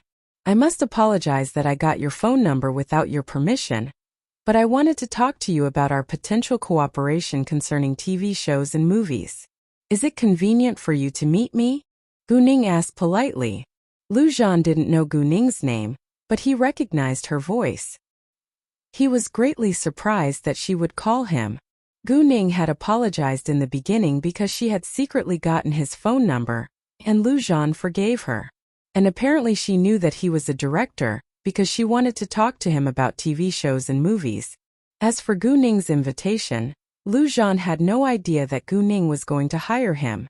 He thought that Gu Ning was probably a student who was majoring in film and wanted to learn something about that from him. Sure. I'm free now. Lu Zhan welcomed her. Gu Ning had saved his life after all. Great. Where are you right now? I'll come to you, Gu Ning asked. I'm in California Cafe at table number 8, Lu Zhan replied. Half an hour later, Gu Ning and Leng Xiaoting found him in the cafe. Seeing Gu Ning and Leng Xiaoting, Lu Zhan immediately stood up to greet them. Nice to meet you. Please have a seat. What do you want to drink? Lu Zhan asked. 2 cups of mocha, please, Gu Ning said directly without reading the menu. Sure, please wait a second, the waiter said and left. May I ask? Why do you want to talk about TV shows and movies? Lu Zhan asked. Speaking about the topic, Lu Zhan instantly wore a serious expression, which showed that he was indeed a professional. I read the news about Director Lu, and heard that you've been shut out of the entertainment industry by a powerful figure till now. Gu Ning put it plainly and wasn't worried that Lu Zhan might be unhappy. Lu Zhan instead was already used to it. That's true. Gu Ning smiled and asked, then do you want to come back? Do you want to be famous again, or even more famous than 2 years ago? Hearing that, Lu Zhan looked at Gu Ning with an astonished face. He obviously understood what Gu Ning was talking about, but he didn't know why she brought it up. Could she help him? Nevertheless, why would she? No matter what, Lu Zhan still answered Gu Ning's question with sincerity. Of course I do. He had worked in the entertainment industry for more than half of his life, and it was already part of his life, so he had a high standard for his work's quality. Unconsciously because of that, he had annoyed a powerful figure and had been shut out till now. If you trust me, you can cooperate with me, Gu Ning said. You. Lu Zhan was surprised as well as curious. Gu Ning added then, I know that I'm young and that you might doubt my ability, because many people have done the same thing, but all of them changed their minds in the end. You can never judge a person from appearance. I'm a businesswoman, and I appreciate your way of directing and your talent. I have always wanted to get involved in the entertainment industry, and I think that you're a great choice to be the general director in my company. What do you think? Lu Zhan was shocked after that. What? This girl is going to be involved in the entertainment industry? Lu Zhan indeed doubted Gu Ning's ability because of her young age. However, just as Gu Ning had said, it was unreasonable to judge a person from their appearance. He had met many different kinds of people in the entertainment industry, and he was able to form an accurate opinion of a person at first sight. Seeing Gu Ning being so serious and sincere along with her air of maturity, Lu Zhan believed that she wasn't lying and she had no reason to deceive him. However, what worried Lu Zhan was the fact that Gu Ning would be affected because of him. Miss Gu, I've angered a powerful figure, so he shut me out. Even if I finished a great TV show or a movie, it wouldn't pass the censoring, Lu Zhan said. Although he was badly in need of help now, he didn't want to hurt anyone else's career. It will, Leng Xiaoting said with confidence before Gu Ning could say a word. He didn't care about the Tang family at all. Lu Zhan was surprised. Are they more powerful? Lu Zhan wasn't dumb, and he sensed that Leng Xiaoting wasn't simple after he said that. In addition, Leng Xiaoting had an air of nobility and power. Director Lu, please don't worry about that.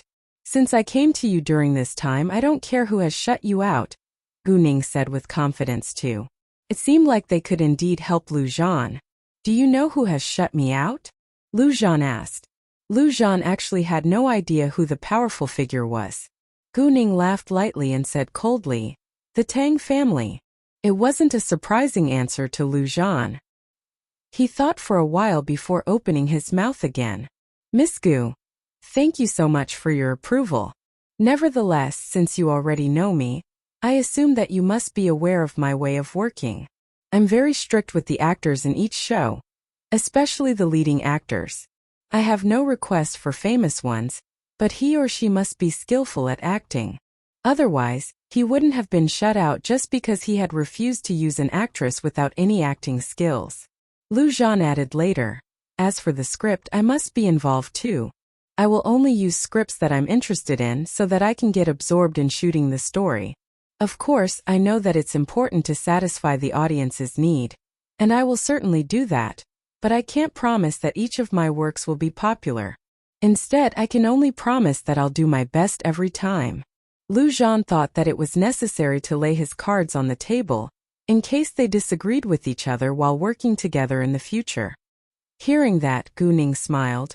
I can't agree with you more, and I value quality the most as well. Lu Zhan was excited to hear that. Well then, I think that we can have a great cooperation. They shared the same values and the same goal, which was quite exciting. I'm looking for a suitable office building for my company at the moment, and I won't register a new company until the office building is settled, so we'll begin to work after the New Year festival, Gu Ning said. Sure, Lu Zhan replied. He was a little uneasy that the company hadn't been established yet, but all he could do now was to wait. As for the actors and scripts, you can have complete control of it as long as you're the director. Gu Ning would allow Lu Zhan to make the decisions all on his own, but there would be more than one director in her company. I already found an interesting novel about an imperial harem drama, and you may read its extract first. If you're interested in it too, we can shoot the story first once our company is established. If you're not interested, I can hire another director to shoot it, and you can prepare for your own shows, Gu Ning said. Sure, I will, Lu Zhan said. Then Gu Ning took out pieces of paper with the extract on and gave it to Lu Zhan. Lu Zhan read the story and his eyes lit up. Apparently he liked it too. After reading it, Lu Zhan complimented the story plainly. I think that it's a great story. It's very different from previous ones, and I'm interested in the details of the story. Lu Zhan was satisfied with the extract, but he hadn't read the whole novel, so he wasn't sure whether its details were also attractive. Well, I'll send you the novel then. If you're interested, we can buy this iPhone. I already hired the writer to be a scriptwriter in our company. You can talk to her if you have any questions after the New Year festival, Gu Ning said. Till now, they had made great progress, and they would discuss the rest after the company was established. Director Lu, see you then. Gu Ning stood up, reaching out her hand to Lu Zhan. Lu Zhan immediately stood up, shaking hands with Gu Ning. It was very nice meeting you today, boss. After that, Gu Ning and Leng Xiaoting went to have lunch together. Where do you want to go next? Leng Xiaoting asked Gu Ning when they left the restaurant. Gu Ning thought for a while and said, The New Year festival is coming. Let's go to the shopping mall. I want to buy gifts for my family. No problem, Leng Xiaoting said. He held her hand while walking to the parking lot.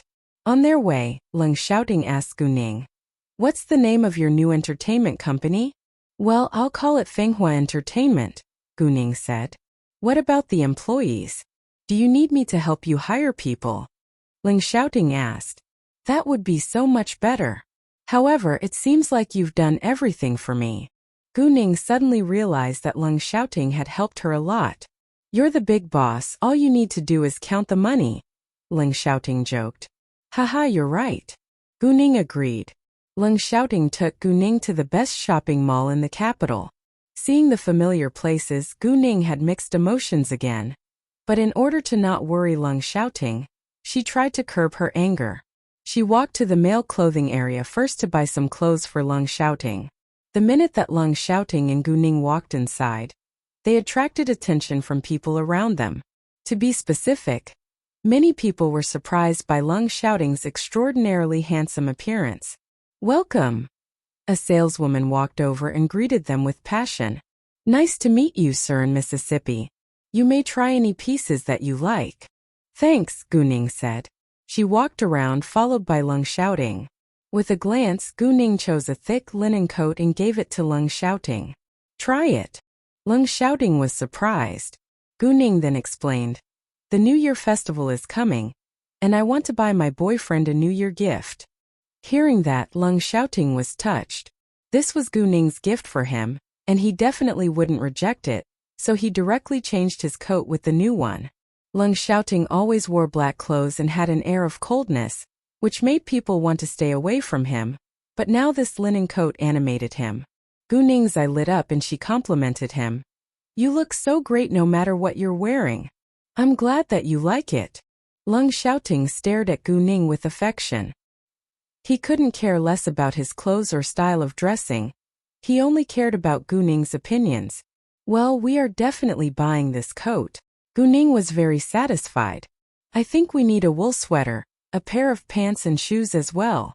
After they shopped for a while, Lung Xiaoting was wearing a totally new outfit, which animated him greatly. "Very nice. Let's go and pay the bill." Gu Ning didn't bother to ask the price and took out her card to settle the account.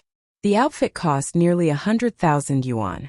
Lung Xiaoting didn't pay the bill before Gu Ning could, because it was Gu Ning's gift to him.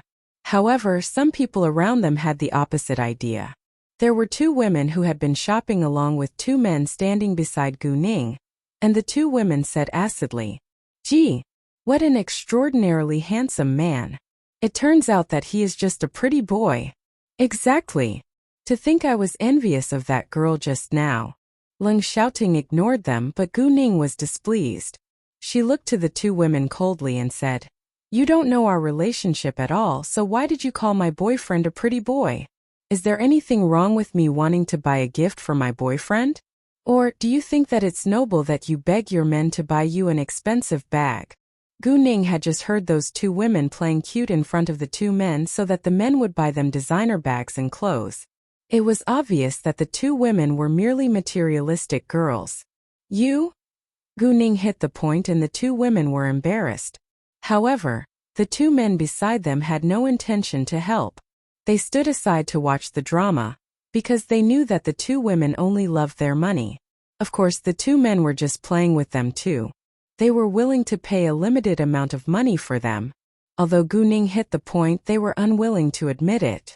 The woman who was wearing a white feather coat criticized Gu Ning. "What are you talking about? I love Haoshuan, not his money." Saying that, the woman held onto the man's arm like they were truly in love. She didn't notice that the man's face contorted with disdain, but Gu Ning did. The woman was indeed a fool. "Exactly, I also love Yihua, not his money." The other woman who was wearing a black feather coat echoed. "Oh really?" Gu Ning sneered. "Then why don't you pay your bills yourself?" "You." The two women were mad but didn't know how to argue back. In fact, they only loved the two men's money. Otherwise, with their outstanding appearances, they wouldn't end up with two rather plain men. "What? Why did you suddenly lose your confidence?" Gu Ning asked provokingly. "It's none of your business." The woman in the black feather coat snapped in anger. "Well, I do agree with this, miss. True love won't care about material things." The man who was called Haoshuan said. "Right, honey?" He turned to the woman by his side. The woman's expression changed at once, but she couldn't deny it. "Baby, do you feel the same way?" The man called Yihua also asked the woman beside him. "Yes," the woman replied reluctantly. "Very well. I guess that we don't need to buy those expensive clothes, bags, and makeup, nor go to high-end restaurants and clubs anymore. True love has no price tag after all," Luo Yihua said. In fact, they had already had the idea to change the women by their side, and they planned to dump them after buying them some stuff in F** Kingdom tonight, but it seemed like they could directly dump them right now and save a lot of money. "Yihua," the woman said and played cute. She was obviously dissatisfied but didn't dare to say it directly. "What, babe?" Luo Yihua pretended that he didn't understand what was going on. The two women weren't dumb, and they knew that the men were going to dump them. It wasn't the first time that they had played around with rich second-generation heirs, and they were aware that their relationship wouldn't last long, which was the reason why they seized every chance to let them pay the bills for them. However, once the men wanted to dump the women could do nothing to keep them or their wallets even if the women begged. Gu Ning had vented her anger at them and lost interest in arguing any longer. However, before she left, Gu Ning still intentionally showed off in front of the two women. She raised her left hand and the blood-red jade bracelet was bare in the air. Didn't you say that my boyfriend is just a pretty boy? Take a look at this blood-red jade bracelet. A 46-gram blood-red jade bracelet was sold at the price of 48 million yuan at auction. While this one weighs heavier than that, it's worth at least 50 million yuan. Now do you still think that my boyfriend is merely a pretty boy? And my boyfriend has sent me many priceless jewels till now. All of them are worth at least 100 million yuan. I don't think that you're qualified to judge me. After that, Gu Ning left with Leng shouting, and the rest of the people were shocked still. At least 100 million yuan? Her boyfriend must be super rich. Many people had the same thought. At the same time, some doubted its authenticity. However, no matter what, the two women were quite jealous of Gu Ning now. They wished that they had such a super rich as well as handsome boyfriend. I think that she is just a materialistic girl too, the woman in the white feather coat said. I agree, the woman in the black feather coat echoed. When they left the shopping mall, Leng shouting said to Gu Ning, I don't actually care. I do, Gu Ning said. She cared about others' attitude towards her boyfriend. Afterwards, Gu Ning and Leng shouting went to another male clothes store to shop for Jiangsu this time. Leng shouting paid the bill before Gu Ning without delay.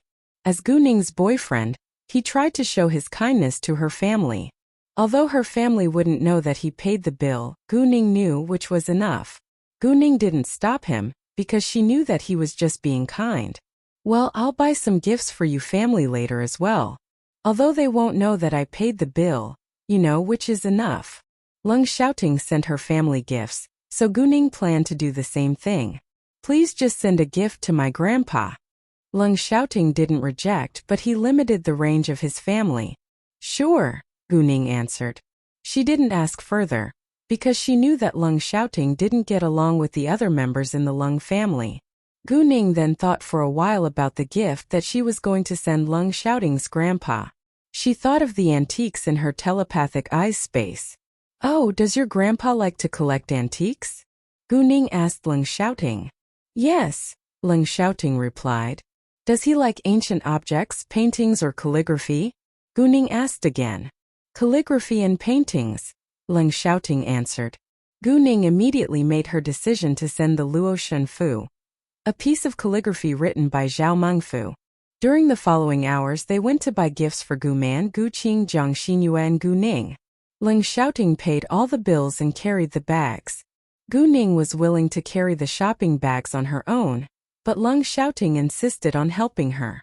It was said that men hate shopping with women because it was so boring. However, Leng shouting didn't feel bored at all, and they didn't leave until Gu Ning had shopped for well over an hour. On their way home, they went to buy some food ingredients and planned to cook at home. It was only 4:30 p.m. when they got home, so they decided to have a rest before cooking. During the break, Gu Ning went to a bedroom and took out Luo Shenfu from her telepathic eyes space. She handed the calligraphy to Leng shouting. I bought this from the antique street, and I think that it's a great New Year gift for your grandpa. It's a great New Year gift for grandpa, Leng shouting said, correcting Gu Ning's sentence. What? Gu Ning didn't understand why Leng shouting repeated her sentence. It's grandpa, not your grandpa, Leng shouting explained. In other words, he hoped that she would call his grandpa her grandpa too. Gu Ning realized what was on Leng shouting's mind now, but she was telling the truth. They weren't married yet after all.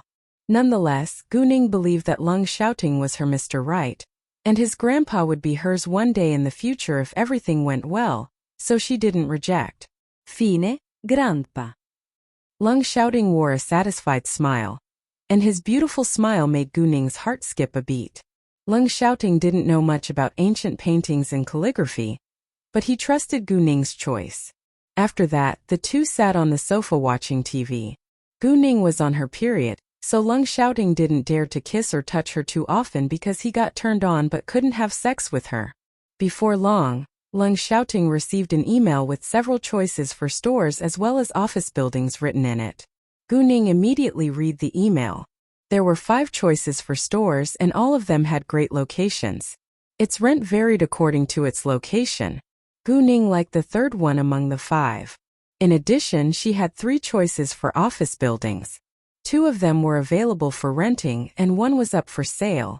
However, the one which was for sale was a half-built, 18-story building that was 550 square meters in size. It was completely empty without even having any doors or windows.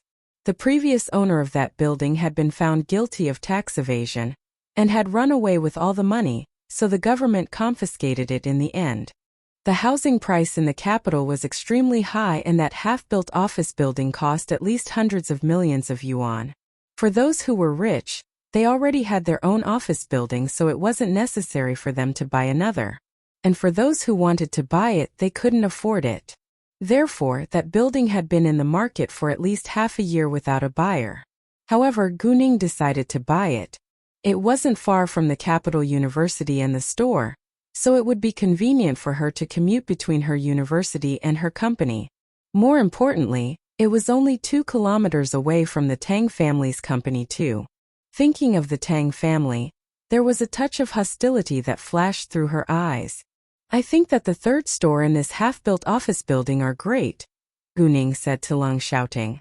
Although it was shown in the survey that there was no problem with its quality, Guning thought that it was better if she went to check it herself. That office building cost hundreds of millions of yuan after all. No problem, Leng Xiaoting said. He immediately called a subordinate and told them to pay the deposit. Without much trouble, Guning got the store and office building that she wanted, so she was in a good mood. Ximing and Qiu Yusin both really thought that the other was a great partner. So they went to dine and watch a movie together this afternoon. They had just met, and it took time to get to know each other well. Neither of them knew whether they would still like each other after they got to know each other a bit better.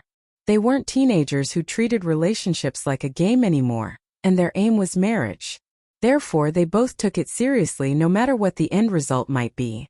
The next morning, Guning and Leng Xiaoting went to look at the store and office building after breakfast. Guning was satisfied with her choices, and they went to buy the office building and rent the store afterwards. With Leng Xiaoting's powerful network, Guning only spent 200 million yuan on the office building, which was much lower than the market price. In fact, Guning could also acquire a piece of land from the government and build an office building herself to save more money, but it was hard to find a good piece of land and it took a long time to build an office building. After she got the office building and the store, Guning went to register a new company. Its name was Fenghua Entertainment. With Leng Xiaoting's help, Guning's problems were easily solved within days. "I'm so lucky to have you as my boyfriend. You've helped me a lot," Guning said. Leng Xiaoting was happy to be complimented by Guning. "I'm willing to help you. Don't you think that it's a bother?" Guning asked.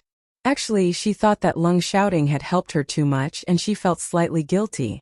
At the same time, she had to admit that she needed his help badly. "I enjoy it," Leng Xiaoting said with sincerity.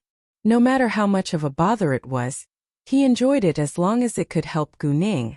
Guning was deeply touched, and felt that she was blessed to meet Leng Xiaoting, who was so considerate and cared about her. "It's almost 12 p.m. What do you want for lunch?" Guning asked. "Up to you," Leng Xiaoting said. Guning took a glance around to see what they could choose. "There is a restaurant. Let's go and have a try." Guning sighed. "Sure," Leng Xiaoting replied, and then they walked to the restaurant. Since Guning had already settled the store and the office building, her next step was to decorate and furnish them. There was a decoration company under Shanghua Real Estate, so Guning directly called in Guangyao and told him that she had acquired an office building as well as a store. After the New Year festival, Guangyao would send people to decorate them.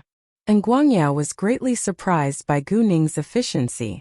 Luckily, Guangyao had hired many employees earlier on, so he was able to send a group of people to be in charge of the decoration in the capital. However, before decorating, they had to measure the size of the building and the store. Thus, Guangyao would fly to the capital along with the designer tomorrow. Leng Xiaoting wanted to help Guning, but Guning could handle it herself, so he stayed quiet. After the meal, Guning said to Leng Xiaoting, "Xiaoting, if you have anything to deal with, you can leave as you like. You don't need to keep my company all day." Leng Xiaoting was upset and felt hurt. "Don't you want me to be with you?" Guning instantly explained. Of course I do. I just don't want to waste your time in case you have something important to deal with. Hearing that, Lung Xiaoting relaxed. Don't worry. I'll leave if I really have business to deal with, but I'm free now. Great. Then let's go to the antique street later, Gu Ning said. The antique street in the capital was much bigger than that in Citytung, and it was highly possible for Gu Ning to get real antiques. After they left the restaurant, Gu Ning and Lung Xiaoting went straight to the antique street. The antique street in the capital was full of activity and visitors. Gu Ning walked around it and got 5 real antiques in the end. 2 of them were worth hundreds of thousands of yuan each, while another 2 was worth around 2 million yuan each, and the last one was worth over 10 million yuan. Let's go to the street of stone gambling now, Gu Ning said after they finished touring around the antique street. The street of stone gambling in the capital was also very large, but it was still barely comparable with that in Citytung, because Citytung was a base for jade raw materials anyway. Does Grandpa like jade? Gu Ning asked Lung Xiaoting. Yes, but he only likes high-level and top-level jade, Lung Xiaoting said plainly. Gu Ning beamed and said, Very well, then I'll send some top-level jade to him. Great. Lung Xiaoting understood that it was easy for Gu Ning to cut out high-quality jade, so he didn't stop her. Meanwhile, he felt proud of his girlfriend. Gu Ning visited many raw materials shops and finally found one with top-level jade inside. Other than that, she also got 2 raw materials which contained high-level jade. Although there were many pieces of top-level jade in her telepathic eyes space, she couldn't take them out in front of Lung Xiaoting, so she could only search for some at the street of stone gambling. Gu Ning later requested a worker in the shop to cut out the raw material with the top-level jade inside. The raw material wasn't big, it was the size of a man's fist, but its outer layer was thin, and it only needed rubbing. Whenever there was a worker who was cutting out a raw material, there was a group of onlookers surrounded him. It's green inside. More people gathered around the worker after he announced that there was green in the raw material. Someone bid the minute that the green showed but was stopped by Gu Ning. Sorry, I have no intention to sell this jade. It's a New Year gift for the older generation.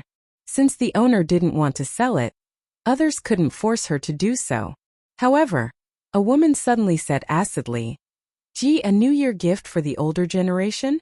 It isn't certain that there is jade inside yet. Don't jump to conclusions. The woman was in her early 20s and dressed in designer brands, but did not look stylish at all. Gu Ning retorted, It's none of your business. So what? I've already said it, the woman said with disdain. However, the woman was immediately terrified when Lung Xiaoting gave her a cold, sharp glance. She shut her mouth without delay and didn't dare to utter another word. Gu Ning wasn't bored enough to argue with her, so she ignored the woman.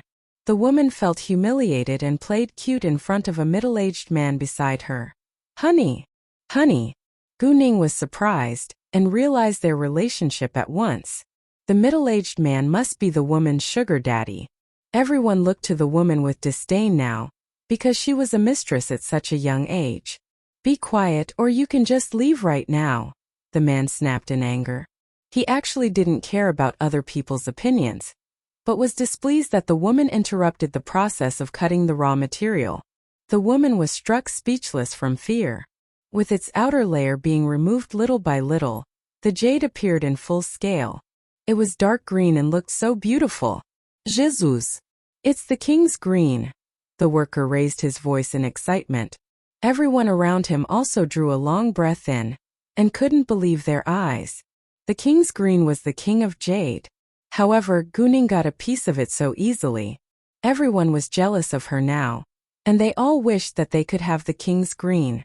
Gu Ning knew that there was top-level jade in it, but didn't know that it was the king's green, so she was also surprised to see it. Nevertheless, it was a perfect gift for Master Long. Many people came to the shop after they heard the news, but they were all disappointed that Gu Ning wouldn't sell it. Gu Ning paid the fee for cutting the raw material and quickly left with Lung Xiaoting.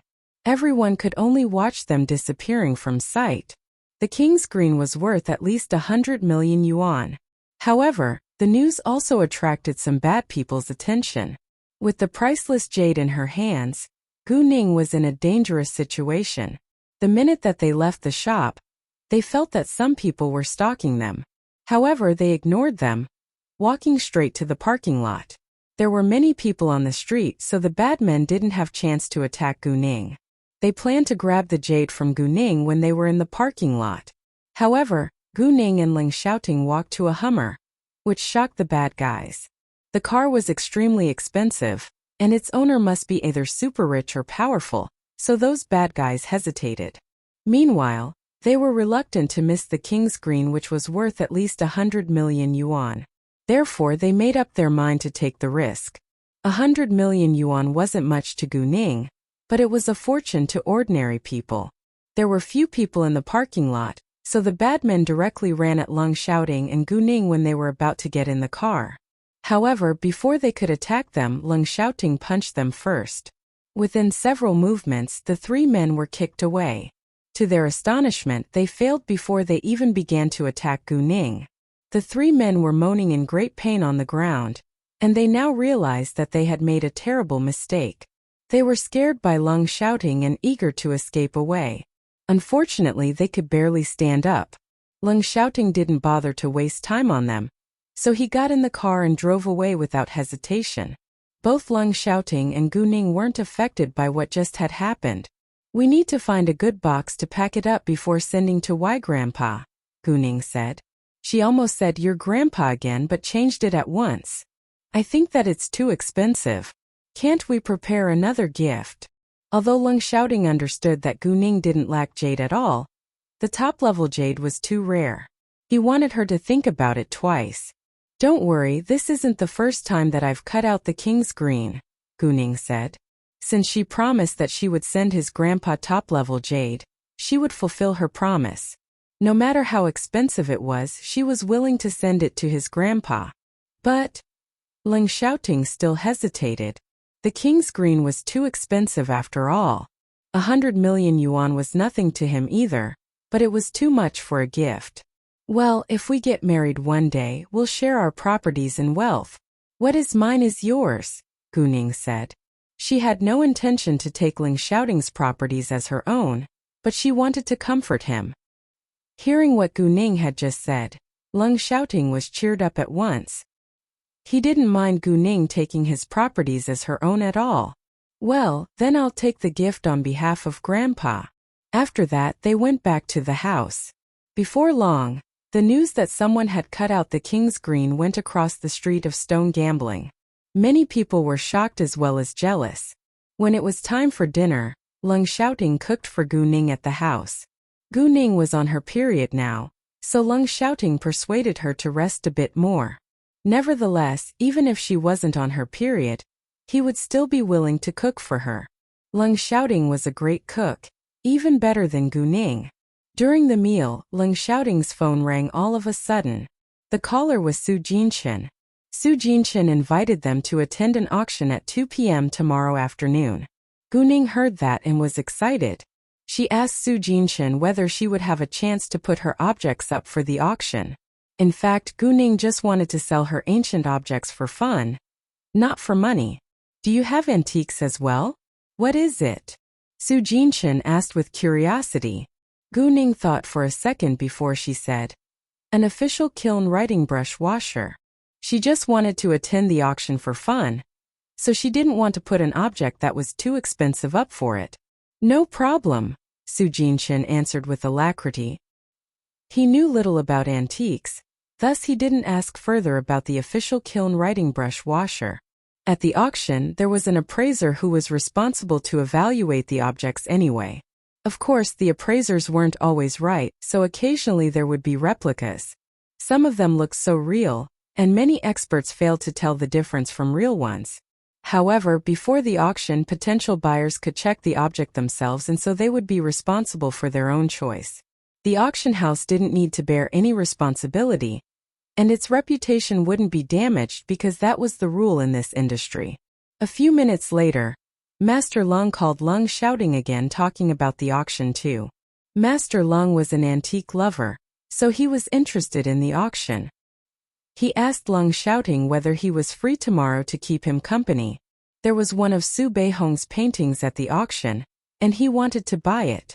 Leng Xiaoting directly replied that he wasn't free tomorrow, because he was going to attend the auction with Gu Ning. However, he didn't tell his grandpa the reason. Otherwise, his grandpa would definitely come to meet them.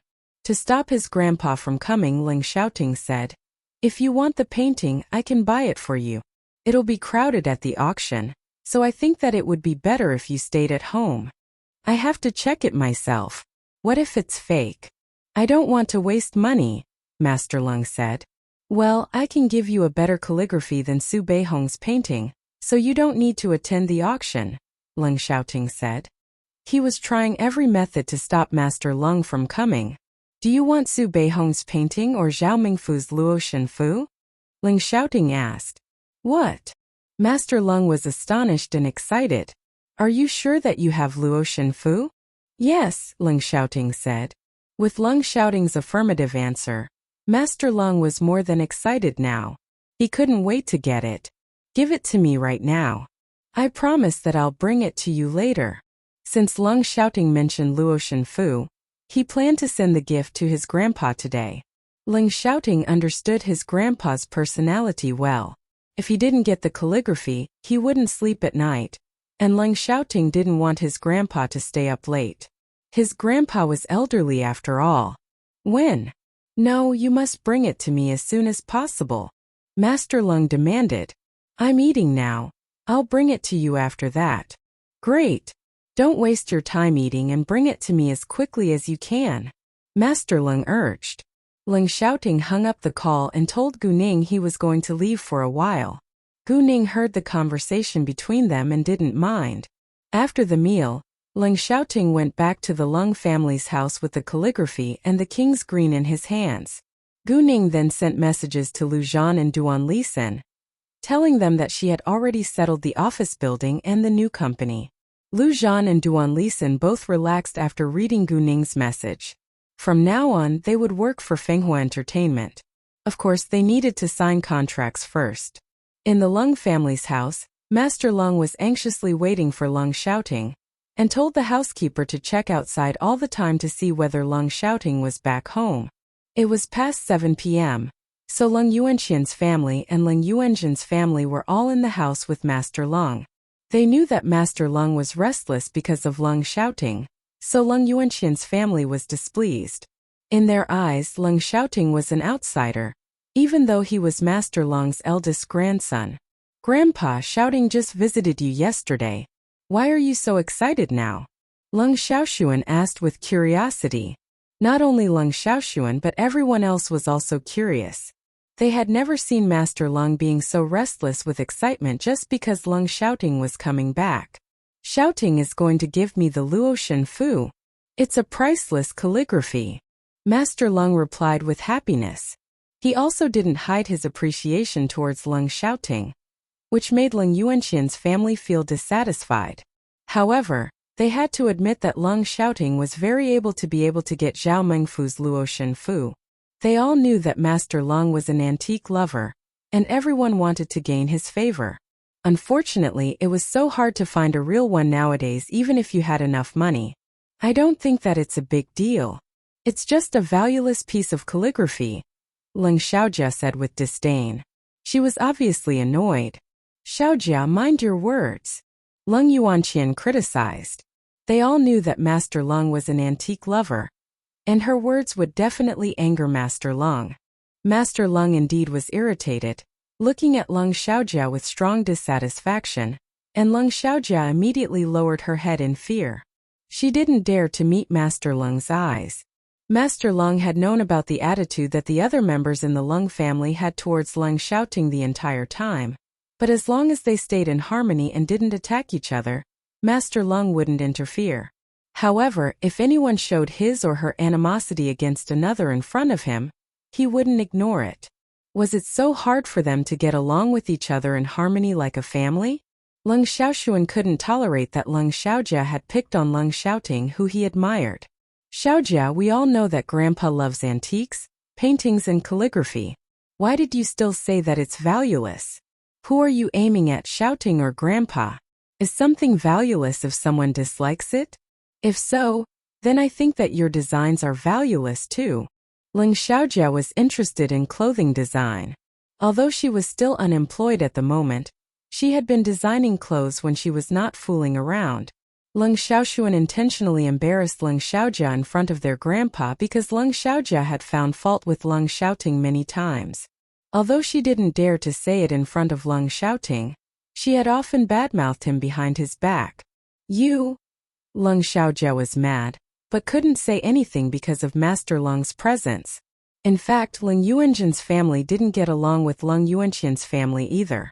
Moreover, Leng Yuanqian's family believed that they should inherit the Leng family's wealth because Master Leng's eldest son had passed away. In that case, Leng Yuanjin's family was also a problem for Leng Yuanqian's family. Nevertheless, they all knew that a powerful family had to be a harmonious family. Thus, even though they didn't get along with each other, they would keep it a secret among them. Mind your words too. Leng Yuanjin criticized Leng Xiaoshuan. What Leng Xiaojia had said annoyed Master Leng, and he didn't want to see her anymore. Master Leng went back to his study and told Leng Chongji to guide Leng Xiaoting straight to his study when he got there. Leng Xiaoting got there when it was just past 8 p.m. He greeted several of the elder family members before he went upstairs. Xiaoting, may I go with you? Leng Xiaoshuan asked. He was curious about the calligraphy too. I have something to talk to Grandpa about. If you want to have a look, you can go look in a while. Leng Xiaoting didn't want Leng Xiaoshuan to know about his relationship with Gu Ning, so he rejected. Fine, Leng Xiaoshuan said. Leng Xiaoting knocked on the door of the study, and Master Leng immediately went to open it. Without saying a word, Master Leng directly grabbed the calligraphy from Leng Xiaoting, but he did it lightly because he didn't want to damage it. He walked back to his table and unrolled the calligraphy before he began to evaluate its authenticity. It wasn't because Master Leng didn't believe Leng Xiaoting, but it was just a habit. In addition, it wasn't uncommon to see replicas nowadays, and it was possible that Leng Xiaoting bought a fake one. However, with Master Leng's rich knowledge and experience, he came to the conclusion that this calligraphy was real. His hands were trembling in excitement. It's real. I did not expect that I could still collect such a valuable piece of calligraphy in my lifetime. Master Leng was more than thrilled now. I must show it to my old friends. They will be so jealous of me. Oh, where did you get it? Master Leng asked with curiosity. Ningning bought it from an antique street by accident. It's your New Year gift, Leng Xiaoting said plainly. His grandpa already knew that he had a girlfriend, so there was nothing to hide, but his grandpa didn't know his girlfriend's background yet. Without asking, Master Leng immediately realized who Ningning was. It must be his grandson's young girlfriend. However, Master Leng was shocked that Gu Ning had bought it by accident. Your girlfriend is awesome, Master Leng complimented. There was a proud smile on Leng Xiaoting's lips when his grandpa complimented his girlfriend. Master Leng was amazed again to see Leng Xiaoting smiling because of Gu Ning. Master Leng understood that his grandson must have found his true love, so he was increasingly curious about his grandson's girlfriend now. At the same time, he had to admit that his grandson's girlfriend was very generous to send him such a valuable gift. Actually, Gu Ning's estimated price of Luo Shenfu wasn't right. She thought that it was worth at least 8 million yuan or over 10 million yuan at the most, but it was worth over 30 million yuan at least. If it was put up for auction, its price could be around 50 million yuan. Master Leng then hesitated. Nevertheless, I think that this gift is too expensive. He didn't think that Gu Ning was trying to gain his favor him by sending such a valuable gift, but he believed that Gu Ning must be a smart girl from a rich family. However, the gift was indeed too expensive, and he felt uneasy taking it. Actually, there is an even more expensive gift for you. Leng Xiaoting laid another gift on the table. Master Leng was struck dumb. A more expensive gift than Zhao Mingfu's calligraphy? What is it? Master Leng asked and reached out his hands to open it. Leng Xiaoting didn't answer his question, but let him find out for himself. Master Leng opened the wooden box and a piece of dark green jade came into his sight. He rounded his eyes in great shock. This. He was too astonished to say a word. Although he already had the answer, he wasn't sure. Master Lung took the jade out and had a closer look at it. This is the king's green. How did you manage to get it? Ning Ning cut it out at the Street of Stone gambling today, Lung Xiaoting said. What? Master Lung was more than shocked now. Again? He had indeed heard the news that a girl had cut out a piece of king's green which was worth over 100 million yuan at the Street of Stone gambling a short while ago. Unexpectedly, the girl was Lung Xiaoting's girlfriend and his granddaughter-in-law to be. The king's green jade was worth over 100 million yuan. It could be worth far more than just 100 million yuan. Master Lung was short of words to describe his feelings now. Xiaoting, your girlfriend is so incredible. She's able to pick out real antiques and cut out high-quality jade. Master Lung had thought that Lung Xiaoting had merely chosen a beautiful young girl. But to his surprise, the girl was really talented. You'll find out more, Lung Xiaoting said. Nevertheless, it's too expensive. Master Lung felt more uneasy this time. The king's green was worth over 100 million yuan after all. Over 100 million yuan wasn't much to the Lung family, but it was too expensive if it was just a gift. Even the Lung family wouldn't send a gift at that price to others. In fact, Gu Ning was just Lung Xiaoting's girlfriend and they hadn't gotten married yet. Therefore, Master Lung wasn't Gu Ning's family right now, but she was willing to send him such an expensive and rare gift. Master Lung was astonished by Gu Ning's generosity. Please don't worry. It wasn't hard for her to cut out the king's green, and she won't take back what she has given away, Lung Xiaoting said, although he had the same thought as his grandpa. Since Lung Xiaoting said so, Master Lung could only take the gifts. Well, let me send a gift back to her, Master Lung said, and was about to find something for Gu Ning, but was stopped by Lung Xiaoting. Don't bother, please. I didn't tell her that you already know that I have a girlfriend, because she wants to keep it a secret for now. She told me to send you these 2 gifts under my name, but I didn't want to waste her kindness, so I told you the truth, Lung Xiaoting said. What? Hearing that, Master Lung was shocked. Unexpectedly, Gu Ning had no intention to let him know that she had prepared the 2 gifts for him. Master Lung believed that Lung Xiaoting wouldn't lie to him, so he now thought more highly of Gu Ning than ever. Lung Xiaoting didn't stay there very long. He left right after seeing Master Lung. It seemed like he really didn't take this house as his home. Other than Master Lung, who understood that Lung Xiaoting was in a hurry to get back to his girlfriend's side. The other members in the Lung family thought that he must be occupied with business in the military. Lung Xiaoting was an important figure in the military after all, and he must be busy especially at the end of the year. Lung Xiaoting didn't want anyone else in the Lung family to know that he had a girlfriend, so Master Lung promised to keep it between them. Master Lung was curious about Gu Ning, but Lung Xiaoting didn't allow him to investigate her, so he had to give up the idea. However, Lung Xiaoting even refused to tell him the girl's full name, which confused Master Lung. But if Lung Xiaoting didn't want to tell him, Master Lung couldn't force him to say it. After Lung Xiaoting left, Master Lung immediately called someone. Hi, Master Jiang. I just got Zhao Mingfu's Luo Shenfu. Why don't you come over and have a look tomorrow? Master Jiang's full name was Jiang Zhongyu.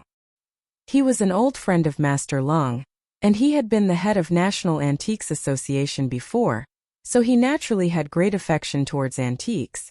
Although he was retired now, he was still influential in the antique industry. Hearing that, Jiang Zhongyu was excited. What? Zhao Mingfu esse Luo Shenfu? Really?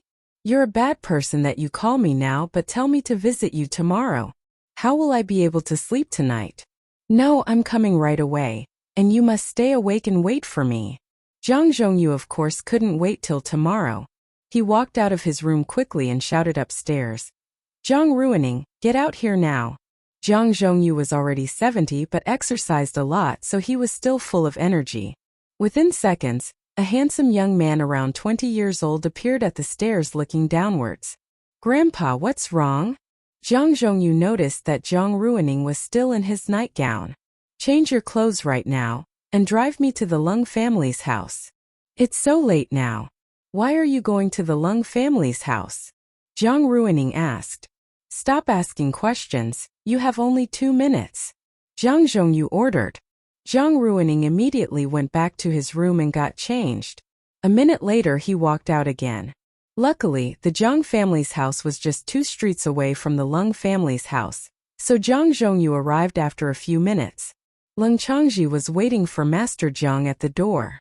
Thus, the minute that Zhang Zhongyu arrived, they went to Master Leng's study. Zhang Ruining had to admit that his grandpa was a complete antique addict.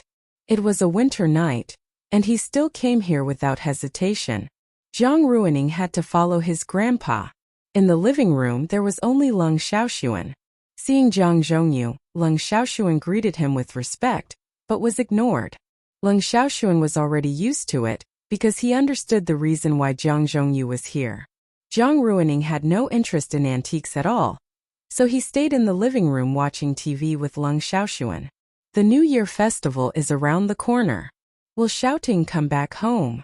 Zhang Ruining admired Leng Xiaoting as much as Leng Xiaoxuan did, and he had also been trained by Leng Xiaoting along with Leng Xiaoxuan. Although he couldn't compare with Leng Xiaoxuan, it wasn't difficult for him to defeat several ordinary men by himself. Xiaoting has come back these past 2 days, but he only stayed here for a few minutes. I have no idea why he's so busy. I think that he will probably come back home during the festival. Leng Xiaoxuan wasn't sure actually, because Leng Xiaoting didn't spend the New Year festival with them every year.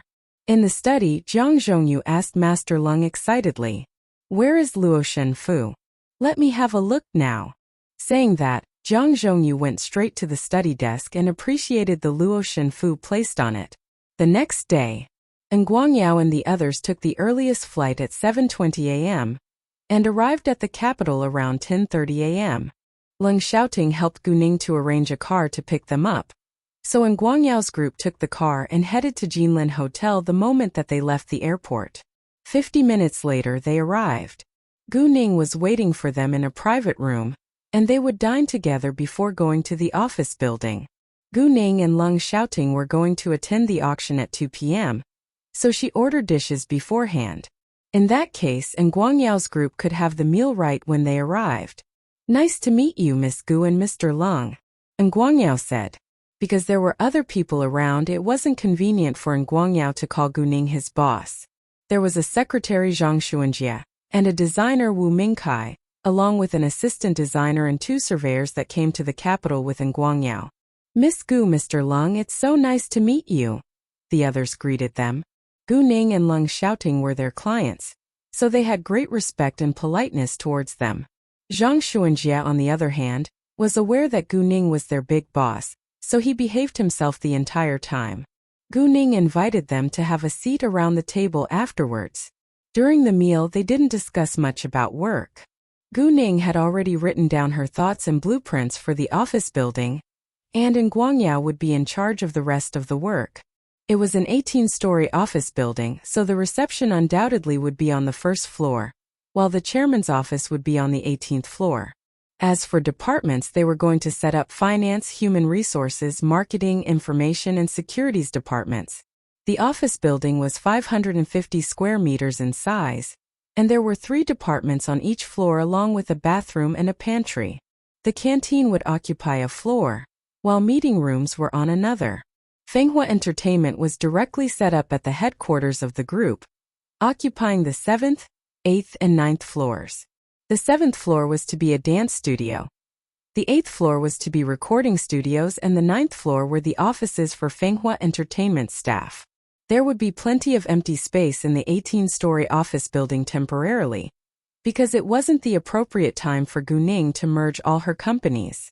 In that case, Guning decided to decorate the floors as planned, and the rest of the empty space would wait till they were being used. Nguangyao was surprised to hear about Fenghua Entertainment. To his astonishment, Guning was going to be involved in the entertainment industry. Because of Shanghua real estate and Jade beauty jewelry, Nguangyao had no doubt about Guning's ability. He admired Guning more than ever because she was able to establish her business empire at such a young age. They all knew that Guning and Leng Xiaoting had something else to deal with, so they finished the meal within half an hour. After that, they left for the office building. The capital wasn't only large, but also had heavy traffic, so they didn't arrive until half an hour later. Gu Ning and Leng Xiaoting were going to attend the auction, so they left in another direction. The auction was held in the downtown, and the host was the biggest auction company in the capital. Many celebrities were invited. Not every attendee was an antique lover. Many came here to expand their network, while some seized the chance to show off his wealth. At the same time, not everyone who had been invited would show up, because some had no interest and some of those with a higher social status didn't bother to come. When Gu Ning and Leng Xiaoting stopped the car in the parking lot, they met Su Jinshan's group who were waiting for them. Chen Meng, Si Ming, Qiu Yusen and Su Qining came along with Su Jinshan. Xiaoting, Guam Ning. They greeted Leng Xiaoting and Gu Ning. Gu Ning also greeted them politely, while Leng Xiaoting only nodded lightly. They were already used to Leng Xiaoting's style, so they didn't think that it was impolite. Gu Ning, I heard that you are putting up an antique for this auction. Could you please show it to us now? Chen Meng and the others were all surprised when they heard that Gu Ning was going to sell an antique, so Chen Meng couldn't wait to ask her when she came. Yes, but I am just selling it for fun. I'm not actually an antique lover, Gu Ning said, and took out the official kiln writing brush washer from her backpack. None of them knew much about antiques, so they couldn't tell how precious this washer was. They only came here because they were invited and wanted to gather together. Let's get inside now. It's about to begin. It was already 1:30 p.m., and Gu Ning had to take the official kiln writing brush washer to be appraised first, so it was time for them to go inside.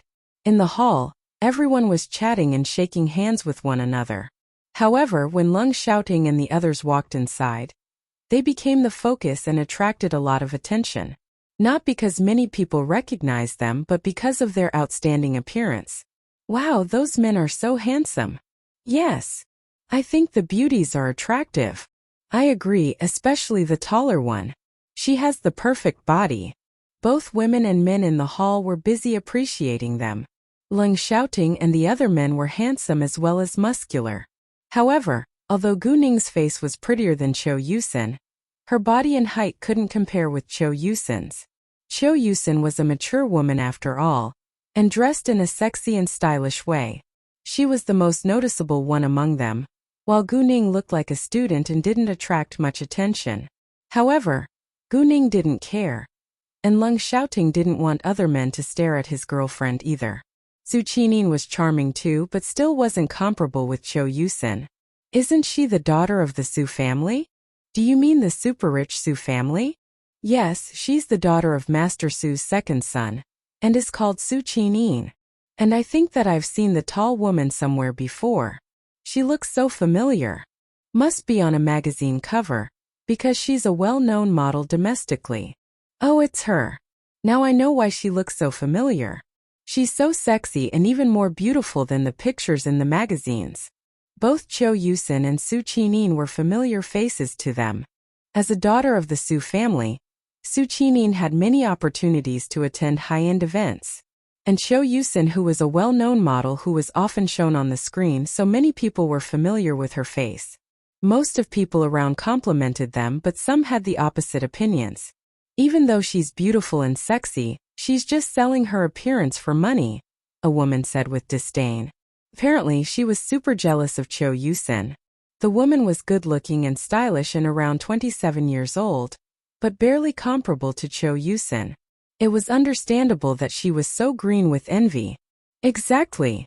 I think that she must be the mistress of one of the men. I agree, otherwise she wouldn't have the chance to be here.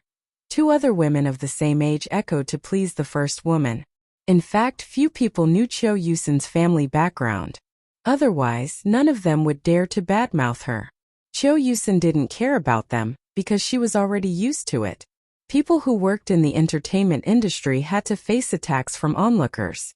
She had been through verbal attacks on the internet before, and wasn't afraid of those unkind comments. Si Ming, on the other hand, was displeased. He gave the three women a cold and sharp glance, and they were terrified at once. Do you have any proof of what you've just said? Or is it your manner to slander others in public? Do you know that according to the laws, You have to take responsibility if you damage a celebrity's reputation by slandering them. Ximing said coldly. The three women's expressions changed with fear. Although Ximing intentionally threatened them, he was telling the truth. In addition, those women were just jealous of Qiu Yusen and had no evidence of what they had just said. Ximing didn't bother to waste time on them, because it wasn't a big deal after all. He had already warned them, and it wouldn't be appropriate if he continued in this public gathering.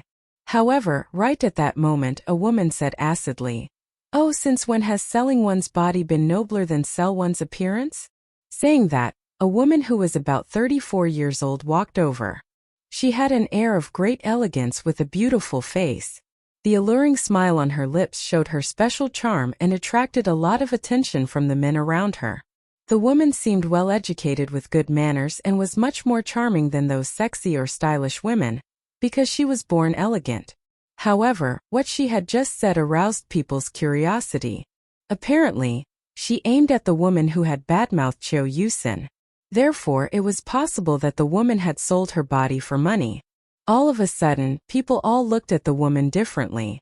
Although it wasn't uncommon that a woman sold her body for money among super-rich families, it was humiliating if the dirty secret was exposed in public.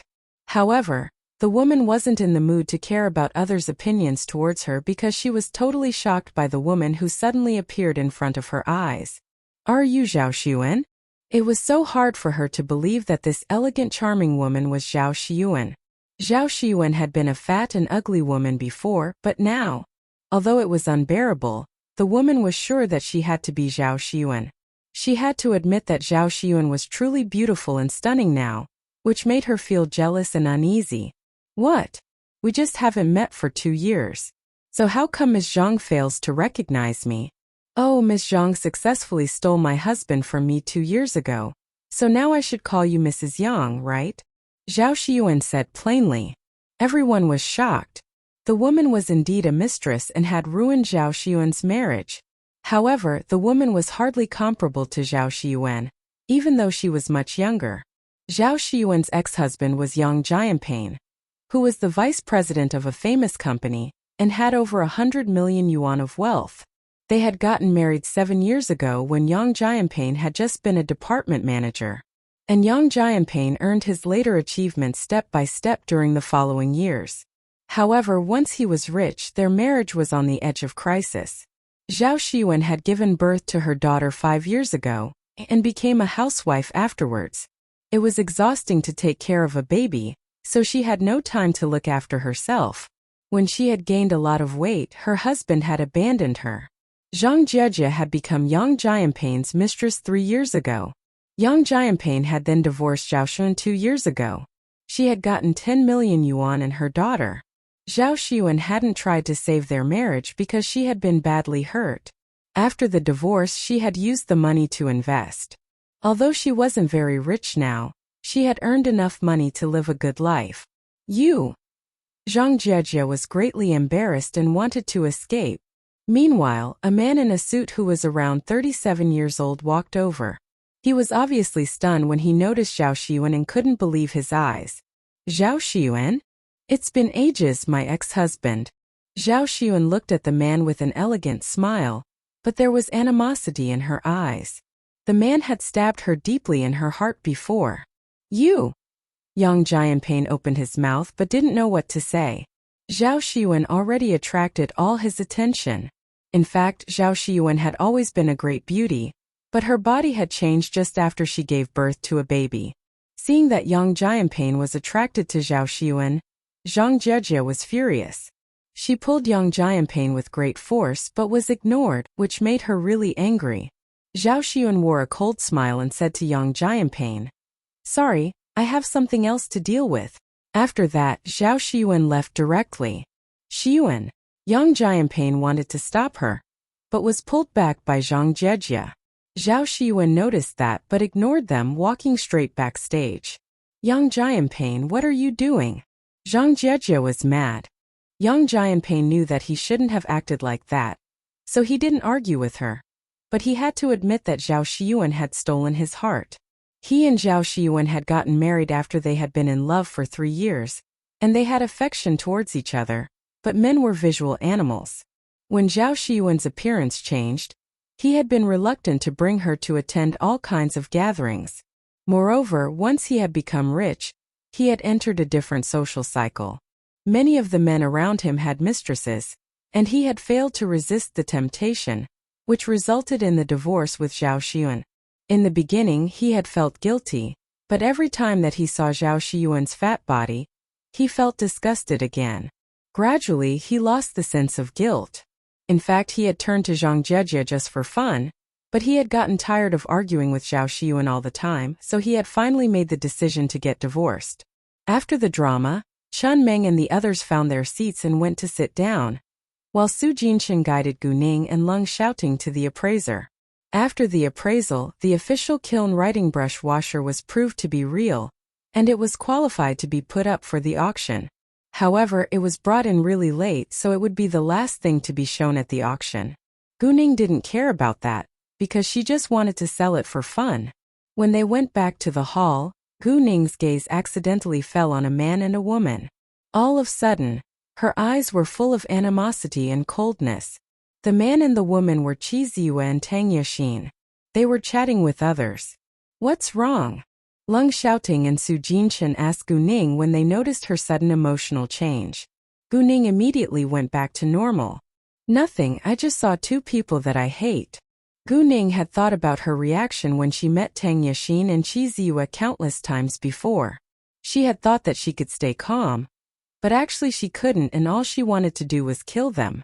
Leng Xiaoting and Su Jinshan didn't ask further, but they knew that it couldn't be that simple, because it seemed like Gu Ning wanted to kill someone.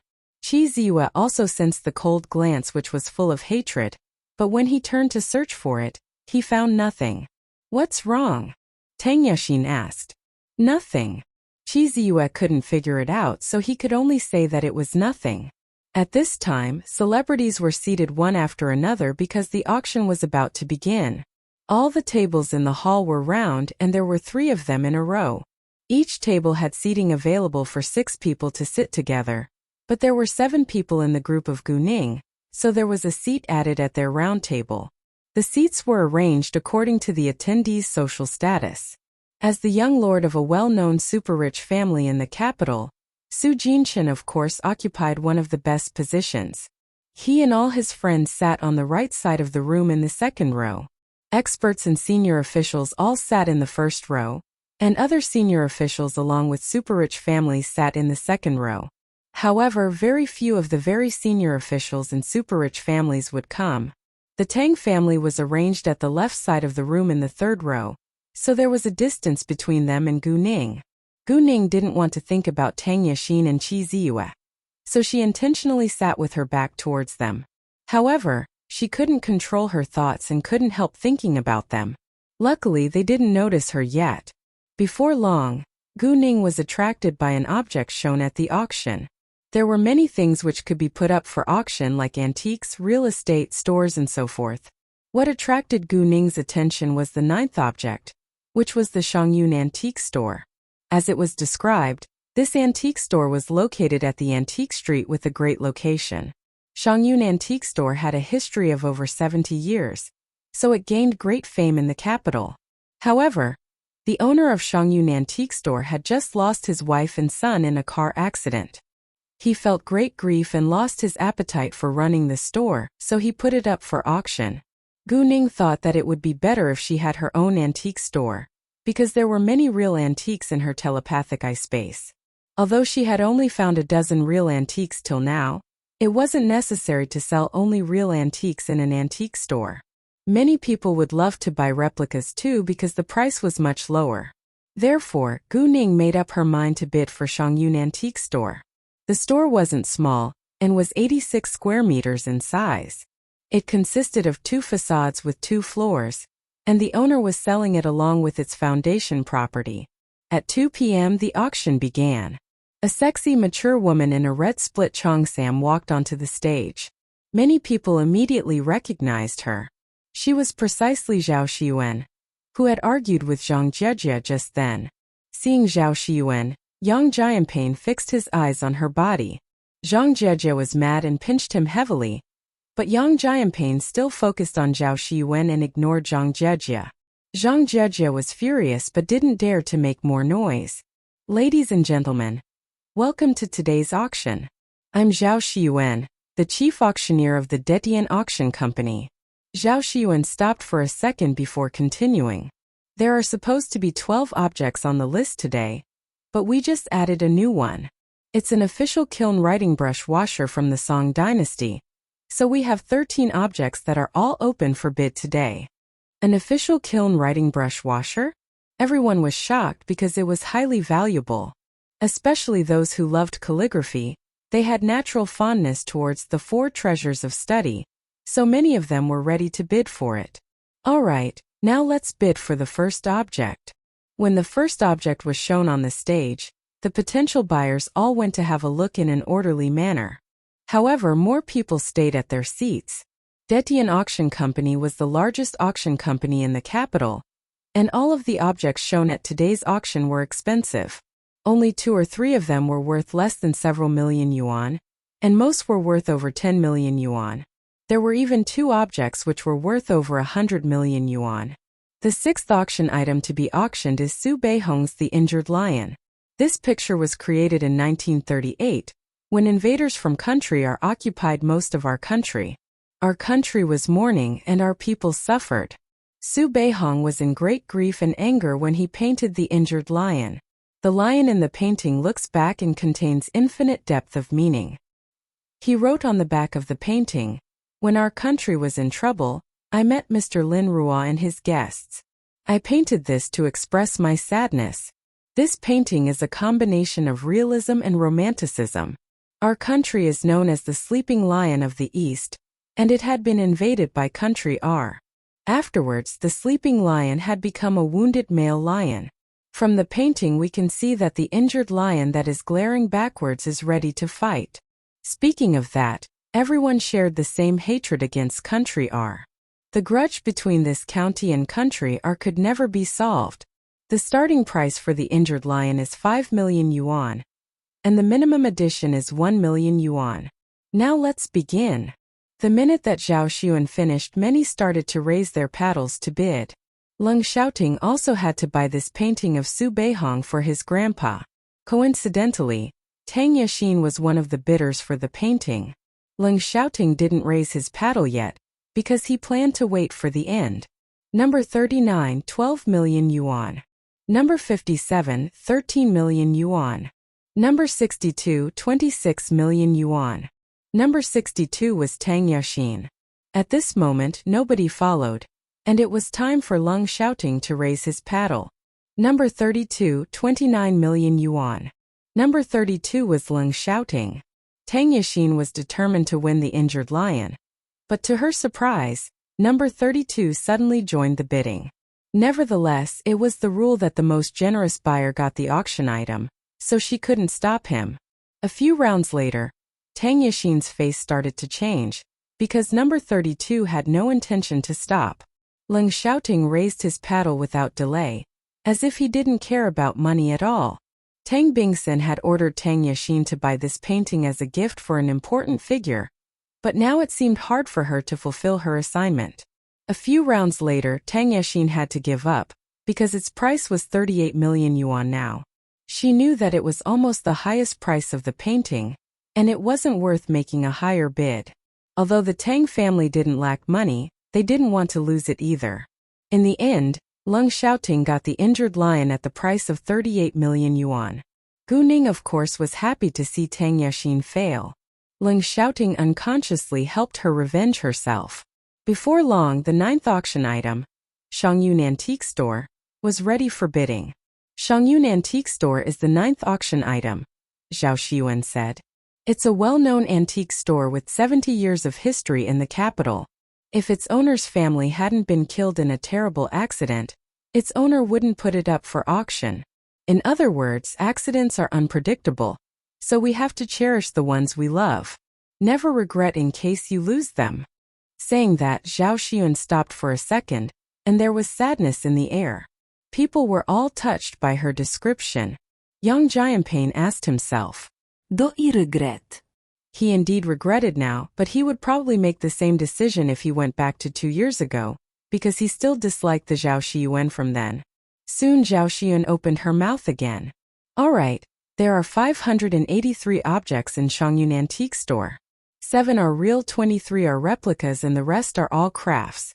Its starting price is 20 million yuan, and the minimum edition is 1 million. Let's begin. The prices of the 7 real antiques in Shangyun Antique Store varied, but the foundation property of Shangyun Antique Store was worth at least 10 million yuan, so its starting price couldn't be low. Number 48, 21 million yuan. Number 62, 22 million yuan. Gu Ning would also wait for the end. Number 56, 33 million yuan. When nobody followed up, Gu Ning started to raise her paddle. When Gu Ning raised her paddle, Leng Xiaoting and the others looked at her confused, but no one asked why she did it. Number 31, 34 million yuan. Number 56, 35 million yuan. Number 31, 36 million yuan. Number 31, 46 million yuan. In the end, Gu Ning acquired Shangyun Antique Store at the price of 46 million yuan, and the auction went on. Finally, it was time to bid for the last auction item. Alright, we've successfully sold the previous 12 auction items, and now it's time to show the last auction item, the official kiln writing brush washer from the Song dynasty. The minute that Zhao Xiyuan finished, the official kiln writing brush washer was placed at the front. Great! Now it's time to bid for this official kiln writing brush washer from Song dynasty. Its starting price is 2 million yuan, and the minimum edition is 500,000 yuan. Let's begin. Many people raised their paddles without delay. Number 3, 2.5 million yuan. Number 26, 3 million yuan. Number 2, 12 million yuan. 12 million yuan going once, 12 million yuan going twice. Any more bids? 12 million yuan going thrice. Sold. Zhao Xiyuan announced. Congratulations. Number 2 gets the washer. The official kiln writing brush washer wasn't one of the most expensive items among the auction items. The most expensive one was sold at the price of over 100 million yuan. The auction finished after Zhao Xiyuan made a short closing speech. Come on, let's go dine at the Fenglin Mountain Villa. I already made the reservation yesterday, Su Jinchun said. There were many famous restaurants under the name of the Su family, but Su Jinchun wanted to take Gu Ning to a new place. In addition, Fenglin Mountain Villa was located halfway up the mountain and had a beautiful view.